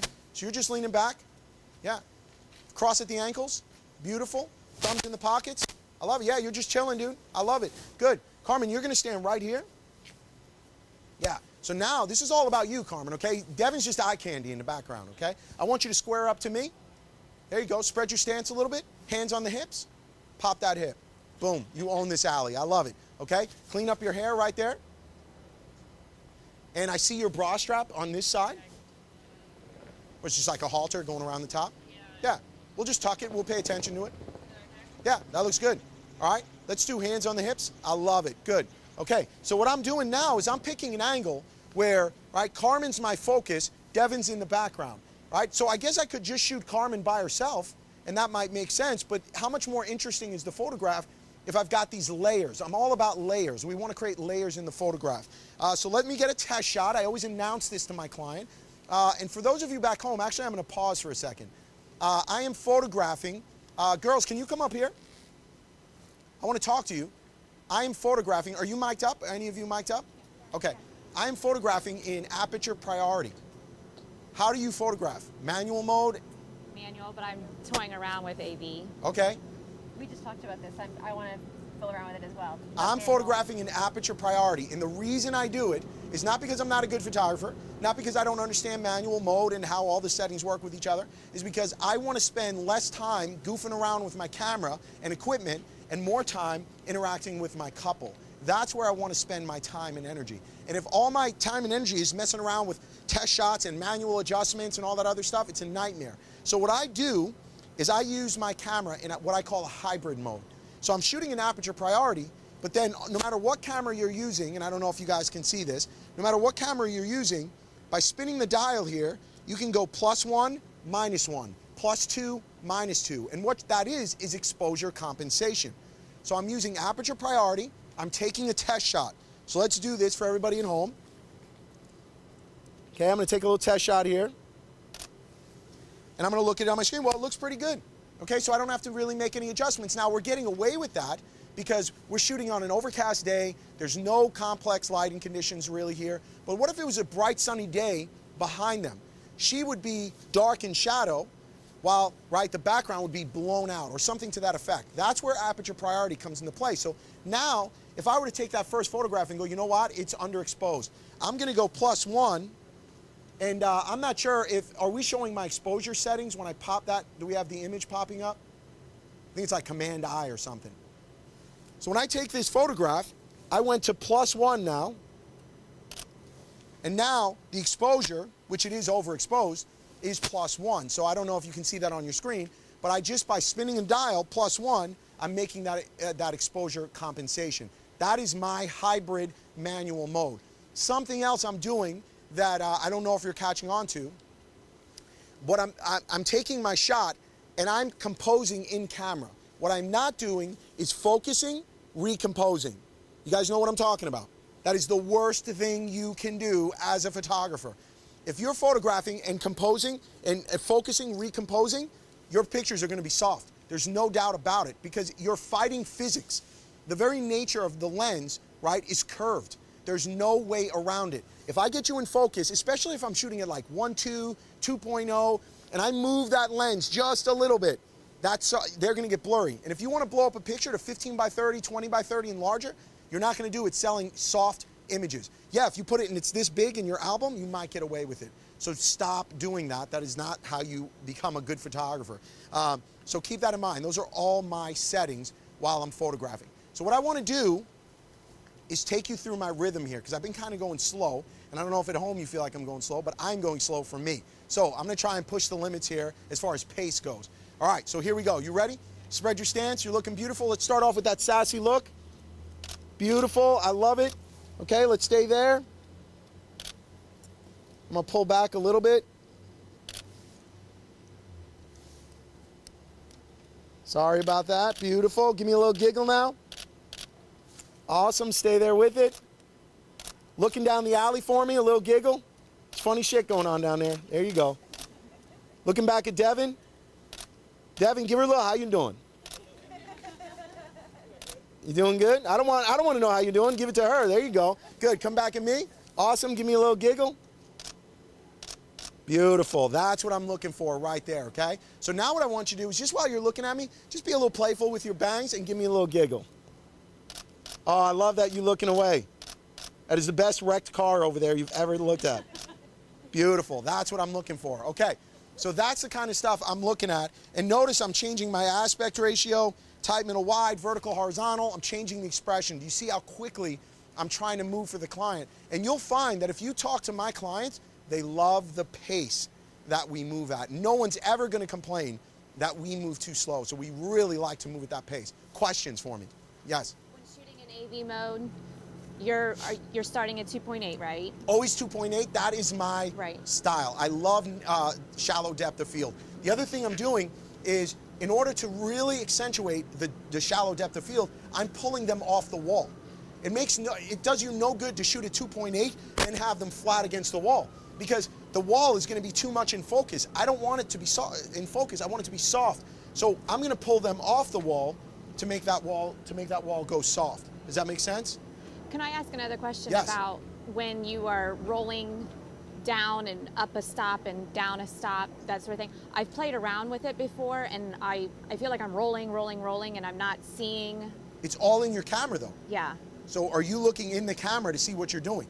I have. I've looked in the camera. I've tried both. I've looked through the camera, and then I'm looking down and trying to see it move. I'm just trying to figure out how to make it move to a stop above or a stop below. So it's going to be right on your expo here, Right. but you may have your lock not unlocked, right? So that might just be a camera thing, but all the cameras allow you to do that. Canon, Nikon, doesn't matter. You can go +1, -1. Okay. So I guarantee it's just something on your camera on this bottom button. So each dial controls play something around with it different. then. Yeah, let's play Okay. around with it. Okay. Other questions here? Yeah. Spot, evaluative, what is your metering? Great question. Metering. My metering is evaluative metering, Okay. right? So that's good. Always. I don't mess with that. Because what it's going to do, it's going to look at the whole scene. And that's ultimately what I'm looking for. And when I'm looking for that, when I'm looking at the whole scene, what I'm trying to figure out is, remember, the couple's going to be small in all this. So if the couple's super small and my focus point is on them, more than likely they're going to be underexposed from the whole thing. Does that make sense? I'm going to let this car go by. Live TV, baby. All right, let's keep going. Hit me with a couple of questions while we're dealing with this. I have a question. Yes. So many people are really confused about the focusing and recomposing. I think it's a lot of us, it's our go-to. Yeah. Can you talk about using the focusing points or just give Yes, people a let's little do bit more that. help? Yeah. So, guys, I teach. Where's my hot camera? Are we here? So, what's happening is when I photograph, and I'm teaching a workshop or something like that, I always look at my students and I see them doing this, right? Because we're always taught to compose in camera, which is a good practice, by the way. There's nothing wrong with that. But if you're using a 5D or a lower end Nikon or something like that, some of the cameras only have like 9 focus points. Whereas a camera like this has like 61 focus points. So I can move my focus point exactly over the subject. So what you tend to do, because you've been hammered over the head to focus recompose, okay, or not to focus recompose, to compose in camera, what you're doing is you're getting focus or using your back focus button and then moving them into the third or something like that, right? What's happening though is when you do that, okay, they're moving around the curve of the lens. So the way to get around that, all of you, every single camera out there has the ability to move, get your camera out right now, okay? And you're gonna have a way, get your manual. I know the manual is the last thing any of us wanna read. Get your manual out, and there's a way for you to move that red dot everywhere. And so I was doing this while we were shooting, but you didn't notice because the camera, as I'm working, notice my right hand activates my focus points, and then my thumb is moving it up and down, and my fingers moving it left and right. So even while I was photographing the couple, I never said, hold on a minute, look at my camera. Hold on a minute, look at my camera. Also, while I was photographing, notice I didn't look back at my camera at all. The only time I really looked back at my camera is I said, test shot. I took one shot, right? Make sure the exposure looks right. You know what? I like the way that looks. Now we rock and roll, right? What I don't want to do is let my equipment get in the way. So this whole focus recompose thing, you are going to take soft images, 100% guaranteed. Move your red dot. And that's pretty much what I do. You focus recompose. Well, I have, and that's why I get soft pictures, but I swear I am that person that looks down, oh wait, I gotta change my focus point. I'm like, slow-mo. Yeah, you've got to get good. If you saw me working, you didn't even notice I was moving my focus points. Yeah. And I am the whole time. And you just got to get really good. It takes a little bit of practice, there's no doubt, but you will immediately see an improvement in the image quality coming off your camera. That tip alone is worth it. You know what I mean? Awesome, Sal. So a couple other questions out there? Yeah, absolutely. Well, we took care of a lot of those questions, but in terms of posing, Kathleen Joe Photo asked, for wide shots, are there any tips for guys who hunch over to try to get their head down lower to the girl? If the guy's taller to the girl? Yeah, I have them spread their stance a little bit. That will immediately shorten them. But, you know, if the guy's 6'4" and she's 5'6", it is what it is. We're never going to make him look the same height as her. You can have him sit down and things like that, but if they're standing up, there's always going to be a height difference of some sort, and I'm pretty sure they're aware of it. So I don't think they're looking at it like, I can't believe you're that much taller than me. Like, they know this when they're looking at their pictures. Yeah. I was trying to say something. I like what you've explained to her on the turtling, yes. I've tried to incorporate that with some of my sessions, but I never heard you say anything when I was paying attention to her neck. Do you ever have to repeat or Constantly. anything like that? Yeah, we all have those clients who when they laugh, their chin disappears. You know what I'm talking about? We're all guilty of that. Some of us are. It's just our build. Their chin disappears. So I have to coach my clients and let them know, like, okay, here's something I'm noticing about you. When you laugh, your chin gets sucked in. And my brides, they don't get insulted by that. Why? Because I'm not the first person to take a picture of them. They see themselves in their pictures on their iPhones and their friends. They know this is something they do. So by me bringing it to their attention, they're going, okay, he's looking out for me. And so I'm telling them about this. I'm like, look, I want you to smile and laugh, but be conscious of it. When you laugh, keep that chin out. So I'm constantly coaching them. There's nothing wrong with that. Why the 1DX over like a Mark III? 1DX over Mark III. The 1DX over the 5D. The 5D's got some issues where when you go over 4.0 or 5.6, all the focus points are not active, right? So some of them become deactivated. That just light bulb went off for you? Answered so much for me in that one sentence, yes. Yeah, Yes. so a lot of people Okay. don't know that. If you're on the Okay. 5D Mark III, when you go over 4.0, 5.6, I don't know which one it is because I don't use that camera. All your focus points are not active anymore. Yep. So that's a problem. Custom setting, or they just become No, that's the difference. They deactivate it. So it does you no good. I need all my focus points. That one reason alone, you guys see my images. They are tack sharp. It's not Photoshop making them tack sharp. So if you're going to shoot at 2.8, wide open basically, you want tack sharp images. But when I've got people at the altar, family pictures, or I am shooting at 5.6, f11, I still want my couple to be tack sharp. I need to be able to get that focus point exactly where it needs to be. That is, now we're talking shooting skills. Your equipment cannot get in the way of making a good photograph. It can't happen. So what price tag do you put on that? Trust me, I know how expensive these cameras are, but I also know how much money I make off selling great images, large images for sure. So, we're good? All right, let's keep going. So, poor Carmen, she's freezing. All right, let's do something a little bit different here. Sorry about that. What I want to do now is let's close this.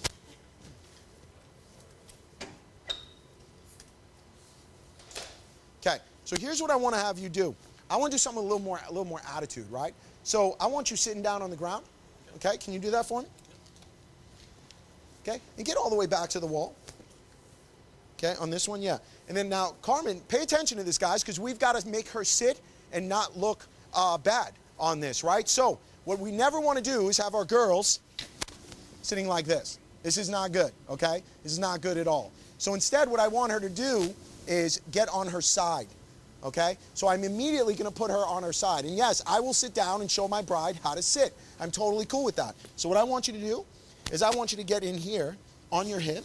What's going on, buddy? Oh, hello there. Okay? And I want you just getting in here. I don't know exactly how I want you. I want you to get comfortable first and foremost. And if you can lean into him and you can support her, that'd be great. But we'll work with it and see what it does. I'm probably going to switch to my 35. Good. Good. I like that, guys. I like that a lot. But Devin, here's what I'm seeing. What I would like from you is, I don't know, can we curl that right leg under? Yeah. Let it relax. I like that a lot. Lean. You feel more comfortable? And what I want you to do is scoop back. This way you're sitting up straight, and I'm going to pull down your sweater a little bit. Okay? Good. Notice I'm paying attention to all the details here. It is on me to make them look good. I'm paying attention to details, the sweater, the neckline, because they may not pay attention to it now, but when we get back home and they're looking at their images, they're going to notice they look disheveled, they look sloppy, they look uncomfortable. Okay? Love it, love it. Good. What I want to do now is, can I get you more on that hip? No, not closer to him. Yeah, so what I want you to do is almost pull away from him. Yeah, let your butt go this way. Butt, booty, this way. Yeah. And now lean in more on that hip. There you go. And what I want you to do is curl your legs. Yes, even more. Let's exaggerate this. Beautiful.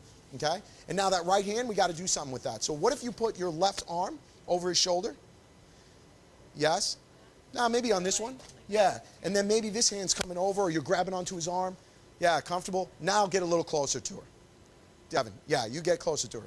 Scoot in closer, but move this way. You gotta scoot. I know. Lost in translation. Yes, love it. Good. All right. There we go. All right, you two, get cozy with each other. And it's not uncommon for me to get in there and just manhandle people, move their feet, move their bodies, right? I want the shot. All right, you two, just talking to each other. Let's go through the progression. I'm taking a test shot. I'm announcing to my client. Okay, what I'm going to do is I want to shoot this wide open, so I'm going at 1.4, dropping my ISO to 100. Looking at each other, smiling. Good job, you two. Get in for a kiss. Don't kiss yet. Pull back. Make them work for it. There you go. Now get in there for a kiss. Beautiful. Stay there with it. Keep kissing. Both of you looking at me. Carmen, how about you lean on his shoulder? Can you do that comfortably? Yeah. I don't know. Put your left arm around his arm. Through his arm. Yeah. Yes, I really like that, Carmen. Does that feel comfortable? That's the most important thing, right? So now lay on his shoulder. Let me see what that's looking like. No, like your head on his shoulder. I love that, guys. Good. Yes. Carmen, give me a cutesy little smile. Awesome. Devin, I love your head being down. Carmen, close your eyes for me. Beautiful. Now let's go back through the progression. Looking at each other. Yes, you two. I love that. And let's get one more here. One more with a kiss. Beautiful. Now I'm going to switch to my 7200. Good. Notice how quick that was.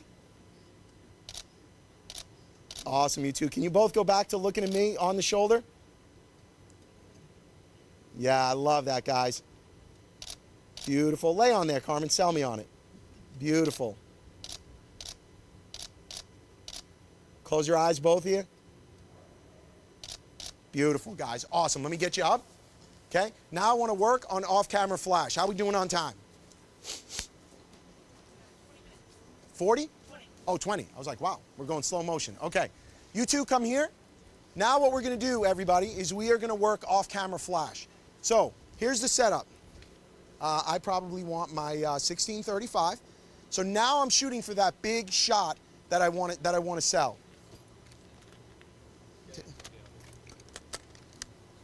Okay, let's move this back for him. Hey Sal, we need to get out of the way for a bit, just long enough for him to Sure. move. Yeah. Let's put the bag We're just right going to here. stop for a second, take no questions. What's that? You'll take the bullet? Yeah, do not let anything happen to that bag. So here's what we're going to do. We've got two flashes. Okay. You need to stop teaching, Sal. Oh, okay. Yeah. Did we stop broadcasting? Yeah. Oh. We're still broadcasting live. Oh. Oh, okay. Perfect. Good to go? All right. So we're back at it. So here's what we're going to do here. I want to do off-camera flash. And what I want you to understand is conceptually how we're going to do this. Okay? This is very important, everybody. If you've ever wanted to do off-camera flash, this becomes very, very important in order to do this. First of all, I'm taking this battery pack, this Cyclone. Okay, so we're going to get this cord. And normally I'd have this set up in my car as we're switching locations. Okay, my assistant's going to hold this. This flash is going to go on. This battery's dead. Gotta love it. Okay, this is going to be in master mode. So this flash, is going to be in slave mode. We're shooting an ETTL, so we're letting the camera's metering system deal with this. Okay, so it's in slave mode. Now what I'm doing, okay, is I've got another a trigger here from Canon. This is their speedlight transmitter, so I don't have to kill a flash. Okay, I'm putting this on, and this is going to be in master mode. Okay, so we're going to switch the channel here for some reason. Give me 1 second. All right, so now we're linked up, and we're on the same channel. So what's happening here, let me break it down for you. This is the speedlight transmitter. It is controlling the off-camera flash. All right, I don't have a whole elaborate triggering system. I don't want to spend 20 minutes getting set up with this thing. On camera, I'm dialing down to ISO 100 or ISO low, which is 50. This is a custom function in your camera to get it down there. Why am I doing that? Because I'm trying to get my shutter speed down below 0.02 of a second. I don't want it to be, all the flashes support high-speed sync, but if you don't understand how high-speed sync works, let me explain it to you really quickly. Your shutter, first curtain goes up, right? You're making an exposure. First curtain goes up, second curtain comes up. If you've ever taken a picture with your flash and you see that black bar there, that's because you're having high-speed sync issues. And when you photograph and turn your flash on high-speed sync, what you're doing is you're having trouble with the flash keeping up. So what happens is the first curtain goes up, flash goes pop, pop, pop, pop, pop, pop, and it can't keep up. And so what I do is I don't want to do a high-speed sync. I want to get it down below 0.02 of a second. So all I can do is I can point here at them, and just looking at my metering system in the camera, I could see that I'm at 2/8/50th of a second. So I can actually come up to 0.02 of a second, ISO 200, and now I'm at 2/8/200th of a second. So I'll go back to 125, and now I'm down below 200. Here is the trick to all this working, okay?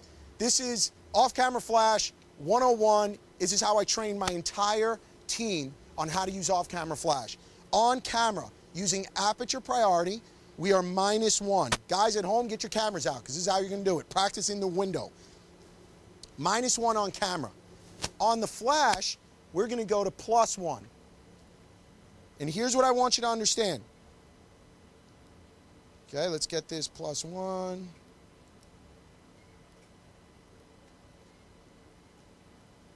Let me explain to you what we're doing. The camera is exposing for the sky.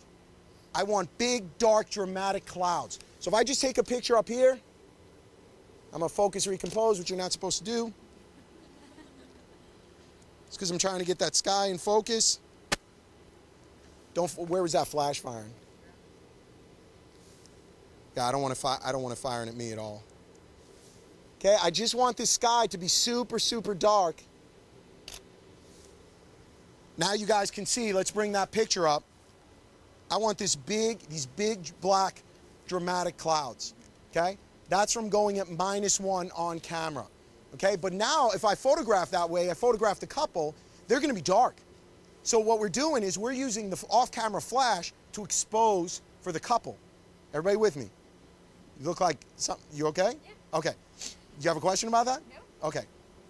So remember, camera is exposing for the sky, -1.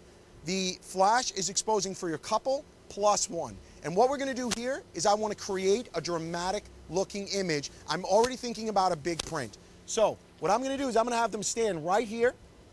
And it doesn't matter what pose we're doing. I want you to be able to learn this technique. Okay? So you two, hold this for me for 1 second. Okay? Here's what I want you to do. I want you guys, let's do something super dramatic here. I want you to pose like this, Devin. Okay? Actually, I'm going to switch you. Devin, I want you this way. Good. Okay? Carmen, I want you coming into Devin, putting your arm around him. Good. Go around his waist for me. Yeah, yeah. And here, kick your leg back for me. Good. Devin, let's do hand in the pocket. Just do thumb in the pocket. I like that better. Does that feel more comfortable? Either way. Okay. Pull into each other. Hand on the chest. Okay? You're not kissing her. No more kissing. I want you both looking off this way. Yes. So here's where I'm going to have you look, and what I want is them looking off camera. I don't want them looking right at the camera, not for this shot. Okay? So Carmen, sweep your bangs for me. Good. Devin, bring your chin this way just a little bit more. Good. And I'm going to have my assistant right here. Okay? So here's what I'm looking for you guys to look there. Right? And I'm going to move these garbage pails. And yes, if we were in an alley, which I am known to be in, I would definitely be moving things around. All right, Alyssa, you're going to be over there. Here's what I want you to realize. Once you know your settings, this is how quickly I would get things set up. I haven't even taken a test shot yet, but this is, again, how I train my second shooters. -1 on camera, +1 on the flash. Test shot. So I'm going to take a test shot. This is why I love shooting aperture priority. All right, don't worry about it, guys. We're just going to take a quick test shot here, just to make sure everything's looking right. 1, 2. Okay, now you're seeing what came up in the studio. And I'm zooming in, making sure, right, the flash is too hot. So let's go to, you know how to do it on that one? It's new. So you go to plus minus. Let's go to 0. So we don't need that much because we're not trying to overpower the sun or anything like that. So I'm going to do it one more time just as a test shot. And that's kind of the dramatic portrait that I am personally looking for from my client. So I'm zooming in to make sure nobody's blown out. I'm then going to look at my histogram to make sure I haven't lost any highlight detail. So sometimes you got to trust the histogram. That's a great way to know, did I lose any highlight detail, so that when I get back into post, I can make this image look the way I want, okay? So Carmen, let's fix your hair a little. The wind's gotten the best of it. I can't really. You got it. You did good. Hey, I'm a guy. I can tell you. Yeah, you look good. Good, good. Get in there. Carmen, let me see that hand on your hip. No, I like it better on his chest. Yeah. So let's go with that, okay? And let's go high. Give me something dramatic there. You got to turn this on. All right. Looking off there. All right. Here we go. 1, 2. Okay. I like that.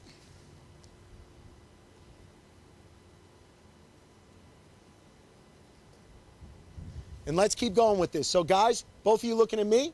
I'm going to give as much diversity as I can. Yeah, you got one giant curl over there. It's good.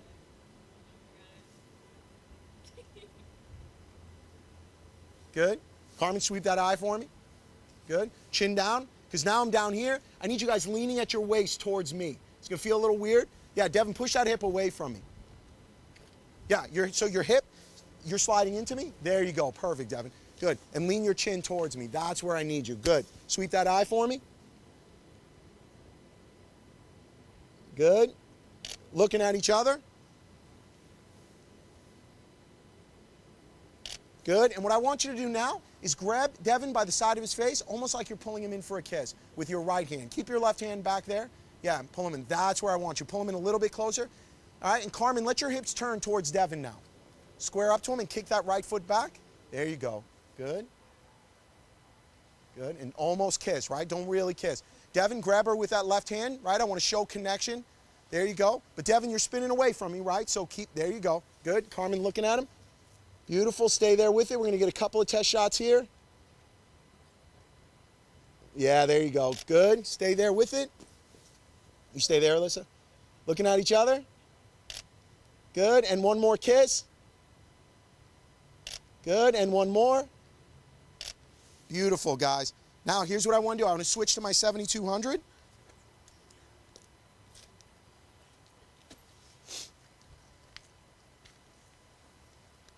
The good news is tomorrow you get to see how I'm going to edit this picture and make it look like a little bit of magic. Okay? I want to go, I actually want to come down here. Let's come right there. We're almost done, Carmen. Hang tight, baby. Hiding from the wind? Yeah. Get back in there.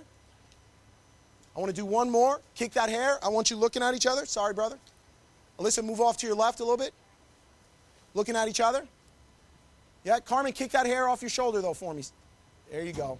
Good. Both sides, Carmen. It's not cold, Carmen. You love it. Outside in Seattle in November. All right. Devin, put that left hand around her waist. You love her. Devin, turn into her. Turn your hips into each other. There you go. Stay there with it, guys. Test shot. Always take a test shot when I switch lenses. Fire. Nope, didn't fire. It's not linked up, Alyssa. Turn it on and off. And this will happen with your equipment, man. It's never foolproof.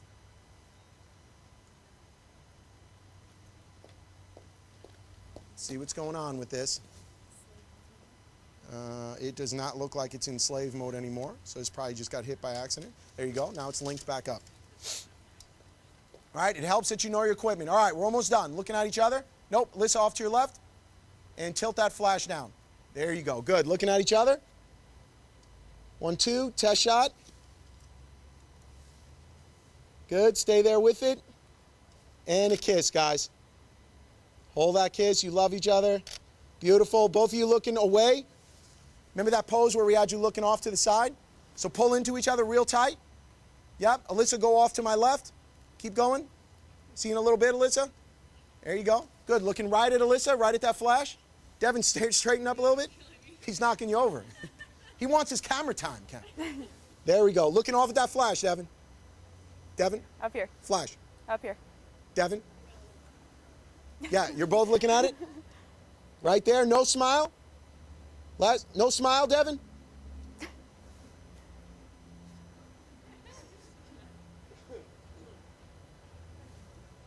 There we go. 1, 2. And Carmen, get that hair out of your eye for me. Good. Chin down. Looking off there. There you go. Devin, chin down. This way. Looking right at the flash, though. Right there. Beautiful. But you got to connect with each other at the head. There you go. That's what I'm looking for, guys. Last one. 1, 2. Did that fire? Yeah. Bring that here. It's not firing. Did it fire? Yeah. It's not giving me the power I need. So now I'm going to dial this up. Go to 0. Last one, guys. Let's make it count. 1, 2. All right. We are having flash problems because that's not giving me the power I need.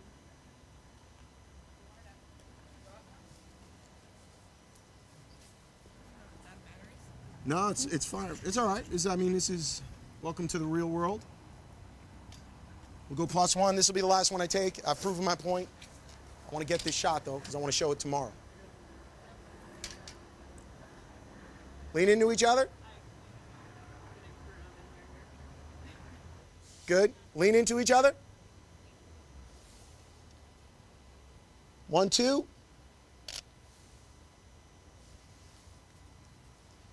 All right, guys, we're going to call it on that. Thank you. Perfect. I want to take some questions. It's not giving me the power I want. I don't want to obsess about it. All right? Questions? Question. Real world, by the way. Welcome to real world and cars pulling out and lighting problems and everything else. Live TV, folks. All right, so we did have some, watch out behind you there, Sal. We did have some questions about where you place the light in terms of the distance from the couple, the angle that you were asking for it to be placed at. Yeah, that's really good. Talk about that. So here's what I'm looking to do, okay? What I was doing was, normally when we have off-camera flash, I see a lot of photographers fire this way, okay? And what's gonna happen is that spread's gonna come off, right, at pretty much like a 70-degree angle out of there. And that's not what I'm looking for, because what's gonna happen is you're gonna light the top half of their body, and then the bottom half of their body is gonna be dark, and it doesn't look natural. So instead, what I was looking to do is have this flash elevated, firing down, so that we get some of that natural light fall off, so they're lit higher up top, or hotter up top, right, and then that light gradually falls off. So we're getting into some ratios, but it looks a little more natural. Now, I will say, natural is all relative, because by bringing in this off-camera flash, it doesn't look like a natural light source. That is what I'm going for, by the way, though. I want a little more dramatic in the shot. Now, I didn't do the whole photo shoot that way, right? I just did this one set of images. And by the way, you guys can go inside, change into your second outfit. Okay, so that's what I was looking for, is a little bit more drama. And I had the light brought off camera to probably about a 45-degree angle from the subject to get that versus firing direct onto them, right? So I didn't want perfect, even beauty lighting. That's not what I was going for here. I want a little more dramatic lighting. And you'll see how we edit these images tomorrow, so that you can see, wow, look what was coming off camera compared to what we made that look like as a piece of art for our client.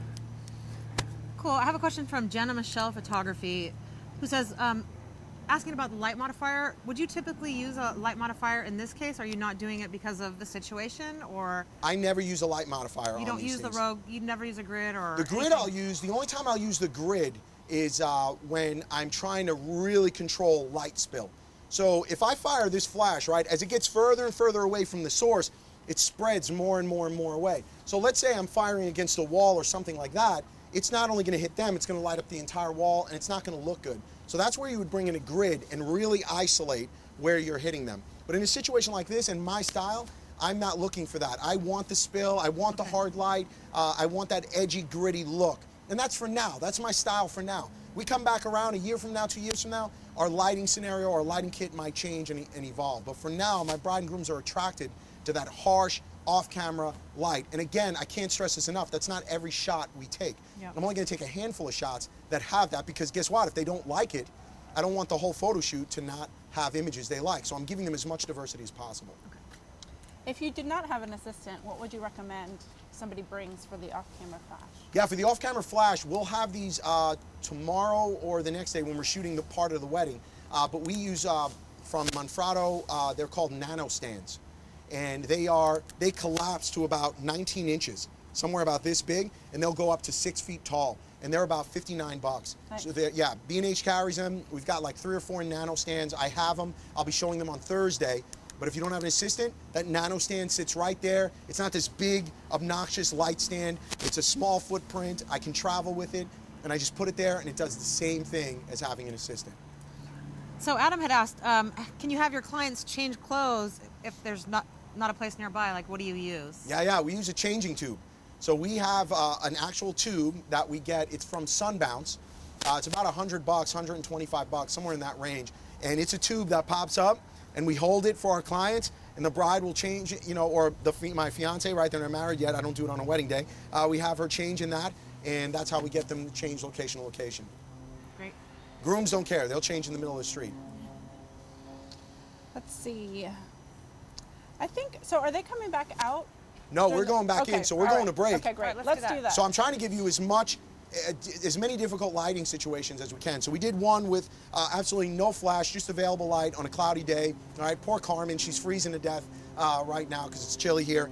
but then we did off-camera flash just to get one dramatic shot, and now we're going to go inside and we're going to do some video light inside and just showcase, hey man, maybe you got to hijack a hotel lobby sometimes. Maybe you got to, go and work in their apartment lobby. I've done that before. So we've got to figure out how to do whatever we can do to get great images. And the best part about all this is that not only are we doing this, but tomorrow, right, I've got my post-production team, Evolve Edits, they're here, they're taking my memory card from my camera, and they're going to be editing these overnight so that tomorrow we can look at these during the sales presentation, because we're going to sell to these guys and take them through the engagement sales process. Cool. Cool. I like that. Yes, I do wedding photo. Just asked about the video lights before they heard you say that. Yes, perfect. Ladies, how about you? Any questions? I know everybody's chilly. So we're gonna take a 20-minute break, everyone, so we can get all of our crew back inside. You just told us what we're gonna do next. Yeah, so we'll be back in 20 minutes. You just said 20 that. minutes. And everyone, you guys have just a few more days to purchase this course at $100 off. It's only $149 right now. Sal's going through everything. We've done the wedding booth, we have done outside on location, we're gonna go and shoot some video light, and that is just today.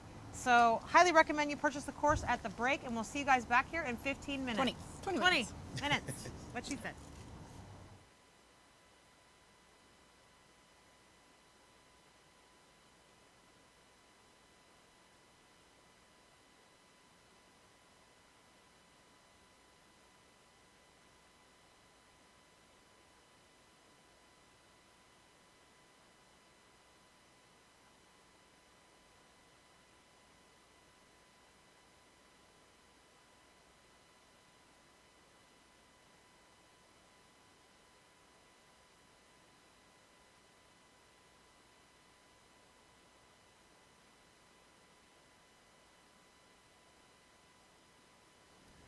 Welcome back from break, everyone. We are going to kick things off with the last portion of day 2 here with Sal Cincotta and your wedding photography boot camp. This is so awesome. Yes.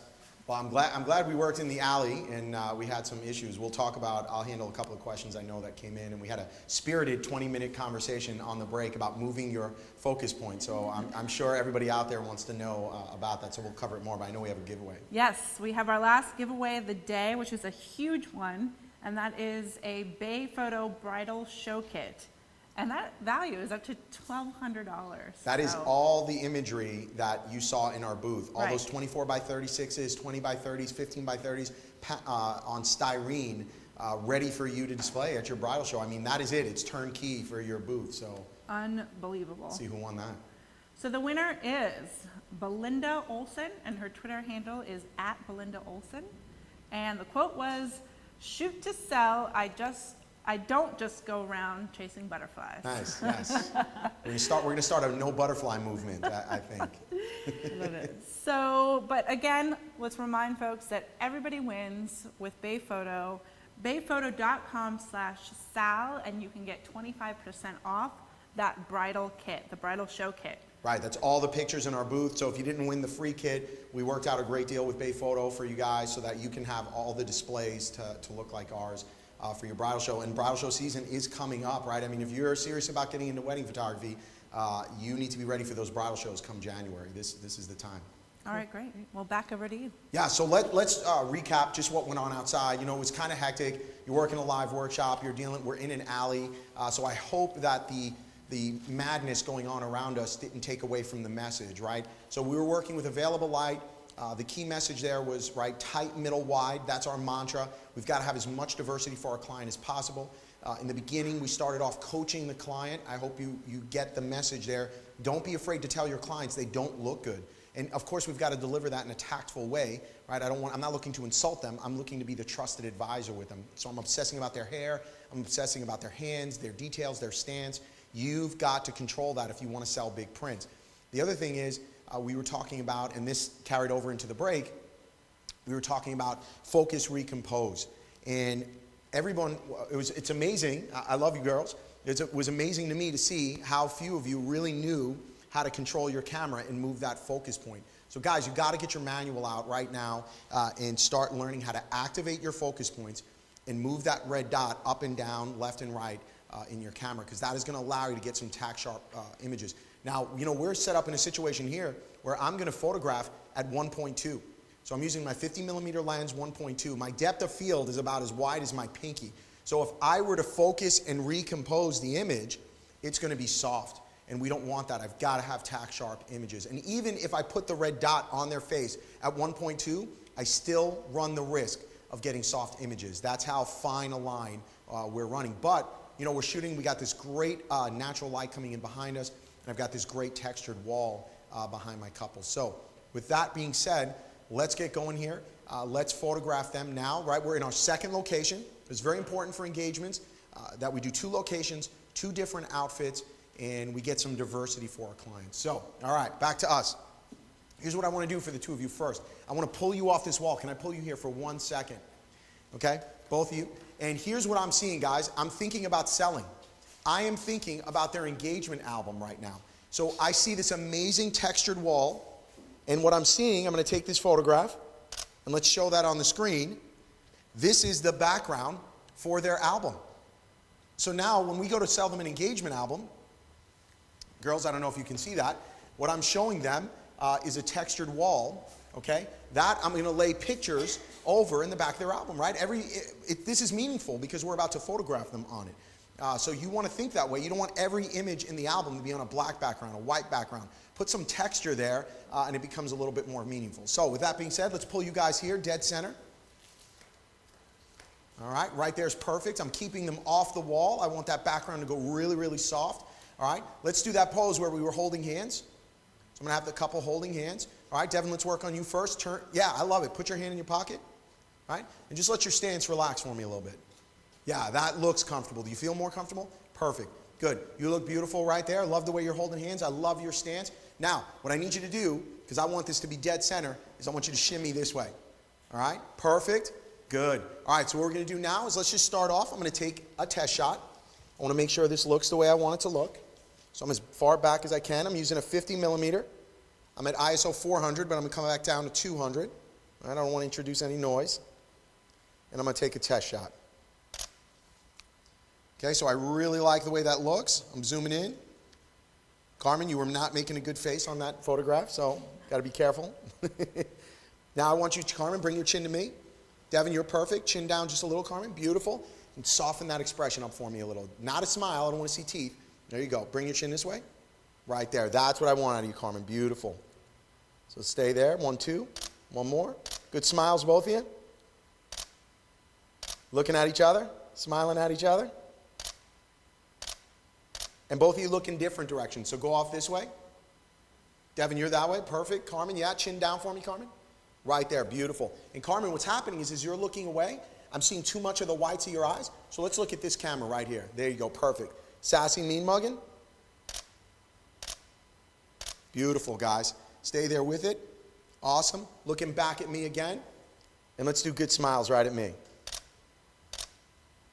Perfect. Good. All right. Now I'm going to come in here. Now, Carmen, I want you leaning back against that wall. Devin, it's your time to shine, okay? So, Carmen, you're just eye candy in the background like Devin was in the alley. Okay? So let's get you set up first. Lean back on that. Go straight back for me. Yeah. And then give me this with your legs. Yeah, kick that and put that heel up on that wall. Beautiful. How about this? You're holding your hands like this. How about this? I like that. Just a little playful, a little dainty. I love it. Okay, Devin, you're out here, baby. Good. And what I want you to do is stop right there. Cross your arms up top. Cross them. There you go. Good. Let's see what we got here. Good. I want you to open up your stance to me a little bit more. Yeah, let that foot go. Good. And that right hand, tuck in for me. Yes, I like that. And now, Devin, bring your chin to me. Perfect, right there. That's what I'm looking for. All right, let's get a test shot. Okay, I hope everybody's noticing I'm constantly announcing a test shot. So I'm educating my clients. We're all guilty of this, right? We want to look at the back of our camera. They don't know what to do when we're looking at the back of our cameras. So what I do is I'm letting you know, test shot, I'm trying to get dialed in. Well, the exposure, everything's looking the way I want, right in camera. So now I can just fire away and move around. So watch me take him through the progression. Okay? Devin, chin down just a little. Down. There you go. Good. Hold that look for me. I love it. Big smile for me, Devin. Laugh out loud. Love it. Devin, looking off to your left. Yeah? Funny shit going on over there. Good. Go serious for me over there. There you go. Devin, your face is perfect. Bring your eyes right at this camera. Yes, right there, beautiful. And I'm trying to change my, right?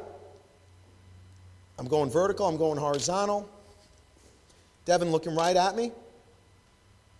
Love it. Carmen, you're looking away. You can't be bothered. There you go. Devin, stay there. Chin down for me, Devin. Beautiful. Good. All right, so here's where we go. Carmen, I'm going to have you bump out for a second. Actually, Carmen, stay there. I'm so sorry. I like you there. You did good. Good. Yep. And now, Devin, go back to your pose. Cross your arms for me. Good. Chin this way just a little. Yep. Perfect. Love that, Carmen. Stay there with it. Looking right at me, Carmen. Very playful. Give me a little cutesy giggle. Love it. Good job. All right. Here's what I want you to do. You stay there, Devin. Carmen, what I want you to do now is come up to Devin and put your arms right over his shoulder. Yeah, show me what feels comfortable. I like that a lot. Okay, so now let's tweak this because you're too far behind him. So I want you to slide around. There you go. And let's fix this. Good, put that in there. Good. Yeah, just grabbing onto him. Now let's move that hand over to this shoulder. Does that feel a little more natural? Perfect. And notice I'm constantly working with them. I don't want to overpose them when I don't have to. I want to see what they do naturally, because if you let them do something naturally, it tends to work a lot better right out of the camera. And sometimes clients will tell you, I don't know what to do. What do you want me to do? Well, let's tweak it. We'll work with some basic poses, but then ultimately I want them to get into each other. So here's what I want you to do. Carmen, I need you to pull forward just a little bit more. Good. And you may not understand why I'm doing this. I'm photographing at 1.2. So if she's just 6 inches behind him, no matter what, she's going to be a little soft. But I don't want her to be too soft, okay, because then they're not going to want this photograph. It's going to be all about Devin. So I'm going to probably go to about 2.0, okay, to give me a little bit more focus back. And come a little bit closer, and then lean into Devin a little bit. Yeah, and then open those shoulders just a little bit to me. There you go. I like that. As soon as you put those shoulders back. Beautiful. Don't you move. Good. Get that hair there. Let's kick this leg here. Beautiful. Okay. Oh, don't move. Your hair. And if you have an assistant with you who can obsess about that, that's great. But if not, it's on you to make sure you're making all this stuff look right. So I'm going to stay up here first.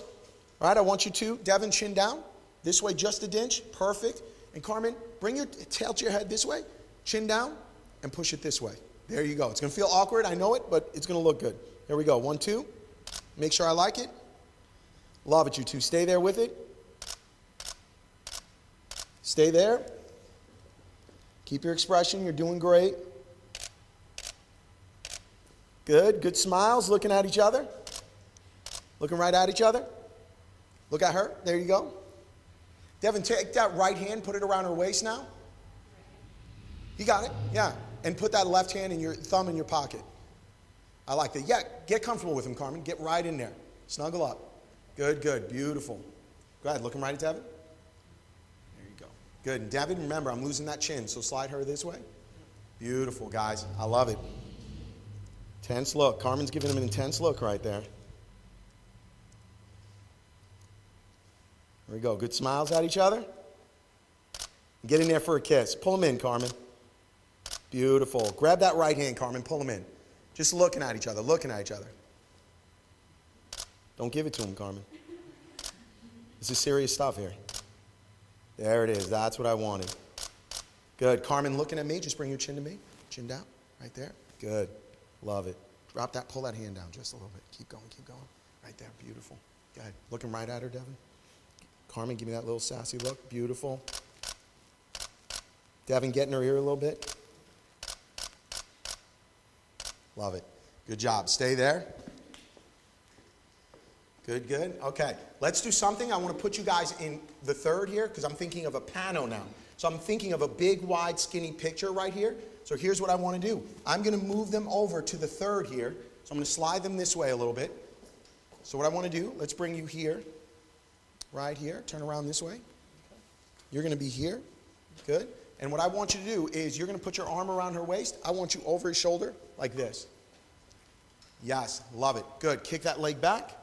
You know it. That's your pose. Good. And let your hand hang out. I like it. It looks good. Feels comfortable. Good. Let's loosen this up just a little bit. Yeah, let it hang. Good. Kick that leg back for me. I like it. I like it. This doesn't look natural, so shake it off. There you go. It looked natural right in there. Yes. Okay, bring your chin to me. Down. Beautiful. Awesome. Devin, you looking good? All right, here we go. Let's see. I might switch lenses here to my 35 millimeter to give me a little bit more. Oh, I don't need it. Okay, let's get a test shot here. Make sure I like it.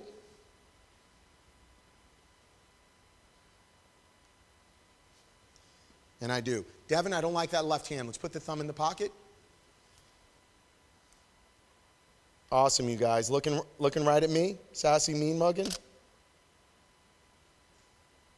Looking at each other.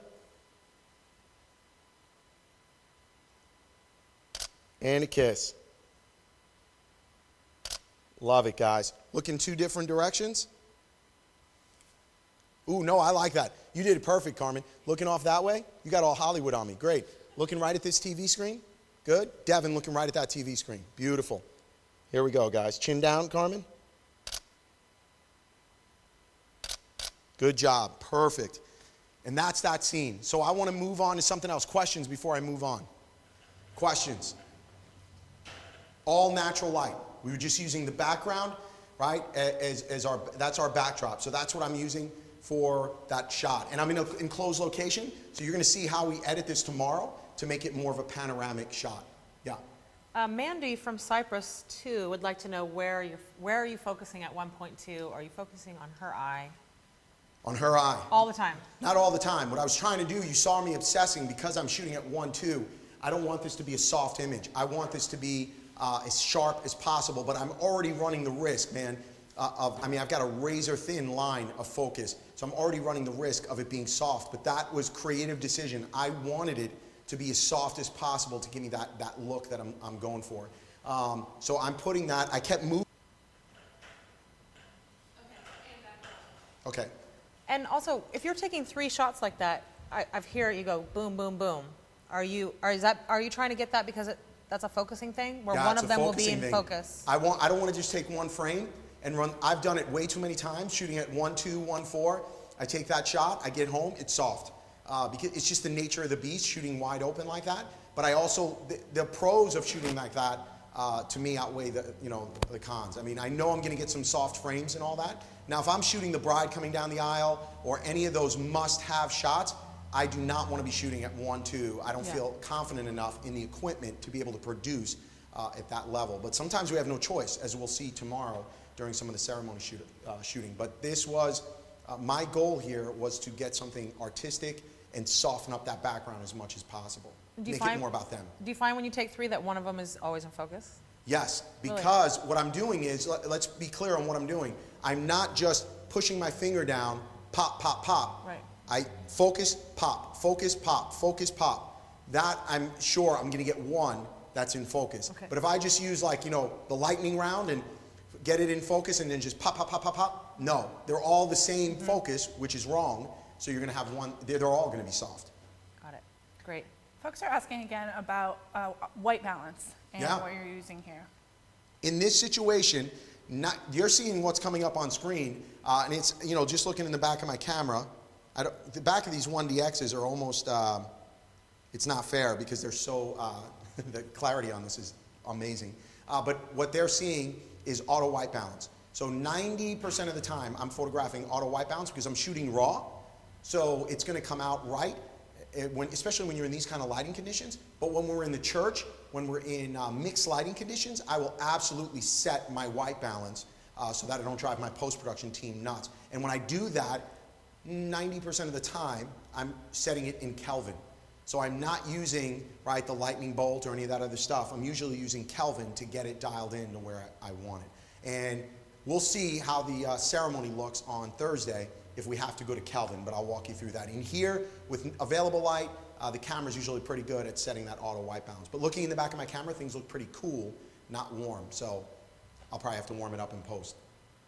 Ladies, do you have any questions at the moment? No. We good? Everybody good? Yep. All right. So the next thing I'm going to do in here is I love this panel of lights that are behind you. So now I want to pull out some video light and use that and light behind you. So let's get you guys here. We're going to use this location. So we'll probably clear everybody out. And the first thing I want to do is let's get you here by yourself. Let's get those video lights. I'm going to start with my 50, Alyssa. Okay. And of course, as usual, I'm going to take a test shot. Let's pull you off here by yourself. Let's get a test shot. Let's light her up with video light. Good. So test shot, 1, 2. So that frame that just came up, because we're going to have them show this, you probably want to smile on this one. So light her up. There we go. Hold that, 1, 2. Good. So this frame that just came up, that should be up on the screen, that last frame, she is being lit, give me these video lights, with SEMA video lights. These are probably about $30 a pop. I always have about 4 of them, 3 or 4 of them in my bag at any given moment in time.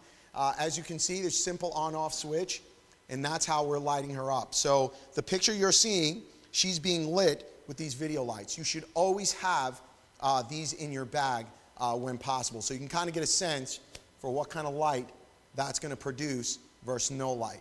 All right, so that's really a simple way of creating some fill light. And we will do this in hotel lobbies, on the dance floor, at night, outside. So these things are $30 a pop, SEMA, S-I-M-A, and I always have 3 or 4 of these in my bag. This has helped us, I can't even tell you, countless times where we don't have time to be messing around with flash and off-camera flash, and we just need what you see is what you get, and that's really what I love about this. So if I want hard directional light, I just have my assistant hold it off to the side, hard directional light. If I want even kind of butterfly lighting, right, they can hold it up above, right? If we want horror movie light, spooky, right? We can do that, but ultimately you can do whatever you want with these. What you see is what you get. And there's tons of products on the market from a video light perspective. These are just the most compact for me. Like I said, $29 a pop, and I always have about 4 of them in my bag. So honestly, for $120 as a light source, it can't be beat. So that's what we're using to light her up. So let's go with this. All right, let's have some fun with it here. So I'm going to do just kind of waist up for you. So let's curve those hips the way I showed you. Love what you're doing right now with your hands. Good. And stay there with it. Stay there. Beautiful. Soften up that expression for me. There you go. A little more playful. Get into a small smile. There it is. And just give me a little giggle. I love what you're doing. Make it real, though, Carmen. Yeah, there you go. Turn those shoulders this way. Yes, beautiful. How about looking to your right? Yep. How about going to your left? I don't like it. All right, Devin, let's get you in here. I'm always honest. All right. So, Devin, what I want you to do is, again, I want to use this lighting to our advantage. So, Devin, I want to slide you all the way this way. Perfect. Good. Carmen, I want you to get into, how about you get into Devin more sideways, like you're leaning into him with your shoulder. So, face me. Yeah, and then leaning into him. Yeah, no, keep your arm forward, I think. Yeah, there we go. And no, I don't like it. Let's go underneath. Yeah, always feel comfortable. That's the key. Get back to that stance there. Beautiful. Devin, put your arms around her. Good. And don't reach. Guys, let's pause here. Are we live here, hot here?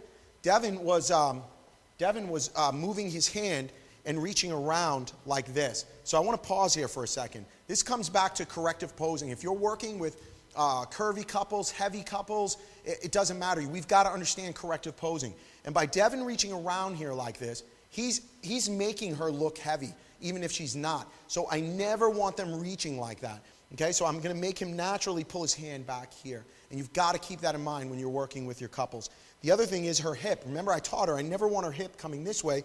Always going to teach her to slide it away and thin out. And so let's kick this leg back. Good, good. Yeah. And let's have a little fun. Do whatever you guys want, right? So you guys are best when you're being silly with each other. And so when we were out in that alley and you had the case of the giggles, you were doing absolutely great, all right? So I'm going to pull you forward just a little. Good. And what I'm looking for you to do is just be a little silly with each other, all right? So looking at each other, put your hand on his chest. There you go. Carmen, before you do that, go ahead, looking at him. Keep track of that hair for you, all right? Good. Does Devin have a fish face or something? No fish face, Devin. The world's going to see and you're going to be in trouble. Blackmail. How about go forehead to forehead? Forehead to forehead. There you go. Close your eyes. Beautiful, guys. Hold that for me. 1, 2. I really like that, guys. And give each other a kiss. Beautiful. Okay, hold that. And I'm not going to tell you how to kiss, but this is a good pausing moment. All right, so we never want to tell you. No, you kiss bad. okay? Here's what you're doing when you're kissing. When you're kissing, you are totally going sideways, all right? You know, it feels good, feels right, all right? But what I want you to do, this is because of the photograph, right? I don't want to shoot underneath your chin. What I'm looking for you to do is just softly go in there and pick a little angle, okay? This is the last of my kissing coaching, okay? So we're going to have a 3-day workshop on kissing, I guess, all right? I can only imagine the quotes that are coming in right now, okay? Exactly. I kiss Sal, I'll show him how to kiss, I lick his face. Okay, here we go, looking at each other. Yeah, I love the way you're reaching in there, guys. Don't kiss each other yet. Close your eyes. And just slowly reaching for each other. Almost like you're about to. Beautiful, guys. Awesome. Now give me a kiss. Hold that. Beautiful. Love it, guys. That is absolutely stunning. Okay, what I want to do now is get something a little bit more dramatic. Let's go to my 35mm lens. You still cold, Carmen? Yeah, I still want the lights. Yes. When you're using that video light, are you still in the auto white balance? I'm in auto white balance. When you've got the 2 different types of light going? Yeah, but the camera's picking up for them. So when we get into post, who knows what it's going to do? And because it's raw, we're obviously going to color balance for them. And that's ultimately what we want to do. I care what they look like. Those lights can go as orange as they want. To me, it's just going to add drama to the final photograph. Okay. Yeah. Let's see, I think I went to 2.0 or something. I did. I went to 2.0 on that, so I wanted a little bit more sharpness around them. And so now I'm with my 35mm, and I've got 5 frames left on this card. So I'm going to make all 5 frames count. I want to try and get 5 different poses out of them, and then hopefully we can work with that in post. So what I want to do now is I photograph straight on. Well, now what I want to use is truly use depth of field. So I'm going to rotate around here, okay? Now I want you guys opening up to me, okay? And what I want you to do is, how about Carmen, Devin, how about you turn this way? Totally face this way.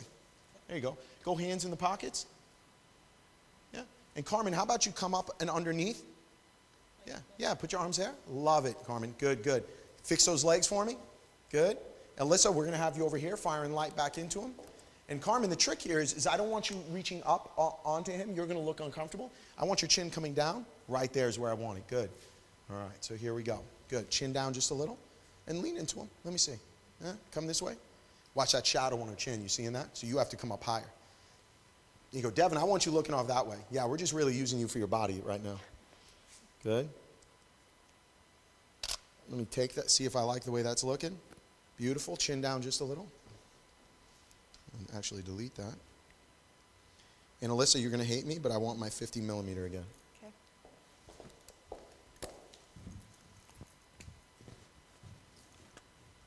Good, good. All right. This is what I like now. Good, perfect. All right.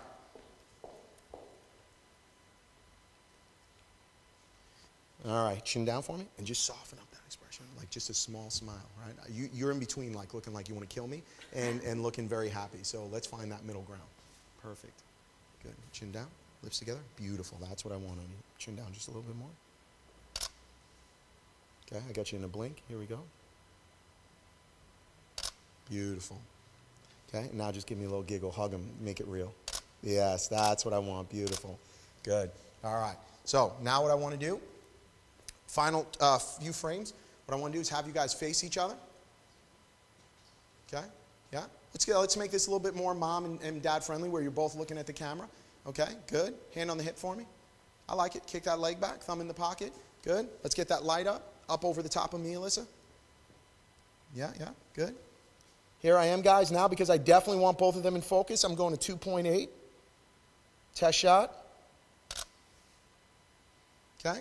Good smiles. I love the way you were looking at him. Go for it. Okay? You're looking at me, Devin? No, Devin, you're at me. Chin this way. Good. Carmen, look at him like you love him, though. There you go. Good. And now looking at me again, both of you. Good smile. Both of you giggle, loosen up. There you go. And last one. There you go. Good job. All right. So here's what I want to do. Last frame. I want to shoot this way. Can I get my 7200? Come all the way out to here, guys. Perfect. Right there. Okay? What I want you to do is looking at each other. Okay? Totally face each other. There you go. Arms around them at the neck. Yes, love that. We'll loosen this up. Kick that leg back. You know the drill. Good, good. Yes, just looking at each other. Fix your hair. Love that. Good, guys. Awesome. I think I'm going to stay with this. Okay. Very indecisive. You want the lights? Yes, definitely lights.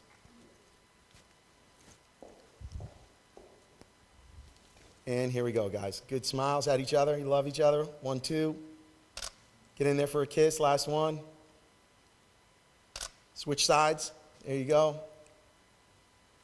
Awesome, guys. All right. So I want to stop. I want to take questions. Okay? We're obviously in a very confined space, right? So I think I'm happy with the images that I've taken and what we're going to show them tomorrow. But questions from you girls. Come on in. Do you want us to move? Yeah, come on. I'm Can we totally move around? fine. Oh, stay. All right, we're good. No. They've got us. Do you ladies have questions? You can come on up a little bit. Questions about the video light. We have questions. You guys need some time to think about it? Okay. So Just Love Me PD said, are there specific colored gels on the video light that make you able to shoot in auto white balance, or do you use gels at all on that? You can always shoot, no matter what kind of light source you have, you can always shoot auto white balance. The bottom line is, if you're shooting raw, you can always fix it in post-production. Not that I'm advocating not to get it right in camera, but by the same token, that's not where I want to spend a bunch of my time, is fixing something in camera that I know I'm going to do, that is going to be handled in post-production. So as long as I'm aware of what the white balance should be, personally me, I'm okay. So yes, let's go back to the video lights. There's video lights that are tungsten balanced, there's video lights that are fluorescent, there's video lights that you can put gels on them, and then of course that are daylight balanced. So you've got to think about where are you shooting, what kind of light sources are you using, and just pick up those, whatever you need. Trying to think, Rogue produces gels for the flashes and things like that you could easily just tape over the light source to get that. But for me, I care about them. I don't want them to be orange. I want to be able to fix them in post-production and get them to look the way I want. So that's how we do it. Great. All right, Jen Rice is asking, how do you meter for backlighting, flare, etc., if AV mode is if you're in AV mode using exposure compensation and evaluative metering? Right. So evaluative metering is basically looking at the entire scene. And if your subject's small in that scene, they are absolutely going to be underexposed. There's very rarely will the camera get it right. It's going to get tricked out, mostly because they're being backlit. And when it's being backlit, okay, like if I were to take a picture this way, I've got a bank of windows behind me, guaranteed, actually, let's do this. Let's just do it for a test purpose. You two move over here. You can stay there, Alyssa, I don't care. So let's do this. I'm in evaluative metering. It doesn't matter, just get into each other. We're just mostly showing what the camera can do. Right now I'm in evaluative metering, okay?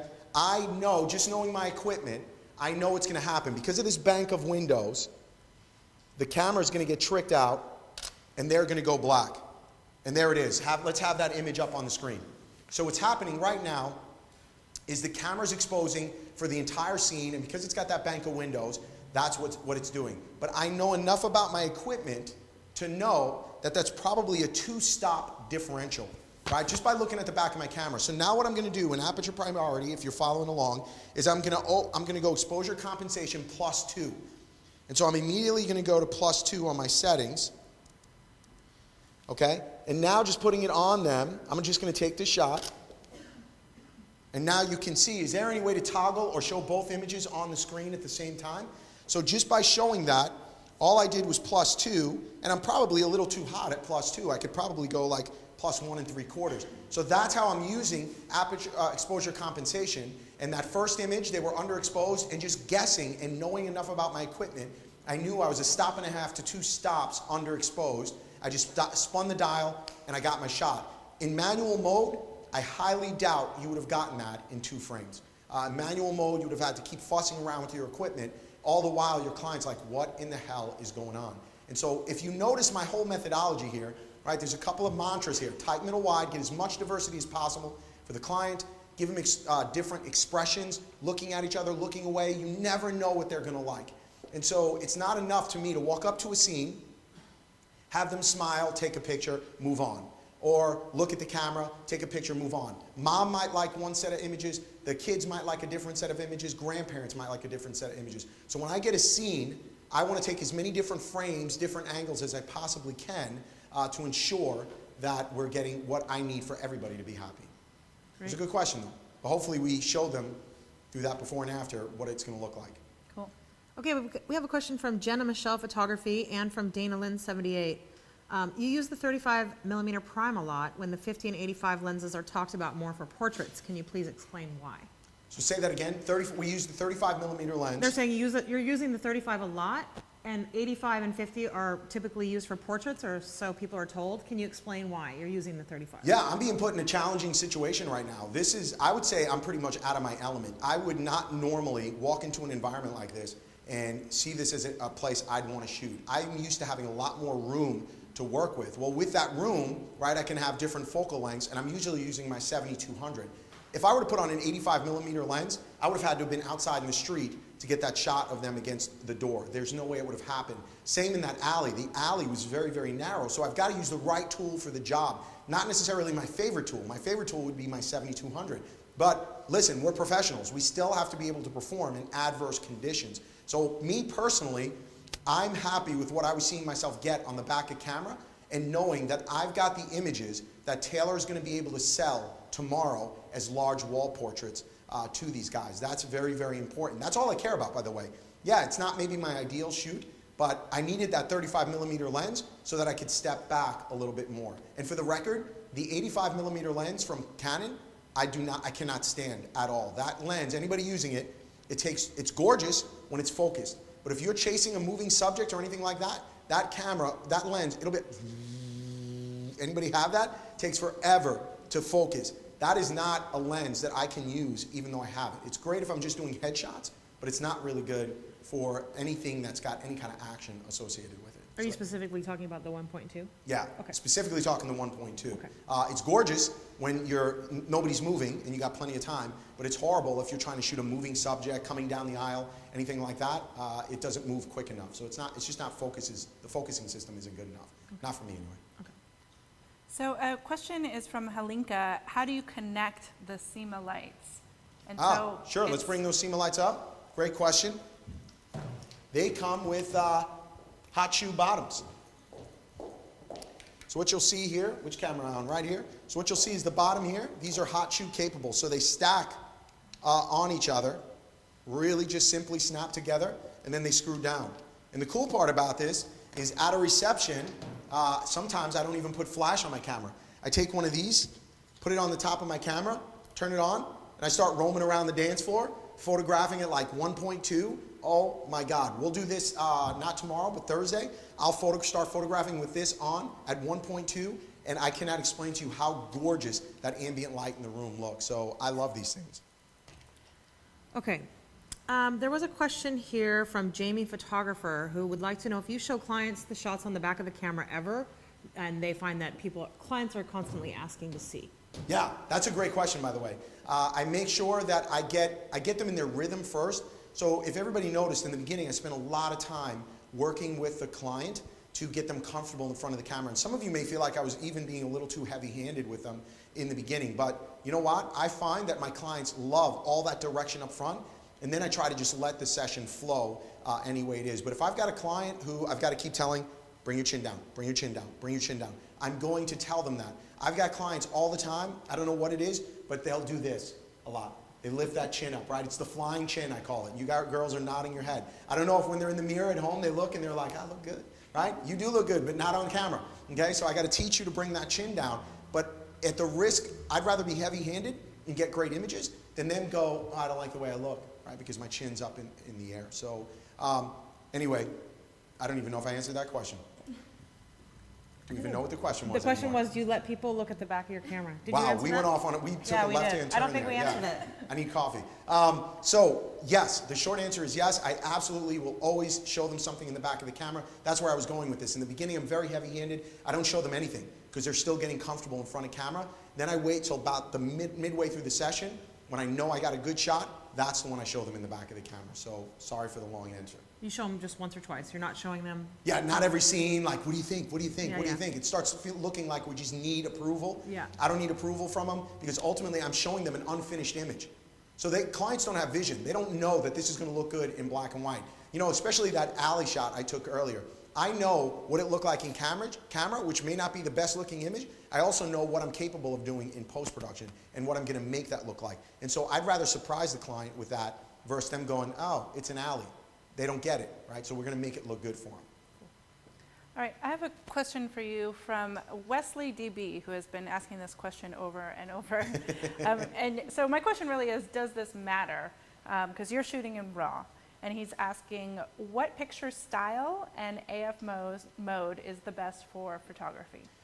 It matters. Picture style, to a certain extent, doesn't matter if you're shooting RAW, because ultimately, it's RAW. That whole picture style is going to be lost when you bring it in as a RAW file. It helps in the back of camera look good, but that's ultimately it. Now, as far as shooting mode, I'm in one shot. So I'm not shooting, when we go into mode here, or AF drive, I'm not in high. Wow, we don't need that, right? There's way too many images. So, I'm not a sports photographer. So when I go into AF drive, I'm in low, and then as far as focusing, I'm in one shot, right? I'm not follow focusing or any of that other stuff. I find that I get a lot of blurry images when I use that. Even for the bride coming down the aisle, by the way. So I'm in one shot, focus, fire, focus, fire, focus, fire. So Sammy would like to know about the video lights. You spoke of stands that you use for the lights. So how and when do you use the stands? Do you always have an assistant? I guess for people that don't, would you recommend carrying those lights around? Yeah, those nano stands I was telling you about by Manfrotto, those are great stands to have for even stuff like this, but I try to have an extra set of hands. But when you can't, just get those stands. They're perfect because they have a hot shoe adapter, and you can just put those on there, and then it allows you to move really, really quickly. A question from Eloise Murr, who says, last time I tried to use the CMAs at a reception, I had a lot of complaints from guests that the light was too bright and bothering them. Have you ever had that issue? Yes, we have. And if you get that complaint, just back off. So go back to using flash. What you want to do is you don't want to run right up to the client and get, especially if it's a dark room and you show up with that CMA light, they're going to be squinting. They're not the pictures you want. If the DJ's got lights on his booth, it's very easy to use these CMA lights because there's already light in the room and their pupils are right open, and you're going to be fine. And so you're not going to be blinding them, so to speak. What are you doing? I'm good. We're doing good. Are you good? You ready to go? I'm ready to go. Let's roll. No, I'm done. Oh, you're done? Yeah. Oh, okay. I'm heading home. I'm back to St. Louis. You're ready to go. No, you're not going anywhere, Sal. You're not going anywhere. Okay, let's ask a few more questions. What I would like to do is, I feel like, from the bridal show, maybe there was a ton of questions I know we didn't get to, and then maybe from anything we were doing in the alley, off-camera flash. Is there any questions around that? We can take those. But any questions people have, fair game. Bring it on. Okay. There was a question from Bosna Photo. Did you ask about the female client question? No. Okay, good. No.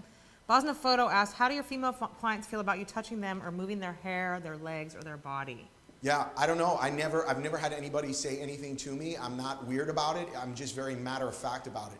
So for me, I'm just going to move their leg and stick it where I want to put it. I'm going to move their hair, but I'll coach them to move their hair if need be. So what I don't want to do is just keep saying, move your hair, move your hair, move your hair, because in the case of right here, she was focused on her moment. She had the giggles, so I let her do her thing, and I just got her hair the way I needed it. So I've never had a client complain, but as men touching women, we have to be conscious of that, and as females touching men, we also have to be conscious of that. So I think you just have to read your client. Okay, I have a question from Jezzy Dog, who said, how do you choose your locations, and how much input does the couple have on the locations ever? That's actually a great question as far as everything we've been doing today. The couple has very little impact onto our location. So what I like to do for locations is I will ask my couple, are you looking for urban or are you looking for park-like setting? That's about as much input as I'm looking for out of the client. If they say they're looking for urban, the rest is on me to find those locations. If they say they're looking for a park is a park.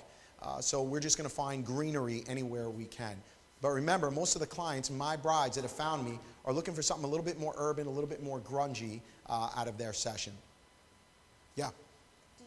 Typically like to shoot at the golden hour or early in the morning, or are you shooting in the middle part of the day? You don't care when you're shooting? Do you have a preference on? We do 300 to 400 photo shoots a year. I'm typically shooting from 10 a.m. till 7 or 8 p.m. as light will allow. So I do not have the luxury of the golden hour or any of that other madness. We're professional photographers. We have to deal with whatever lighting conditions are thrown our way. So rarely am I shooting, do I have the luxury of doing that. So I will typically shoot during course season, April through October. We're shooting 3 to 6 sessions a day, 5 days a week, just trying to get everybody through the studio. So we just deal with what we get. I mean, a day like today, it's just overcast day. I can't make it be sunny. I can't make it be warmer than it is outside. I just got to deal with it. I got to deal with the conditions for my clients. That being said, though, if it gets below 50 degrees, we will typically cancel all shoots because today, I don't know how cold it was outside, right? But poor Carmen was freezing to death. So it makes it tougher to be enjoyable for your client if that's the case.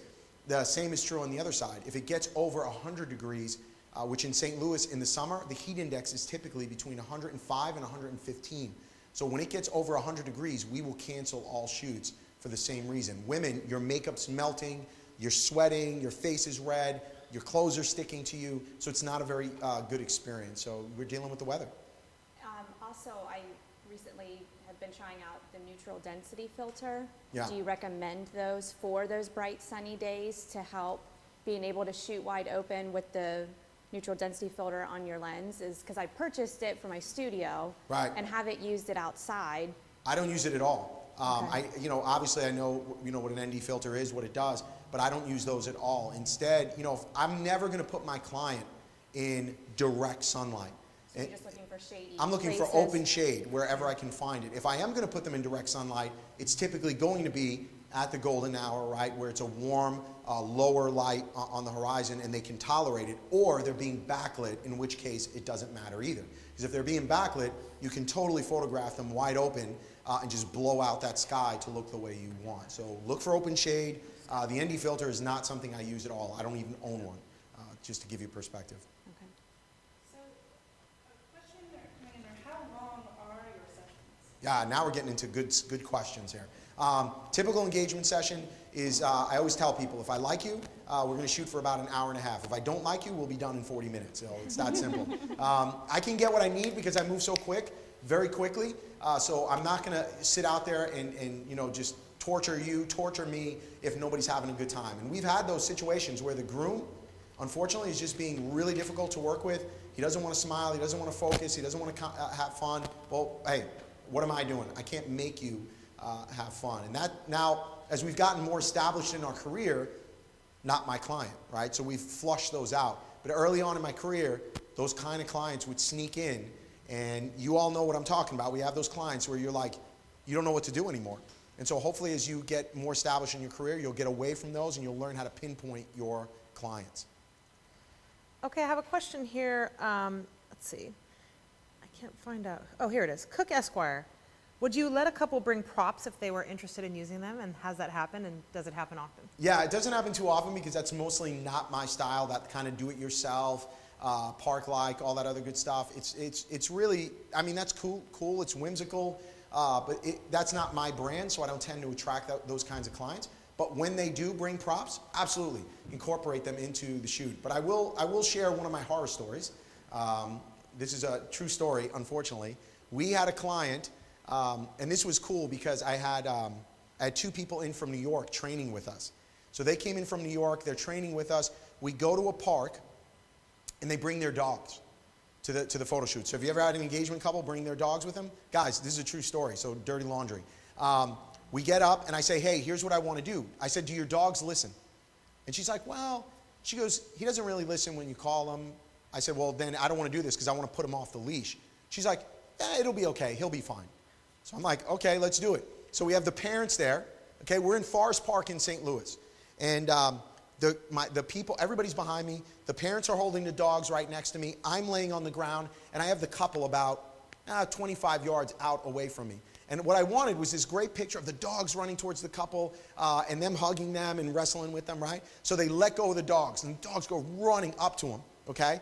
And it's just the one dog that doesn't listen. The dog gets there, he stops like 3 feet from them, looks at them, looks back at me as if like, you dumb man, you just let this happen. Runs back to the camera, right? Stops like 3 feet from me, gone. He takes off, okay? They start chasing him. You hear 5 seconds later, boom, dog gets hit by a car.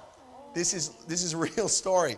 So I look at Taylor, I'm like, she's just looking at me from like 50 yards away. She's going, not good, right? So they run, everybody goes running off over there. It's okay, the dog lived, don't worry about it. She's crying right now. She's like, that poor dog. So the dog, I'm like, oh my God, I'm so sorry. I'm like, if I had ever known that you told me he would do it. She's like, yeah, I should have probably said something. He likes to chase cars. Oh. Are you freaking kidding me? Your dog chases cars and you didn't think that would be an important piece of information?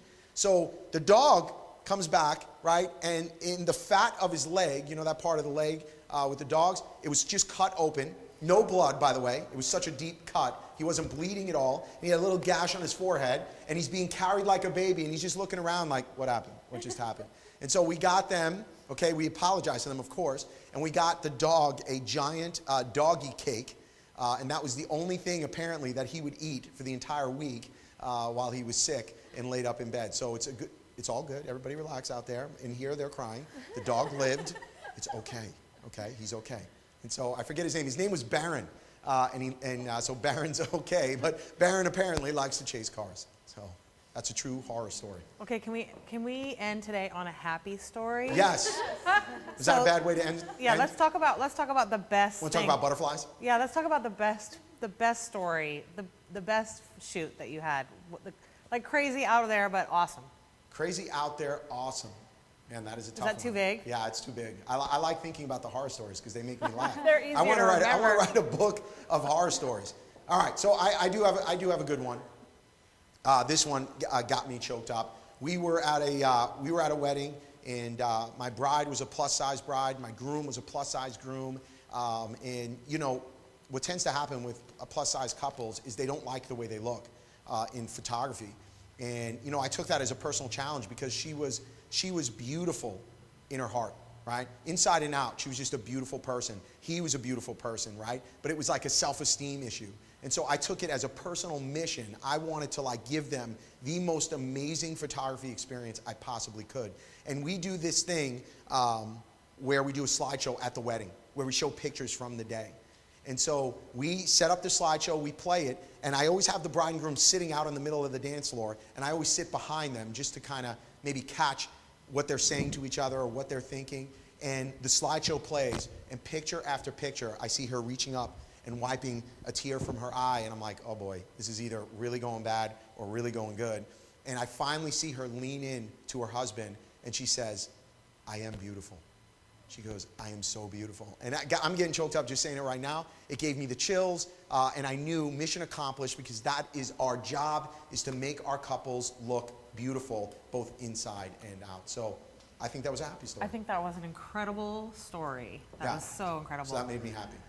So Sal, speaking of incredible stories, yes. Can you kind of go over what we've done for the last 2 days? It's been an incredible 2 days. It's been intense. Just to give people that maybe have just tuned in, or like what all we have done thus far. Yeah, if you just tuned in, this is the wedding blueprint. This is everything you need to know in order to, whether you're an existing studio, a new studio, a wedding photographer wannabe. This is soup to nuts. Day one was all business. Pricing and packaging, probably the most powerful segment that I've ever personally taught in my career of teaching. People want to know how to price their work, how to put packages together, how to sell those packages.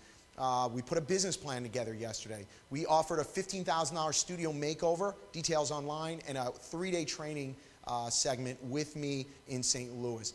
Today, we covered the initial consultation. We showed you how to sell to your bride and groom, how to book them. We also showed you how to run a bridal show, how to display your stuff in a bridal show booth. And then this afternoon, we dealt with a medley of lighting scenarios, of shooting scenarios, where we had very limited space, very limited time, and we were trying to create artwork for our client. And so I showed you a little bit how to pose, what my mindset was when I'm photographing, and showed you the raw images coming right off my camera. And then, of course, tomorrow, okay, we are going to be going into post-production. So we're going to take all these images that we took today. We're going to show you how to edit and process them. But most importantly, we're going to show you how we sell these images to our clients. So how do we edit them? How do we run the sales presentation?